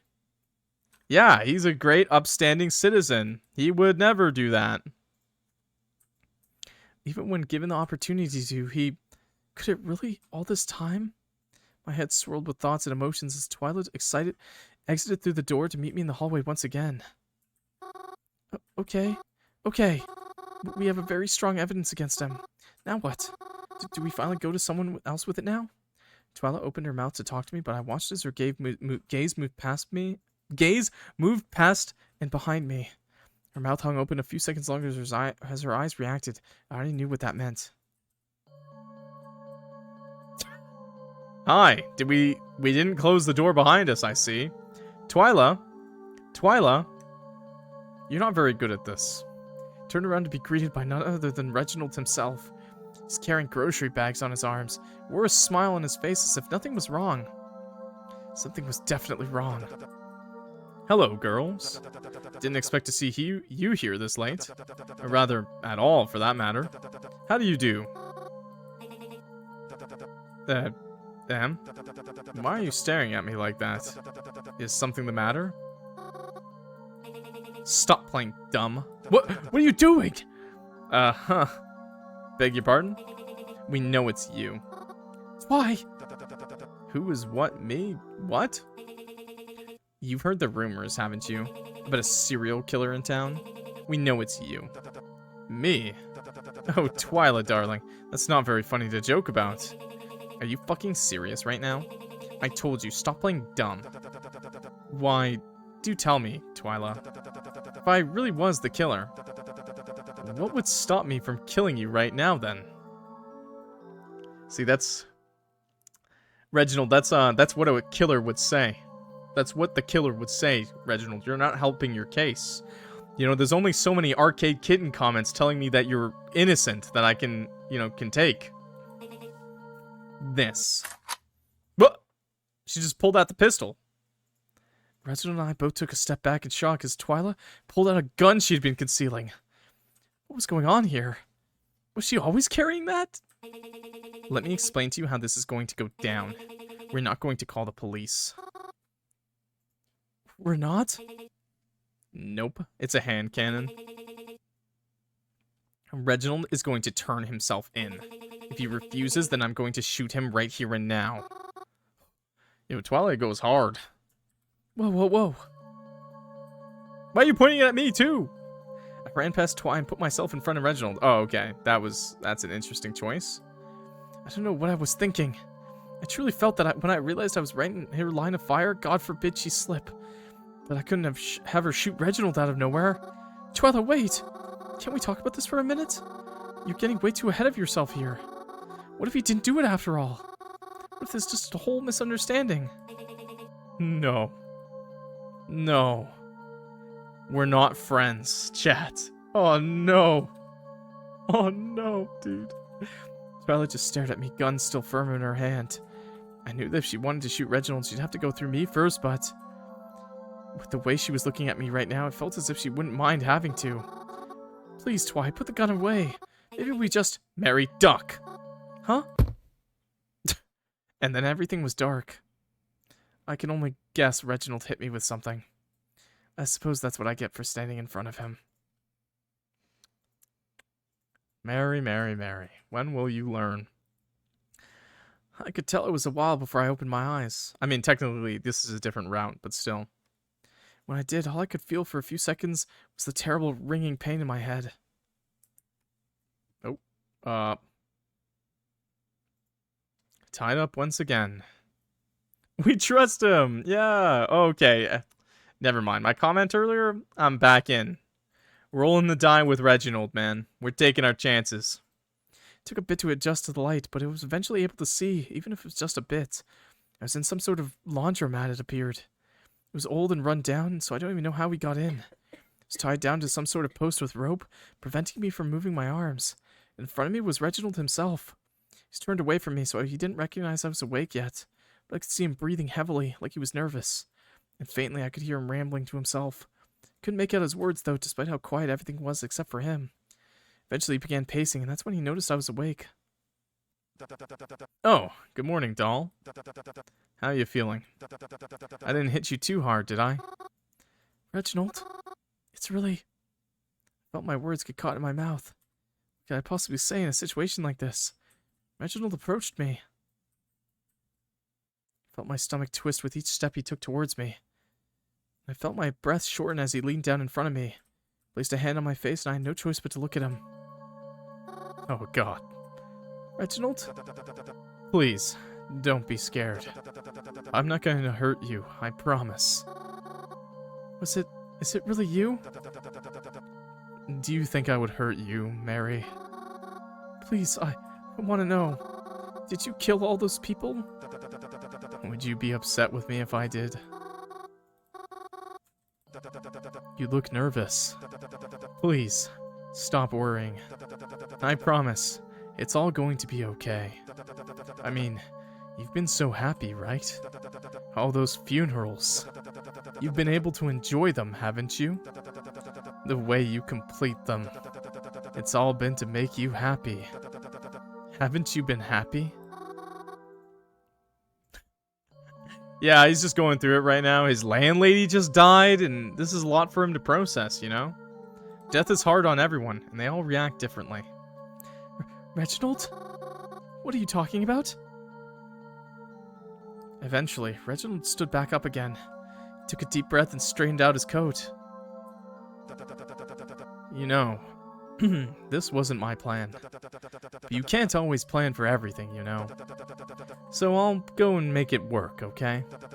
Stay right here, and don't go anywhere. I promise, I'll be right back.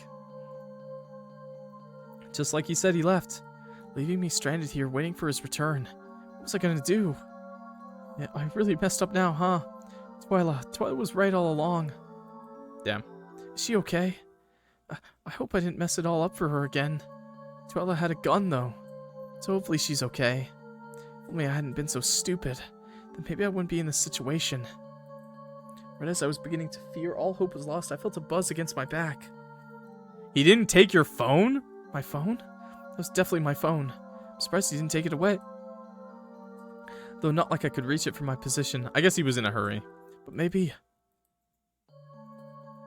Started shifting all around, trying to get the rope loose. Doubted I would be able to, but I tried regardless. At the very least, if I could get to my phone or something, maybe I had hope. Just hoped Reginald wouldn't come back before then. And then, out of nowhere, it seemed like the rope just fell off. Huh? I was confused. Did he not tie it that tight? I mean, I guess he did say he didn't want to hurt me. With the rope off, I rushed towards the front entrance. I pulled hard on the handles. Locked. Even though I could have sworn Reginald left this way. Tried all the back doors and side doors too, but it was no use. I was just trapped in a bigger cage. But I did have my phone. I was trying to calm my nerves. I sat back by the post and took it out. I was able to call the police when I saw my phone full of messages from Twyla. They were still going. Seems she was okay after all. Twyla? Oh fuck, you're finally answering. I've been trying to get a hold of you forever. See, he didn't gut you yet. Twy, I'm gonna call the police. Don't. Not yet. I need you to trust me, okay? Really fucking trust me this time. As uneasy as it made me feel, I trusted Twyla. Even if she does things in an underhanded way at times. She's always had the best intentions. Best intentions? Bro, I'm pretty sure she would have shot you. I didn't trust her. Things usually didn't go well for us. So I'm gonna trust her now. Because even if she doesn't want to be, that's what friends do. Too pure and innocent. Mary. Where are you right now? Honestly, I don't know. A laundromat? What? Describe it to me. I don't know, there's like laundry machines and all. Looks like it hasn't been used in ages. There's no signs or anything. Can you see outside? Describe what's surrounding the building you're in. Okay. Gave Twyla descriptions of everything nearby, even though there didn't seem to be much. Despite this, it seemed as though all of it made perfect sense to her. I know where you are now. I'm going to be there soon. But all the doors are locked. How are you going to get in? I have a plan for that. Don't worry. Just sit where you are and keep pretending to be kidnapped. I wish Reg would come back. I don't know about that one. Okay. Yeah, you know what? I hope he does too. At the same time Twyla with her pistol does. Eventually he came back, just like he said he would. Oh wow, he's back. Oh good, you're still here. I mean, of course you are. I hope I didn't leave you bored, darling. Like I said, I just had something to take care of first. But as I said, everything is gonna work itself out, okay? There you go, hitting her with the darling. Reginald once again took a step towards me. That's Riz, by the way. Darlin? That's Riz. I had no idea what he was going to do. He reached his hand towards me and... Jesus! Why in the leg? Twyla burst in just in time. She immediately shot Reginald in the leg. He took her one perfect hit. One hit and he was down. It was so easy for her. Damn. Reginald fell to the ground without a scream. He was huffing heavily, blood oozing from his leg as Twy came to untie me. What do you think of my rope work, Reginald? I had to make sure you didn't suspect anything, so I tied her back up best I could. I'll admit, I'm a bit rustier than you, though. Reginald didn't say anything, of course. Wait. We have to save him. Yeah, let me just help him up. Ah, about time they showed up. You actually got the police this time? Yeah. I didn't want to, but it seemed like this was going to be the quickest way to take care of it all. I'm gonna go outside and talk to them. You stay in here with Reginald really quickly while I explain things. What? Give me the pistol! What? What are you talking about? Wait, what? Why can't I go out there with you? Trust me. Okay. Also, here. Oh, okay. Twyla walked over to me and gave me... Wait, I can't use this? You probably won't need to. It's just in case he tries anything in the 2 minutes I'm out there. Okay, I mean, that's great that she gave her the pistol, but I'm also still like, Mary would never use the pistol. Okay. Maybe she does. That'd be the best plot twist. That'd be goth as hell. I accepted as she passed the gun into my hands. It felt cold and uncomfortable, but I held it tight as Twyla exited the front door. I looked down at Reginald, who was still writhing a bit on the floor. He didn't say anything until... Mary... Oh no. Reginald slowly tried to get up, though his leg was obviously holding him down. Stop moving, I'll shoot! I will! Mary, darling. It's okay. I said I wasn't going to hurt you, didn't I? I just want to share something with you. I just really want you to know. I watched as Reginald stood on his own 2 feet. My feet felt frozen in place with the gun shook in my trembling hands. Where was Twyla already? Reginald shuffled towards me. He reached his hand out to calm mine. I was there, and I was held there by him as he told me something I'm not sure I'll ever forget, or even understand. You know, I know you adore the idea of death and whatnot. At least, that's how it appears to me. So, I just wanted to let you know. Death is not at all what you've been made to believe it is. I promise you. It is not an eternity of dreams or nightmares. It is not comforting. It is not warm. So please, please, please, Mary, do me a favor and stop killing me, okay? Lost in his words, I found myself unable to react as he wrapped his hands around mine, took the gun from my trembling fingertips, and pressed the barrel to his temple.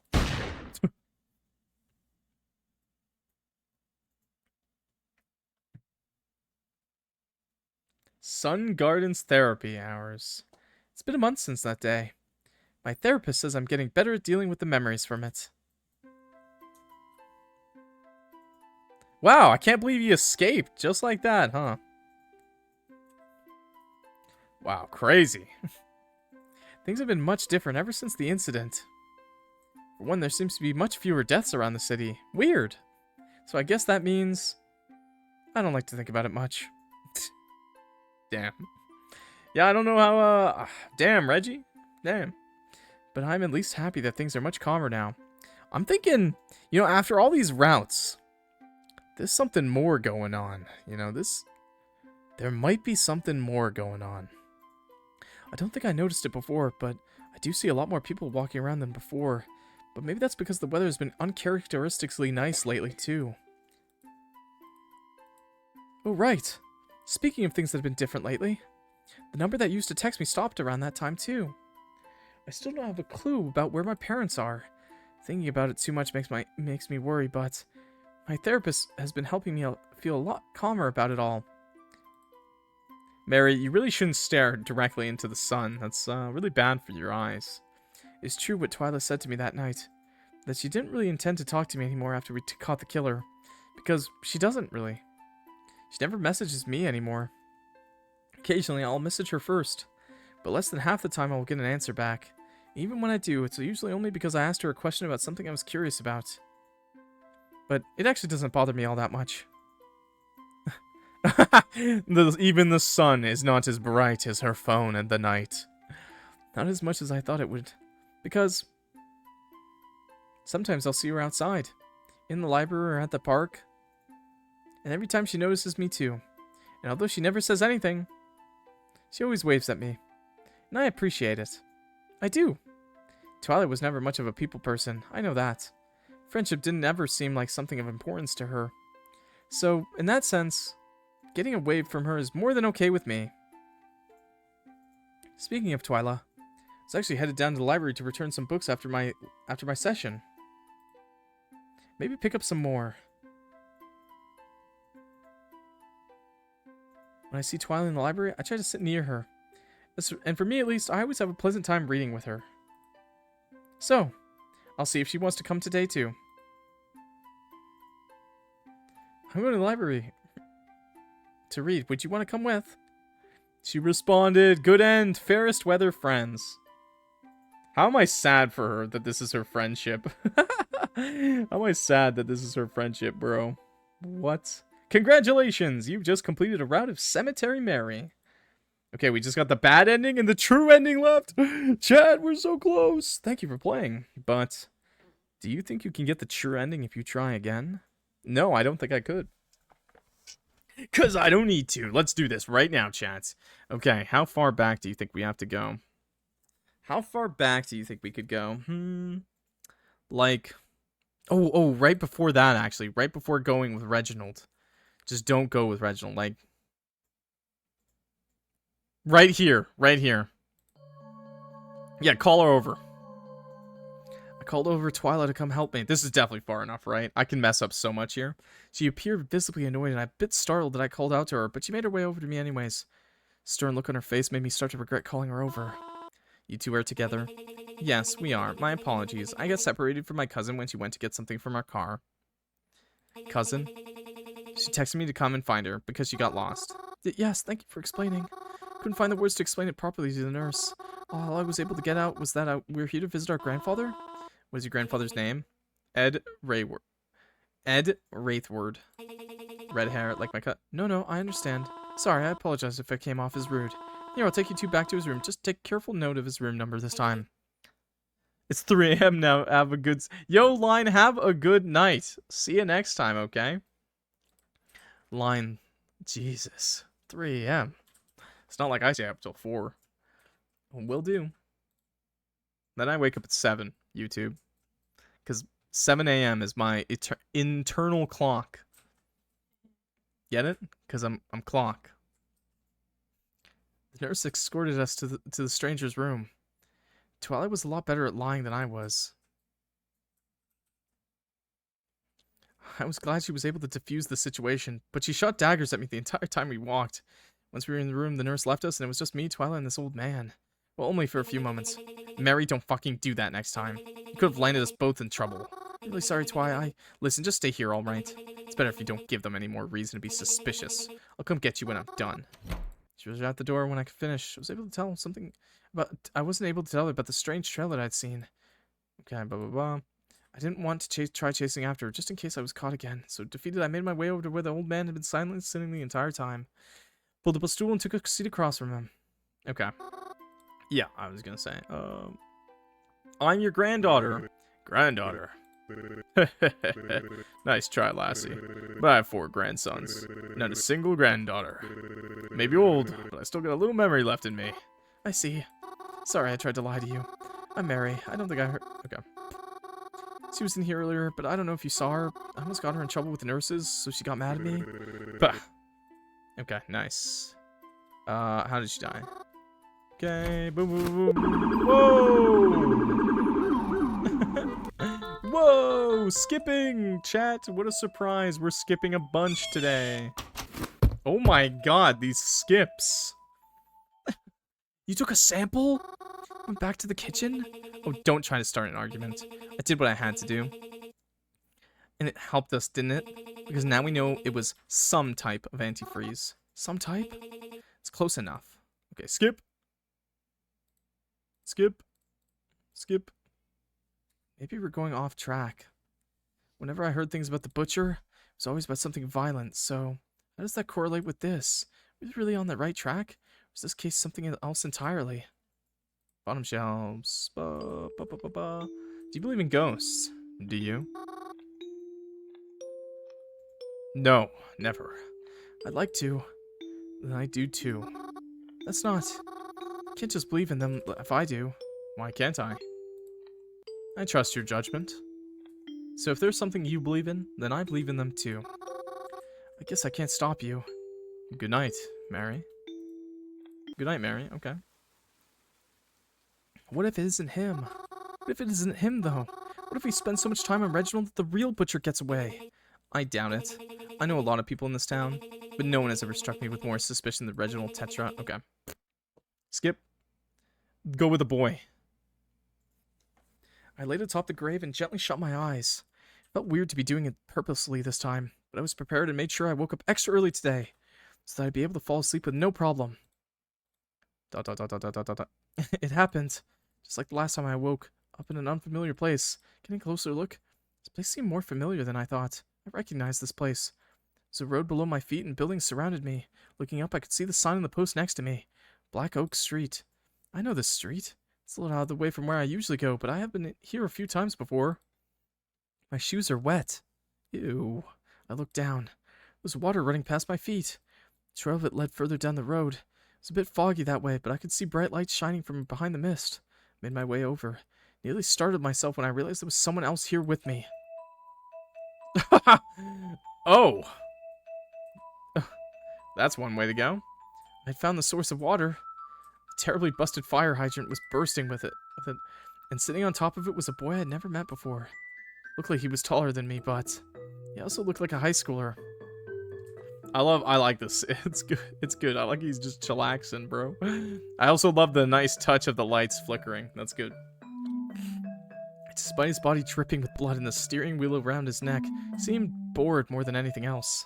I mean, how many people died in a street? It was a broken traffic light that fell over, and next to its source, I could see an ambulance and some police cars with their siren lights on. I guess it was a car accident. Hello? Diesel? Ah, I was wondering when you'd speak up. Wasn't sure which one of us was supposed to talk first. You're bleeding quite a lot. Are you okay? Well, I am now. Truth be told, I haven't been here in a while. I was kind of wondering why I was sent back here. But then you showed up, so I guess that partially answers some of it. I mean, I don't know exactly what's happening, but you don't quite look like you belong here, so... I gotta say though, despite that, your presence, you feel kind of warm. Familiar, maybe. Did you go to my school? I don't think so. I'm sorry. I hope I don't seem pushy. I don't have a lot of time here. Is it okay if I ask you a few questions? Alright, shoot. How did this happen? Oh, like all this? I got hit by another car. Another car? Yeah, like, I was in my own car, right? I was driving to school, rainy morning as usual, right? And I hit a stoplight, so I stepped on the brakes. At least, well, I thought I did. Next thing I know, I've got a car crashing right into me from the side. Bangs me into the pole, and then next thing I know, I'm here. Oh my. I'm so sorry. It isn't like it's your fault. And being here freaked me out really bad at first, but I don't know. Guess I'm fine now. Still sucks though. Like I was so close to graduating, you know? This is my last year this year. Assuming it's still this year over there. Where all the living people are. Do you have any idea why that might have happened to you? What, the crash? Told you. It's because of my brakes. Said you thought you pressed them? Well, yeah, I thought so. But maybe I was out of it or something. Maybe I hit the wrong pedal. I'm so sorry, but, do you think someone may have done it on purpose? If you see a typo, no you don't. Oh, it's okay. It wasn't a typo. It was a full word, just inserted. And I'm calling you out on it. What? My friend and I are investigating a potential murderer. Do you think what happened to you was planned?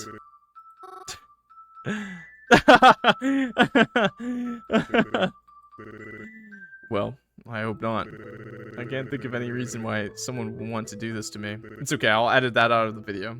YouTube's definitely not seeing this. YouTube? You saw everything. Clock was lazy. That's true. Well, maybe one. Oh? But if that really is the case, I don't want to talk about it. I see. Would it be okay if I looked at your car? Just to see? I guess. I'm sorry. It's okay. Scurried past him and the car is blocking my way, making my way over to the car that was clearly hit. Definitely busted pretty bad.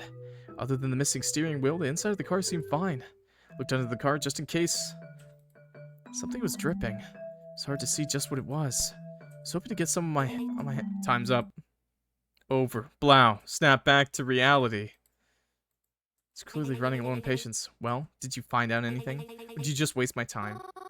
Oh, I'm sorry. I'm still a little drowsy. Snap out of it. I can't skip this.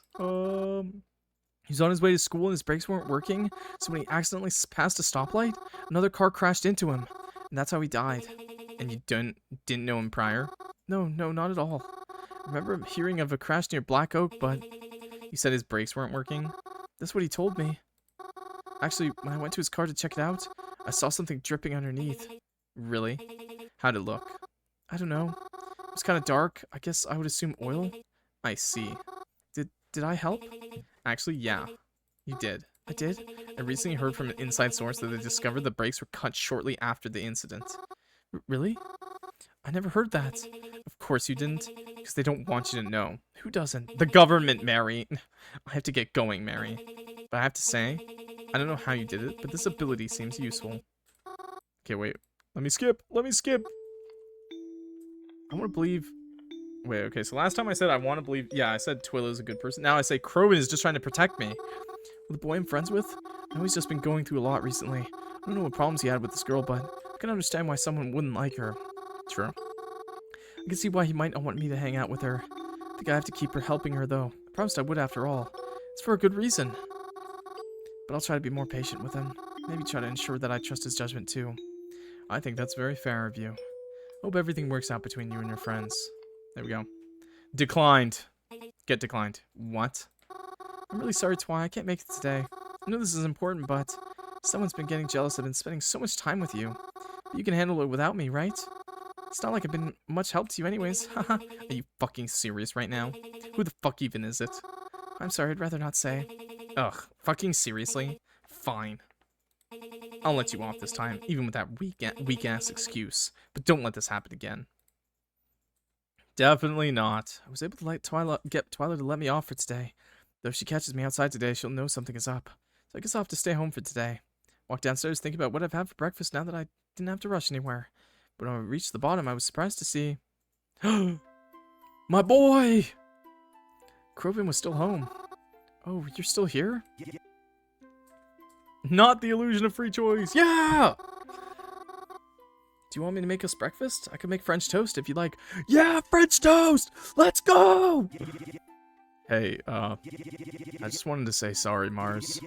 Shouldn't have flipped at you like that yesterday. It's just...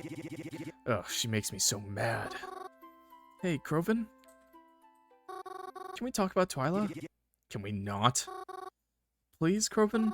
I want to know why you hate her so much. Enough to yell at me for. Listen, it's really none of your business. It's not important why I hate her. You just need to know that I do. It is my business. Especially since you don't even want me around her. I didn't even know you two knew each other. Is she, like, an ex of yours? Ugh, don't even imply that. You really think I'd go out with a bitch like that? Sorry, I shouldn't have made an assumption like that. Besides, I don't think that asshole has even a single loving cell in that cold husk of a body. Especially since... Never mind. Can we please not talk about this? It's just gonna piss me off more. And if I'm honest, getting kind of sick of having to apologize all the damn time. Look, if we're both going to be home together, can we not make our conversations about her? Come on, I'll do literally anything else. We can watch a movie or fuck. I don't know. Let's play a board game or something. Wait, you're staying home today? Well, yeah. I mean, lots of our time together now is just me getting mad at you. I thought that was pretty unfair. It's not like I want to yell at you or anything. So, I don't know. I'd rather do something fun. I'd like to do something fun too. Can we play a board game like you said? Let's play Monopoly, so you can yell at... I haven't played one in a really long time. I miss it. Yeah, sure. Whatever you want to do. Oh, yay! I hurriedly went into the room, into one of the little storage closets we had in the cabin. Wasn't even sure we had any board games here, but I was so excited I had to check. Ah, I found a little shelf full. My favorite game from when I was a kid was here. I remember playing this all the time when we were younger. Even though I haven't played it since. I'm sure Kroven hasn't either. Makes me wonder if my aunt and uncle kept it because they knew how much I liked it. That's probably silly to think. Either way, I hurried it back out of the closet so we could begin playing. Yeah, they don't love you so much that they would do literally anything for you, Mary. Like moving. Or just keeping a board game. So if the strawberry shortcake mare is here and I'm here... Yo, Doritos! Sorry. Cheesy triangles. Mary, are you trying to strategize this? I don't know. No, I can do this. What are you doing? You just need to pick a card off the deck. Shh, you're gonna make me lose concentration. Alright. Kroven usually tends to beat me at games, even when they're based on pure luck. But I definitely can beat him this time. I just need to pick the right cards. So are you gonna pick a card or what? I told you to shush! If you're not gonna pick one, I'm picking one up for you, Mars. Hey, no, I'll go. Wait, that may actually be a smart idea. I always lose at games, but Kroven usually has pretty good luck. If he picks my card for me, I may be able to win this after all. But what if it still counts for my luck? What if my luck knows I'm asking Kroven to choose, and then has him pick a bad card for me? Because it's technically still my turn, even if I'm asking him to draw this card. Actually, I choose you! Blue Eyes White Dragon! Never mind. No, I was just thinking about something. but it's so dumb, so I reached my hand out and grabbed the card from the top of the deck. Exodia! I held my breath as I nervously awaited to see what was on my card. Blue eyes white dragon! Let's go! Blue. I got a blue card. Since there's no blue spaces between me and the rainbow-colored finished space, I win! Hey, congrats. Curvin slow clapped at me. The power of Blue Eyes White Dragon, chat. Kaiba would be proud. I guess that makes the score 1 to my 300, let's say. Yeah, you're just mad because I won this time. Mm-hmm, sure. But it honestly didn't matter if I won or lost. I was just happy to be spending time with him again. Even if he said that he had a fun time playing it. So we took out another board game, and another. And when we got bored of that, we started watching movies together. Eventually seemed tired of it. Just kind of scrolled through his phone while the movie played. But I was happy like this. It was like how things used to be, when we would hang out together. Wish it could always be like this. Of course, we eventually had dinner and retired to our rooms. But he seemed so much happier than usual. Rather, it seemed the way he did before he lost them. That made me so happy. Skip! Good night. Skip! Yeah, I'm here. I'm, really sorry about the other day. I was really caught up with something important, so it's fine. I was able to do it by myself, so don't worry about it. Are you sure? Yeah. I have a question for you, though, although it's kind of last minute. Dinner! Be honest and refuse. I'm sorry, I really can't. There's certain conditions I need met, and this isn't really a place I can do it. Mm-hmm, sure. First it was that blue-haired guy, now this red-haired chick. Jeez, Twy. You sure seem to attract a lot of useless people, don't ya? Perhaps I do. Is that why you're here sitting next to me, then? Youch, got me there. People were looking at me before now turned the... But they gave me a bit of a snicker before they did so. I could tell they probably thought I was just some crazy girl or something. Wish I could have been a ghost myself right then. Dinner was delicious, but it was hard to enjoy while I was trying to swallow my embarrassment at the time. At least I didn't have to talk anymore during it. To what felt like forever, the party finally ended and asked Twyla if she could call her driver for me again. Or at the very least, where the closest bus stop was. Hoped I hadn't missed my bus back home. Twyla did so, but as soon as I was about to leave, she told me, "Don't embarrass me like that again." She shut the door behind me. So mean. I'm gonna punch her in the boob. I felt like dying. Very least. I was able to get home safe. Straight up. It could have been better. I felt like I embarrassed myself. It's something that happens to all of us. Wish I could eat dinner with my parents again. One day soon. They are safe, right? Not just alive, but... Okay. And will I see them? You will. Good night, Mary. Skip! Oh! Call a mystery number. Skip! Okay, so we call Reginald this time? Tried dialing Reginald's number, but there's no answer. Tried again just in case, but there was still no answer. No! Reginald, pick the phone up! God damn it, Reginald. Take a shower. Maybe I shouldn't just yet. Don't want to take a shower until I'm ready to be changed. Felt weird walking around Twy's house. Look at her books. Not to snoop through her things, but surely the stuff out in the open didn't count. She had a few books splayed out, so I decided to give them a look. Oh, I wish we could be with Reginald right now. St. Grove, investing in the town that disappeared overnight. Memoir by Detective Reginald Valera. Love at First Death, a tragic true story. Rhea Singer for Twyla by Rhea Singer. Wow, she got it signed. It wasn't the reading material I was used to seeing Twyla with. Or even expecting to see in her room at all. Wait, what? What is happening here? Is the gun being shot through their... Oh.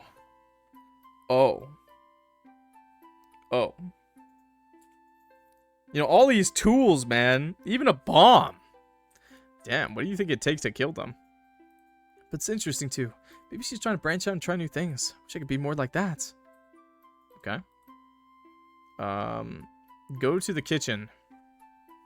Decided to look in her kitchen. She said it was loud after all. Headed back downstairs into the kitchen. Loot. It was dark, but I wasn't sure what the light switch was. Was Twy's dinner party prepared all in here? It seemed like a small kitchen compared to the amount of guests that were here for it. Was dinner really made here? Probably best not to question it. If I know anything, it's that Twyla works in mysterious ways. Wonder what she had in here, though. Never really seen Twyla eat aside from the dinner party a few days ago. I guess there's only one way to find out. Fridge! I opened Twyla's refrigerator, and to my surprise, there wasn't much at all. Even with that giant party they had, there were no leftovers? Or did they eat them all already? Still, there was a lot of empty space. It was a bowl of cherries, some gallons and bottles of water, and a leftover pizza box? Huh. Checked the freezer too out of curiosity. 2 slabs of meat I couldn't quite recognize, and a tub of vanilla ice cream. Well, if anything, I don't think there's anything I wanted here. Cherry? You don't like cherries? Come on, they're not that bad. Closed the fridge and looked in the pantry, but again, there still wasn't a lot. Wasn't much else in here. Thought about heading back upstairs, but could hear the living room okay. It's playing a familiar game. I know that game show. Yeah, okay. Let's get it wrong. Death from foul play. Yep. I think it has to do with death from foul play. Violent crime resulting in death. Felt insecure saying that answer. Didn't feel it was exactly correct, and then the contestant on TV said something entirely different from what I said. That is correct. I must have gotten it confused. How embarrassing. Alright, let's head to bed now then. I don't want you sleeping in too long tomorrow morning. Oh, okay. Good night, Denzin. Good night, girls. Oh, at least he said good night still. Okay, skip. Oh, I guess it didn't matter. It's been a few days since I slept over at Twy's house. Again, I don't get many texts from her. After our last conversation, though, I'm not too sure if I want to. Probably just being too sensitive, though. Despite this, I haven't actually been too lonely. Especially this morning. Corbin and I planned to stop and get breakfast together today. I was glad, especially after my last encounter with Twy. It was a nice little pick-me-up. Helped me remind me that not everyone sees me like she does.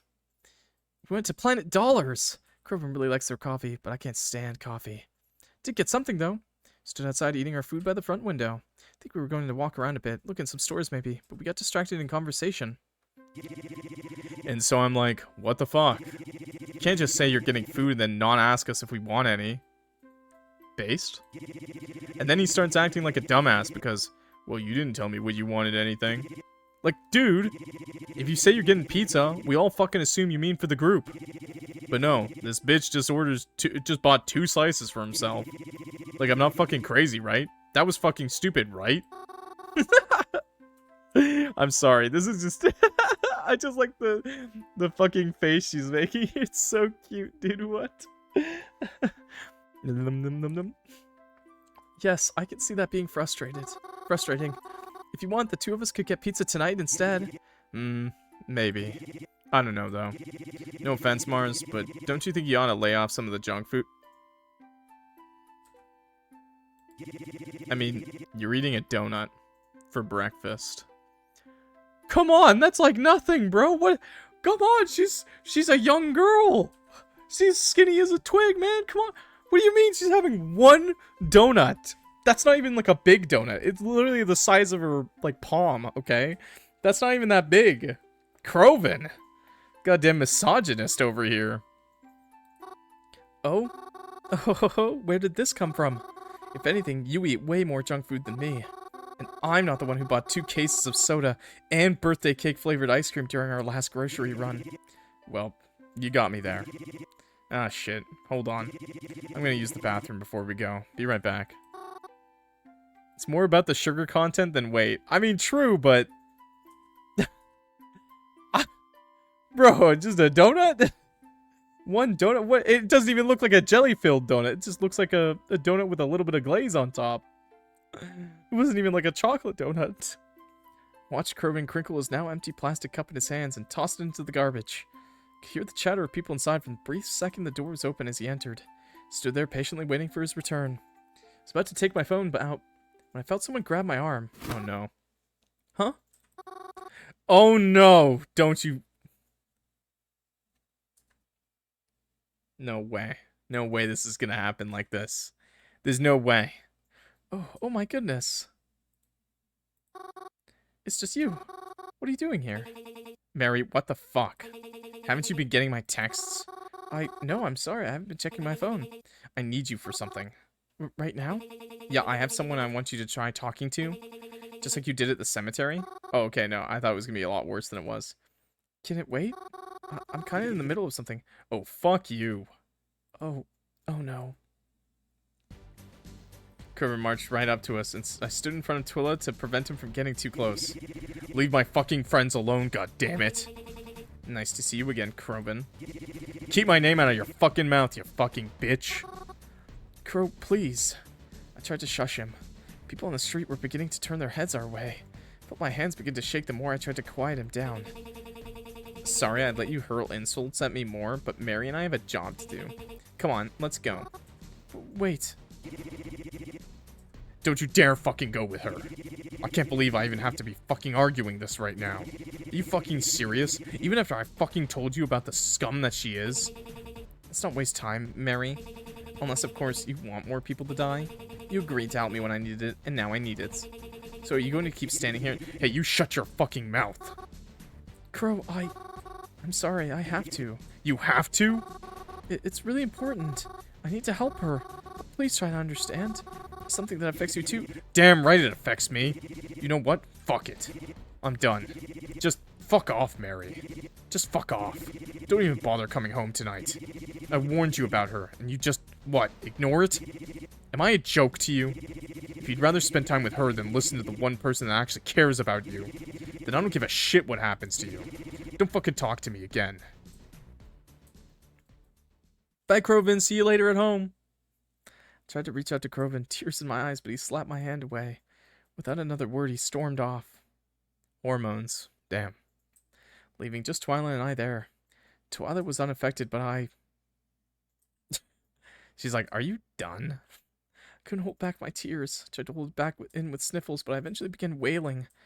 Like a child who just realized they lost their mom in the supermarket. I couldn't stop. Buried my face in my hands, hunched over and crying in the middle of the sidewalk. My throat burned with misery, and the more I tried to calm myself, the sadder I became. I think I had felt my heart break. Twyla waited beside me, and from the corner of my eye, I could see she was scrolling through her phone, waiting for my breakdown to be done. I felt like I would never stop. I was only able to begin to calm down when I felt a headache beginning to form, as if that physical pain was just enough to distract me from the emotional pain I felt. And as all cries do, it began to settle down, even when it felt like it would last an eternity. I rubbed my eyes and took deep breaths. I silently prayed that once we caught the butcher, Kroven would be able to forgive me. Can we go now? She asked, annoyance prominent in her tone. Yes, let's go. Damn. I answered and followed her lead. I wiped my eyes of stray tears as I followed her down the sidewalk. She stopped in front of a car and began to take her keys out. No driver today? Are we driving somewhere? The cemetery isn't that far from here. I thought you needed me to talk to a ghost, right? We are. Just get in the car. I was confused, but I got in anyways. The worst Twy's ever done was make me sneak into places, so... She started up the car and we started driving. Past both my old house and the cemetery on the way to wherever we were going. Before I knew it, the buildings turned into trees and we were driving through a dirt path in a wooded area. This doesn't sound very good. The way the sunlight filtered through the trees made it all look very scenic. It reminded me of the way to and from the cabin. Hey, Twy? Can I ask you something? Alright. What's the relationship between you and Kroven? When he found out I knew you, he became really mad. And just like back there, I never brought him up to you because I didn't know how you'd feel, but why does he hate you so much? Ah, it's nothing really. He and I just have different beliefs, that's all. If you ask me, he's just too childish. I think he should really learn to be mature, finally grow up and face the real world. What do you mean by that? And how do you two know each other? Because, I mean, I've never even heard him mention you before. And I've known Kroven almost my whole life. Were you like friends with a falling out? How long have you known him? To be fair, Mary, you don't know you don't know much about Kroven's life. It's not important. He doesn't like me, and I don't like him. That's all there is to it. I was confused. Before I could ask any more questions, I felt the car begin to slow. Seems as though we had arrived at our destination. Twyla had pulled up to a lake. There's nothing around but trees and dirt. Although it was really pretty here, this was the last place I was expecting to drive to. I'm confused. What are we doing here? I need you to try and sleep here. Here? I thought you wanted me to talk to a ghost. I do. Not long ago, a woman was declared missing, but they found some of her stuff around here. That means she's possibly dead. And if she is, then you might be able to contact her spirit if her body is still here. Well, but this area is so open. So far, it's only worked for me when I was directly above someone's grave. Please, Mary, I need you to try it. If she was a victim of the killer, hell, even just a killer, then she could tell us who it was. I wasn't too sure about this. I knew that Twyla's intentions were good, but would this really work? Felt like a bit of a stretch, and I left Groven for this too. But we were here now. Guess the least I could do was try. Alright, I guess I'll just lie down here. But I don't know if I'll be able to fall asleep on such short notice like this. I brought along some lullabies just for this occasion. Prepared, okay. I watched Twyla open her car door and mess around by the dashboard.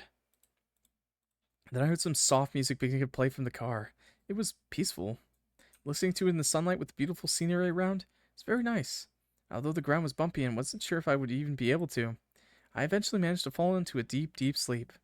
Me for real. Mary, you are literally me. Falling asleep anywhere. Although, I might do that because of sleep deprivation.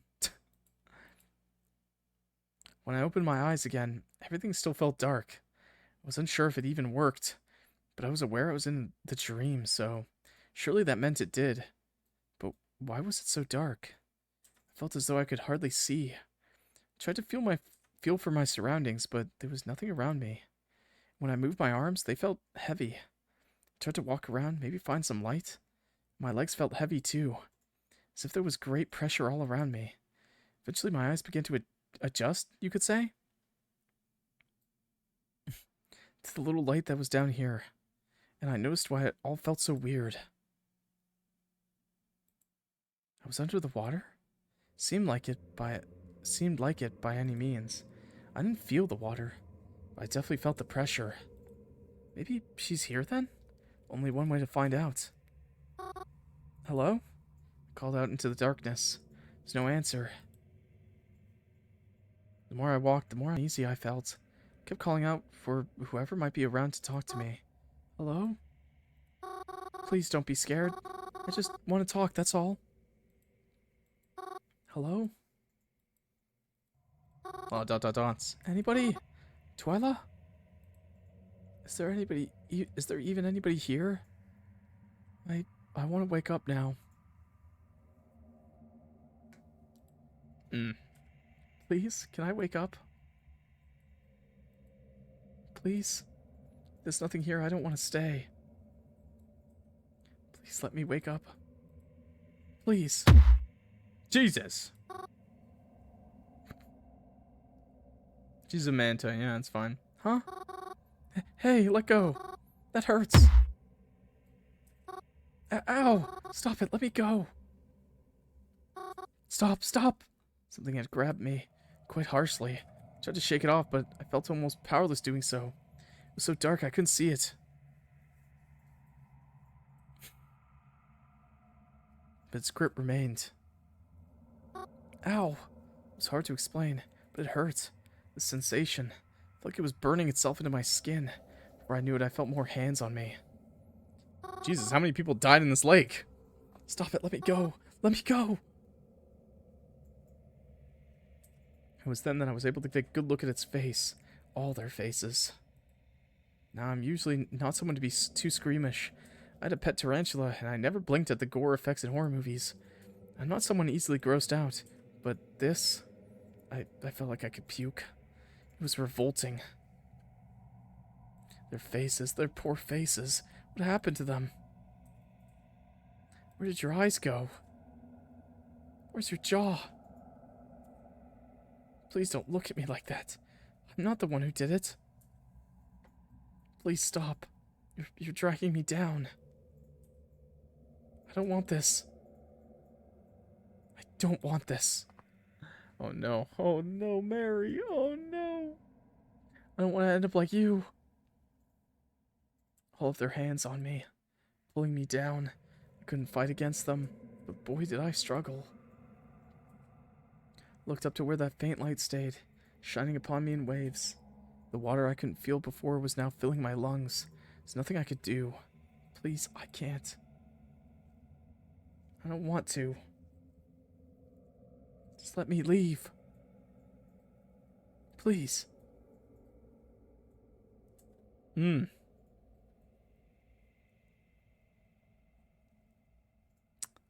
Huh. Oh. Nice. I woke up dripping, soaking in lake water. Looked around me. Still daylight outside. Car was still here. Twyla was inside in the driver's seat. Seemed to be screaming at someone on the phone. But she hung up shortly. Bro, you couldn't save us? When she noticed me awake outside, she got out of the car. I stood up to meet her. Oh good, you're awake. Her hair. Sorry, I had to take a phone call. I didn't want to wake you up. Why did you get all wet? Twyla, I can't do this anymore, Twy. Huh? I'm sorry, but I can't do this. The fuck do you mean? I can't help you with the investigation anymore. It's too much for me. I sneak into places, I lie to people. It's stressing me out. And just now, I just thinking about it made me feel weak in the legs. I had to hold myself back from crying, thinking about what could have happened if I didn't wake up right then. Well, what about just now? What did they say? Twy, Mary, come on. Don't fucking start with the waterworks again. Just tell me what the fuck they said. Twy, please, I paused. What did she just say? They. I didn't mishear it. She said they. What did they say? She only told me there was a woman here. She didn't even know for sure that she was dead. The only reason Twyla would have said they is if... Oh god. No. I couldn't let her know. I had to keep pretending, despite the pit in my stomach. Twyla, I had such a bad nightmare. I felt like I was gonna die. Sorry, I can't keep doing this. I don't want to sneak around anymore. I don't want to lie anymore. I don't want my friends to be mad at me anymore. I just want to go home. You know what, Mary? Fine then. Go home. Not like you ever did shit for me anyways. I was better off on my own. So you know what? Go home. Go hang out with your little boyfriend, Reginald. And I'll be sure to spit on your grave when that fucker kills you next. As I stood there crying, Twyla got into her car. Wait a second. My heart stopped for a second. Wait a second. As if thinking she would run right into me. But no, she didn't. She backed up, turned, and drove away. She was ready to. Leaving me stranded in the woods. To be fair, I feel like if she did that Croven would be able to connect the dots, so.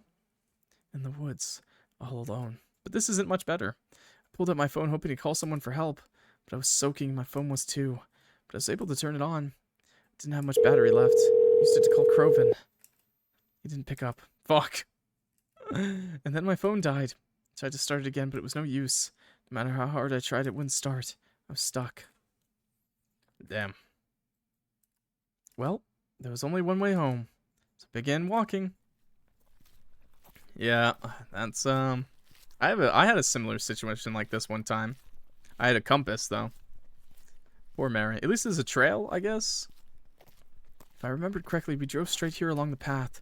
No forks or turns in the road. So as long as I kept walking down this path, I would eventually make it back, right? Eventually. I was starving. So hungry it was making me sick. I felt as if I would topple over and faint, but my aching legs continued to carry me.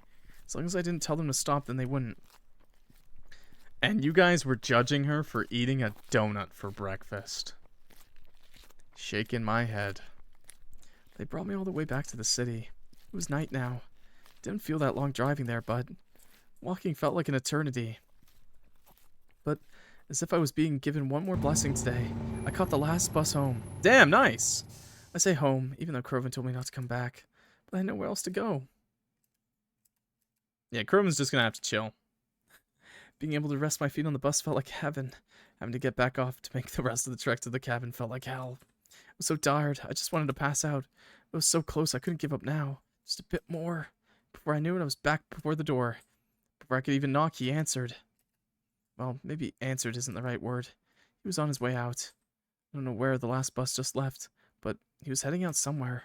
He ran into me. Mary, what are you... Croven! I'm so sorry. I should have listened to you. You're right. You were completely right. Hey, at least she fixed her hair. With a double-double. Hell yeah, brother. Twyla's a monster. I wish I never ever met her. I'm so sorry, Croven. I'm so sorry. Please, please forgive me. I'll never doubt you again. He was still for what felt like forever. Didn't know how he was going to react, but I was thankful for the way he did. Alright. Come on. You know I don't like having you cry on me. He patted my back reassuringly. It's not your fault at all. It was me who fucked up. I'm real sorry for yelling at you and all. I just got really worked up. I mean, you know how it is, right? There are families being not around right now. Or all the other has right now, yeah? So, seeing you with someone I can't stand, I'm sorry, Mars. Should've been more chill. Maybe if we spent more time together, you wouldn't have spent so much time with her. Are you still crying? Look, alright. Tell you what, I won't go up tonight. You just stay home and chill out, you and me. Does that make you feel better? It did. Is this the bad ending? Once I calmed down enough, Kroven let me go. Wiped my eyes and made my way over to the kitchen where Kroven helped me to try to figure out what to have for dinner. Didn't have much in the house currently, but we managed to scrounge something up. And as I ate, Kroven sat and talked with me. Just went on and on about what was happening in his life, or what his friends had been up to lately. I didn't mind at all. Just felt like before everything. Before Twilight, before my parents, before aunts and uncle. It felt like things were just nice.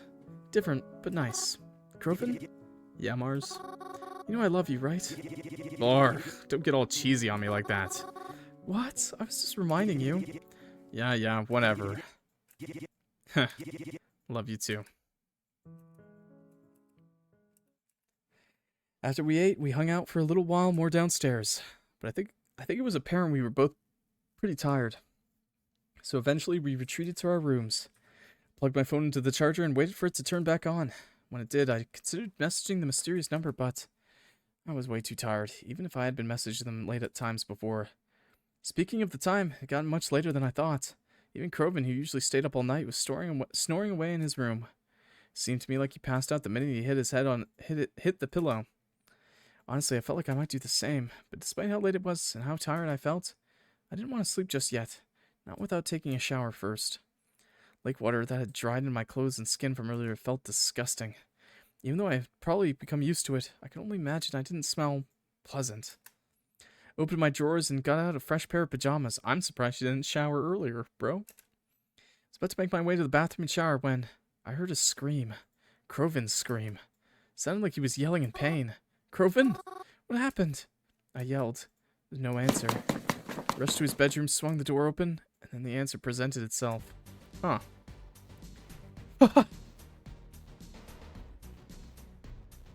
There stood Twyla, sledgehammer in hand.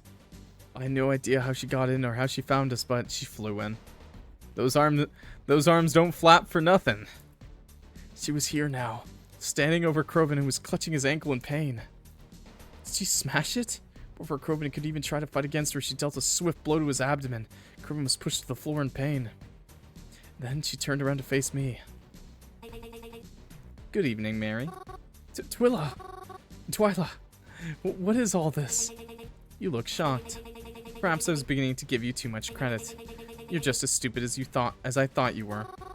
Why are you here? Please leave us alone. You said you were done with me. Oh, I am. But I'm not done with him, she said, gesturing to Kroven on the floor. Gah. He spluttered in pain. He clearly wanted to fight back, but Twyla had seemed to put him in a position incapable of doing so. Reached a hand out to grab her. Twyla stomped on it. What are you talking about? I don't understand any of this. You know, Mary, you didn't really help me find the butcher, but you did help me find out where Kroven lives, so I guess I can't be too upset with you after all. And how lucky is it that we're in a secluded forest where no one can hear him scream. So, thanks, I guess. Stop talking like that. Just tell me what's going on. Sure, alright, but only because you helped me so much. It's only fair I tell you in return. And I'm a fair person, aren't I? I won't go too deep into it, and I don't want to overstay my welcome, but let's just say Kroven and I have been enemies for a while. But you already knew that, right? Well, as for things you don't know, you probably don't know Kroven as well as you thought you did. Shut up! Kroven said from his spot on the floor. You don't need to tell her any of this shit. Oh, but don't I? She asked, after all. Anyways, like I was saying, we went to the lake today, right? And I asked you to talk to the people there for me? I bet you have your own ideas about how all those people wound up there. But I guess you never would have thought that your little friend over here is the reason they're there. Kroven? Listen, it's... Twyla kicked Kroven in the mouth. Don't feel sorry for him. He isn't worth it. After learning the truth about him, I doubt you'll even miss him once he's dead. Dead? Of course. I can't let him keep on living. Do you really want him to live after the heinous things he's been doing? There's a lot more you don't know. I don't trust you, Twyla. Oh? That's so. It is so. I don't trust you at all. There's gotta be more to it than that. All you ever did was make me feel bad. All the things I did for you made me feel awful. I trust Kroven. Maybe not the story you should be going with right now, Mary, in this particular situation. I've known him my whole life, and even if he did something bad, I trust that he has a good reason for doing it. Well, if that's how you feel then, you can die with him. Huh? Wait, you haven't left either. She's really gonna fly out of the window, isn't she? Twyla had pulled out a lighter and threw it to the side. The fire began to spread almost immediately. I know you've modified it a bit, but this place is still mostly wood, right? Should have no trouble burning to the ground in a few minutes. Just wrestler. Are you insane? My best guess is if you want to get out alive, you'll have to leave him behind. But you never do that, right? Huh. I guess we'll see. William Afton. Twyla ran right out the door, shoving me aside in the process. I barely had the time to collect all my thoughts. I barely had the time to focus on anything other than getting out of here. The Twyla I saw tonight was much different than the Twyla I thought I knew. But if there's one thing we agreed upon now, it's that I would never leave Kroven behind like this. I ran over to Kroven and helped him get to his feet. Even though you should stay low in fires, I don't think I would have been able to help him otherwise. Kroven, I'm so sorry. It's all my fault. I just shut up. He coughed out as he accepted my help. We're not going to worry about that right now.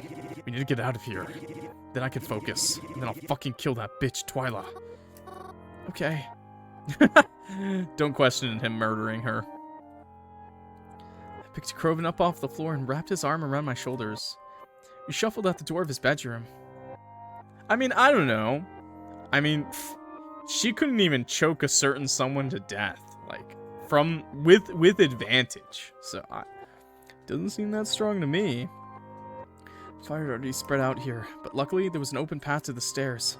Helped him down there one at a time. I could feel the stairs begin to fall victim? Fall victim to the heat. Felt like straw under our feet, but thankfully we had made it to the bottom with no issues. We were so close, all we had to do was get to the front door, but... Let me guess. That proved itself problematic. Try as we might, the door wasn't opening a budge. Couldn't even get the handle to turn. Fuck you. Kroven cried out in frustration. That fucking son of a bitch, I'm gonna kill her, I swear to fucking God! Who the fuck does she think she is? She thinks she's just gonna get away with this. I tried to remain calm. The back door. You can make it to the back door. Break a window. True. It'll be okay. Let's go. Kroven also attempted to calm himself, though it seemed to be proving more difficult for him with each second that passed. Made a slow turn, aiming ourselves towards the kitchen, and we started walking again, but with Kroven's injuries, we were slow. The fire wasn't patient with us. It spread and it spread as we sludged our way across the living room. I could hear things fall from upstairs. The house was breaking apart. The thuds of heavy objects falling made me jump as they became louder. This isn't gonna work, Mars. Kroven coughed at me. Drop me. I'll get out. But you can't stay here. What? No. We're gonna get out. Don't talk like that. I'm slowing you down. I don't care. We can still make it. Oh, we can still make it. Eventually we made it to the kitchen. But those loud thuds I heard, I didn't know they made their way downstairs. Piles of flaming wood covered the doorway. There was no way out, except for a small hole exposed by one of the fallen logs of the house. But even calling it small was being generous. It was tiny. I'm a small girl, so I could probably fit through, but... Go through. What? Get out of here, Mary. Wait, let me help you through it first, Mary. Kroven grabbed himself in pain, breathing heavily. We both know I'm not going to fit through that. Yes, we can. I know we can. Stop it. The more we argue about it, the less time we have. If you keep fighting, I'll just get covered up by more. So leave. Now. I can't. You said it yourself. Or all the other has. I can't leave you behind. Mary, what did I just say? Go! Oh. I felt all the other escape me as Kroven pushed me out the hole. Pushed me hard, and I rolled back onto the grass next to the cabin. Kroven! I yelled as I got up as quickly as I could, but I wasn't fast enough. The entire area where the kitchen was collapsed into flame. I saw it happen before my own eyes. I felt my knees give way under me. Oh, okay. This can't be real, can it? This is just another bad dream. Yep. And I'll wake up. I have to wake up. Because he can't. This... Oh, please let it be a dream. I can't possibly... Without him, It's all my fault. It's all my fault. If I had listened to him. If I had never agreed to... If I trusted him. If I trusted him instead of... Oh, that's really unfortunate. That's a bad ending. That's a bad ending, alright. Are you crying over him? Oh my god, this bitch. Mary, you gotta get some adrenaline going. Something. You gotta do something. Punch her in the boob or something, Mary. It's not like he deserves it, but I can understand why you would be upset. It's okay, Mary. I won't do to you what I did to him. I think you'd be able to help me again. I know it didn't work out how we intended the first time, but I have a feeling you'll get us somewhere. I mean, look where you brought us this time. It wasn't expected, but it was a nice surprise nonetheless. Still crying? Don't worry. We'll take good care of you. We'll take good care of you?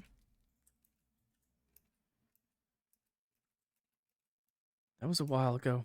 I don't know exactly how long, nor do I think I would be capable in saying how long. I don't like to think about that day. If you're wondering how my life has been since then, it's mostly the same. I'm just much more miserable now. Before I do what Twyla tells me to. Only this time I don't have a choice. I'm too afraid of what she'll do if I don't. I haven't told anyone about what happened either. Again, I'm too afraid. It's exhausting living like this, but I have no other choice. The mysterious number that had been messaging me stopped ever since that night. And as for my parents, they never returned. So I'm stuck with Twyla until I don't even know how long. Forever as far as I can tell. Oh my god. I do have some time to myself though, like right now. I'm on my way to spend it the same way I always do. When I get off the bus, I'm back on the path. Where the old cabin was. The grass and leaves crunch under my feet. The dirt is the same as it always been. And as I approach the cabin, I can already feel my eyes begin to well with tears at its sorry state. Burnt into nothing but a black, ashy mess of debris and old memories. No one has cleaned it up, and I don't know if anyone ever will. And I know that he is still in there. It's his grave now.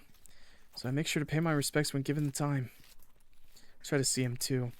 I try so hard to see him. All the ghosts still talk to me the way they do before. I walk to the back porch of the house. Or rather, where it should be. I kneel down and rest my head atop the burnt wood. Close my eyes and try to rest. I want to fall asleep, and I hope that when I do, he'll be there waiting for me like everyone else had been. He never is. Bad end. Oh no, Mary, dude. Damn. Ashes, ashes, we all fall.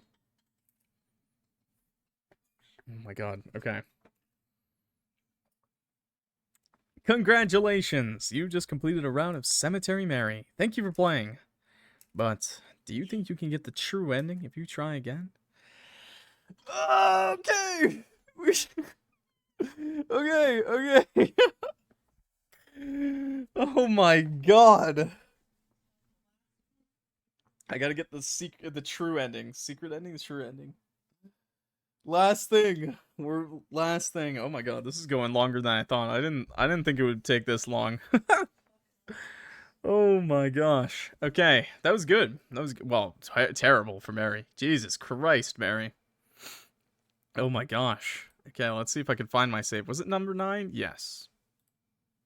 YouTube. I want to see how this is really supposed to end. Oh my gosh. Okay, YouTube. Let's see the true ending. We're starting now. Well, how long is the true ending? Actually, how long is the true ending? How long is the... If this is... How long could it be? Right? How long could the true ending be?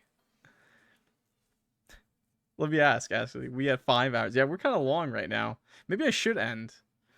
Streamed, it takes about like 2 hours. All right, you know what? Never mind. Never mind. Okay, that would be like a 7-hour stream. I was thinking like an hour at most. No, okay, never mind. We're gonna stop there. We're gonna stop there. You know what? 2 hours? That's perfectly fine with me. I can live with that. YouTube, get you baited. We're gonna do it tomorrow morning. Okay, that's what we're gonna do because I'm streaming tomorrow morning. It's another big stream tomorrow. So YouTube, and it'll be perfect because then we'll have a true ending like video, like just the true ending by itself. And this video will be pretty good because we can just have the Twyla route, basically the whole Twyla route. So it's perfect for YouTube, I guess. So much grit in these 5 hours. Fuck your grit, you grit maxers. This game has so far been pretty great. I'm really enjoying it. How early? I'll try to catch it if I can. Oh, I'm sorry, ArcadeKitten. Well, I don't know. I'm thinking 12, like lunch, around lunch tomorrow, like 12 p.m. EST, I guess. You know, you've been through it. You've been here the whole time. You know, I can actually just stream at a better time for you if you'd like, because I've really enjoyed your company. I think Twitch and YouTube has really enjoyed your company too.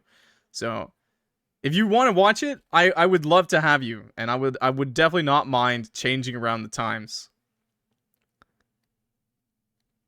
Like, I really don't. I think it's been great having you, right? I think chat really likes it. Real. True. Based. Yeah, I could just stream some other crap tomorrow. Not crap. Everyone Simp arc. No, I've never simped once in my life. Busy most of tomorrow, but if you do it a few hours earlier or on Tuesday, I could probably make it. A few hours earlier.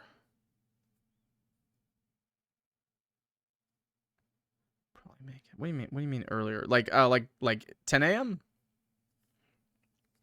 10 a.m. EST. It'll only take 2 hours, so I'm pretty good. I'm hoping to get it done tomorrow, but I could do it on Tuesday. That's perfectly fine too. I mean, I got so much to upload. I've got a lot of parts. It's not like YouTube's waiting. YouTube's still waiting on part 2, which is going up tomorrow. I don't want to force you too early if that's too much for you. Don't do this to me. Don't do this to me. No, don't do the back and forth. You know what? Okay, to make this a little easier, and I gotta get off because I'm hungry as shit. I'm not gonna lie, I'm so hungry.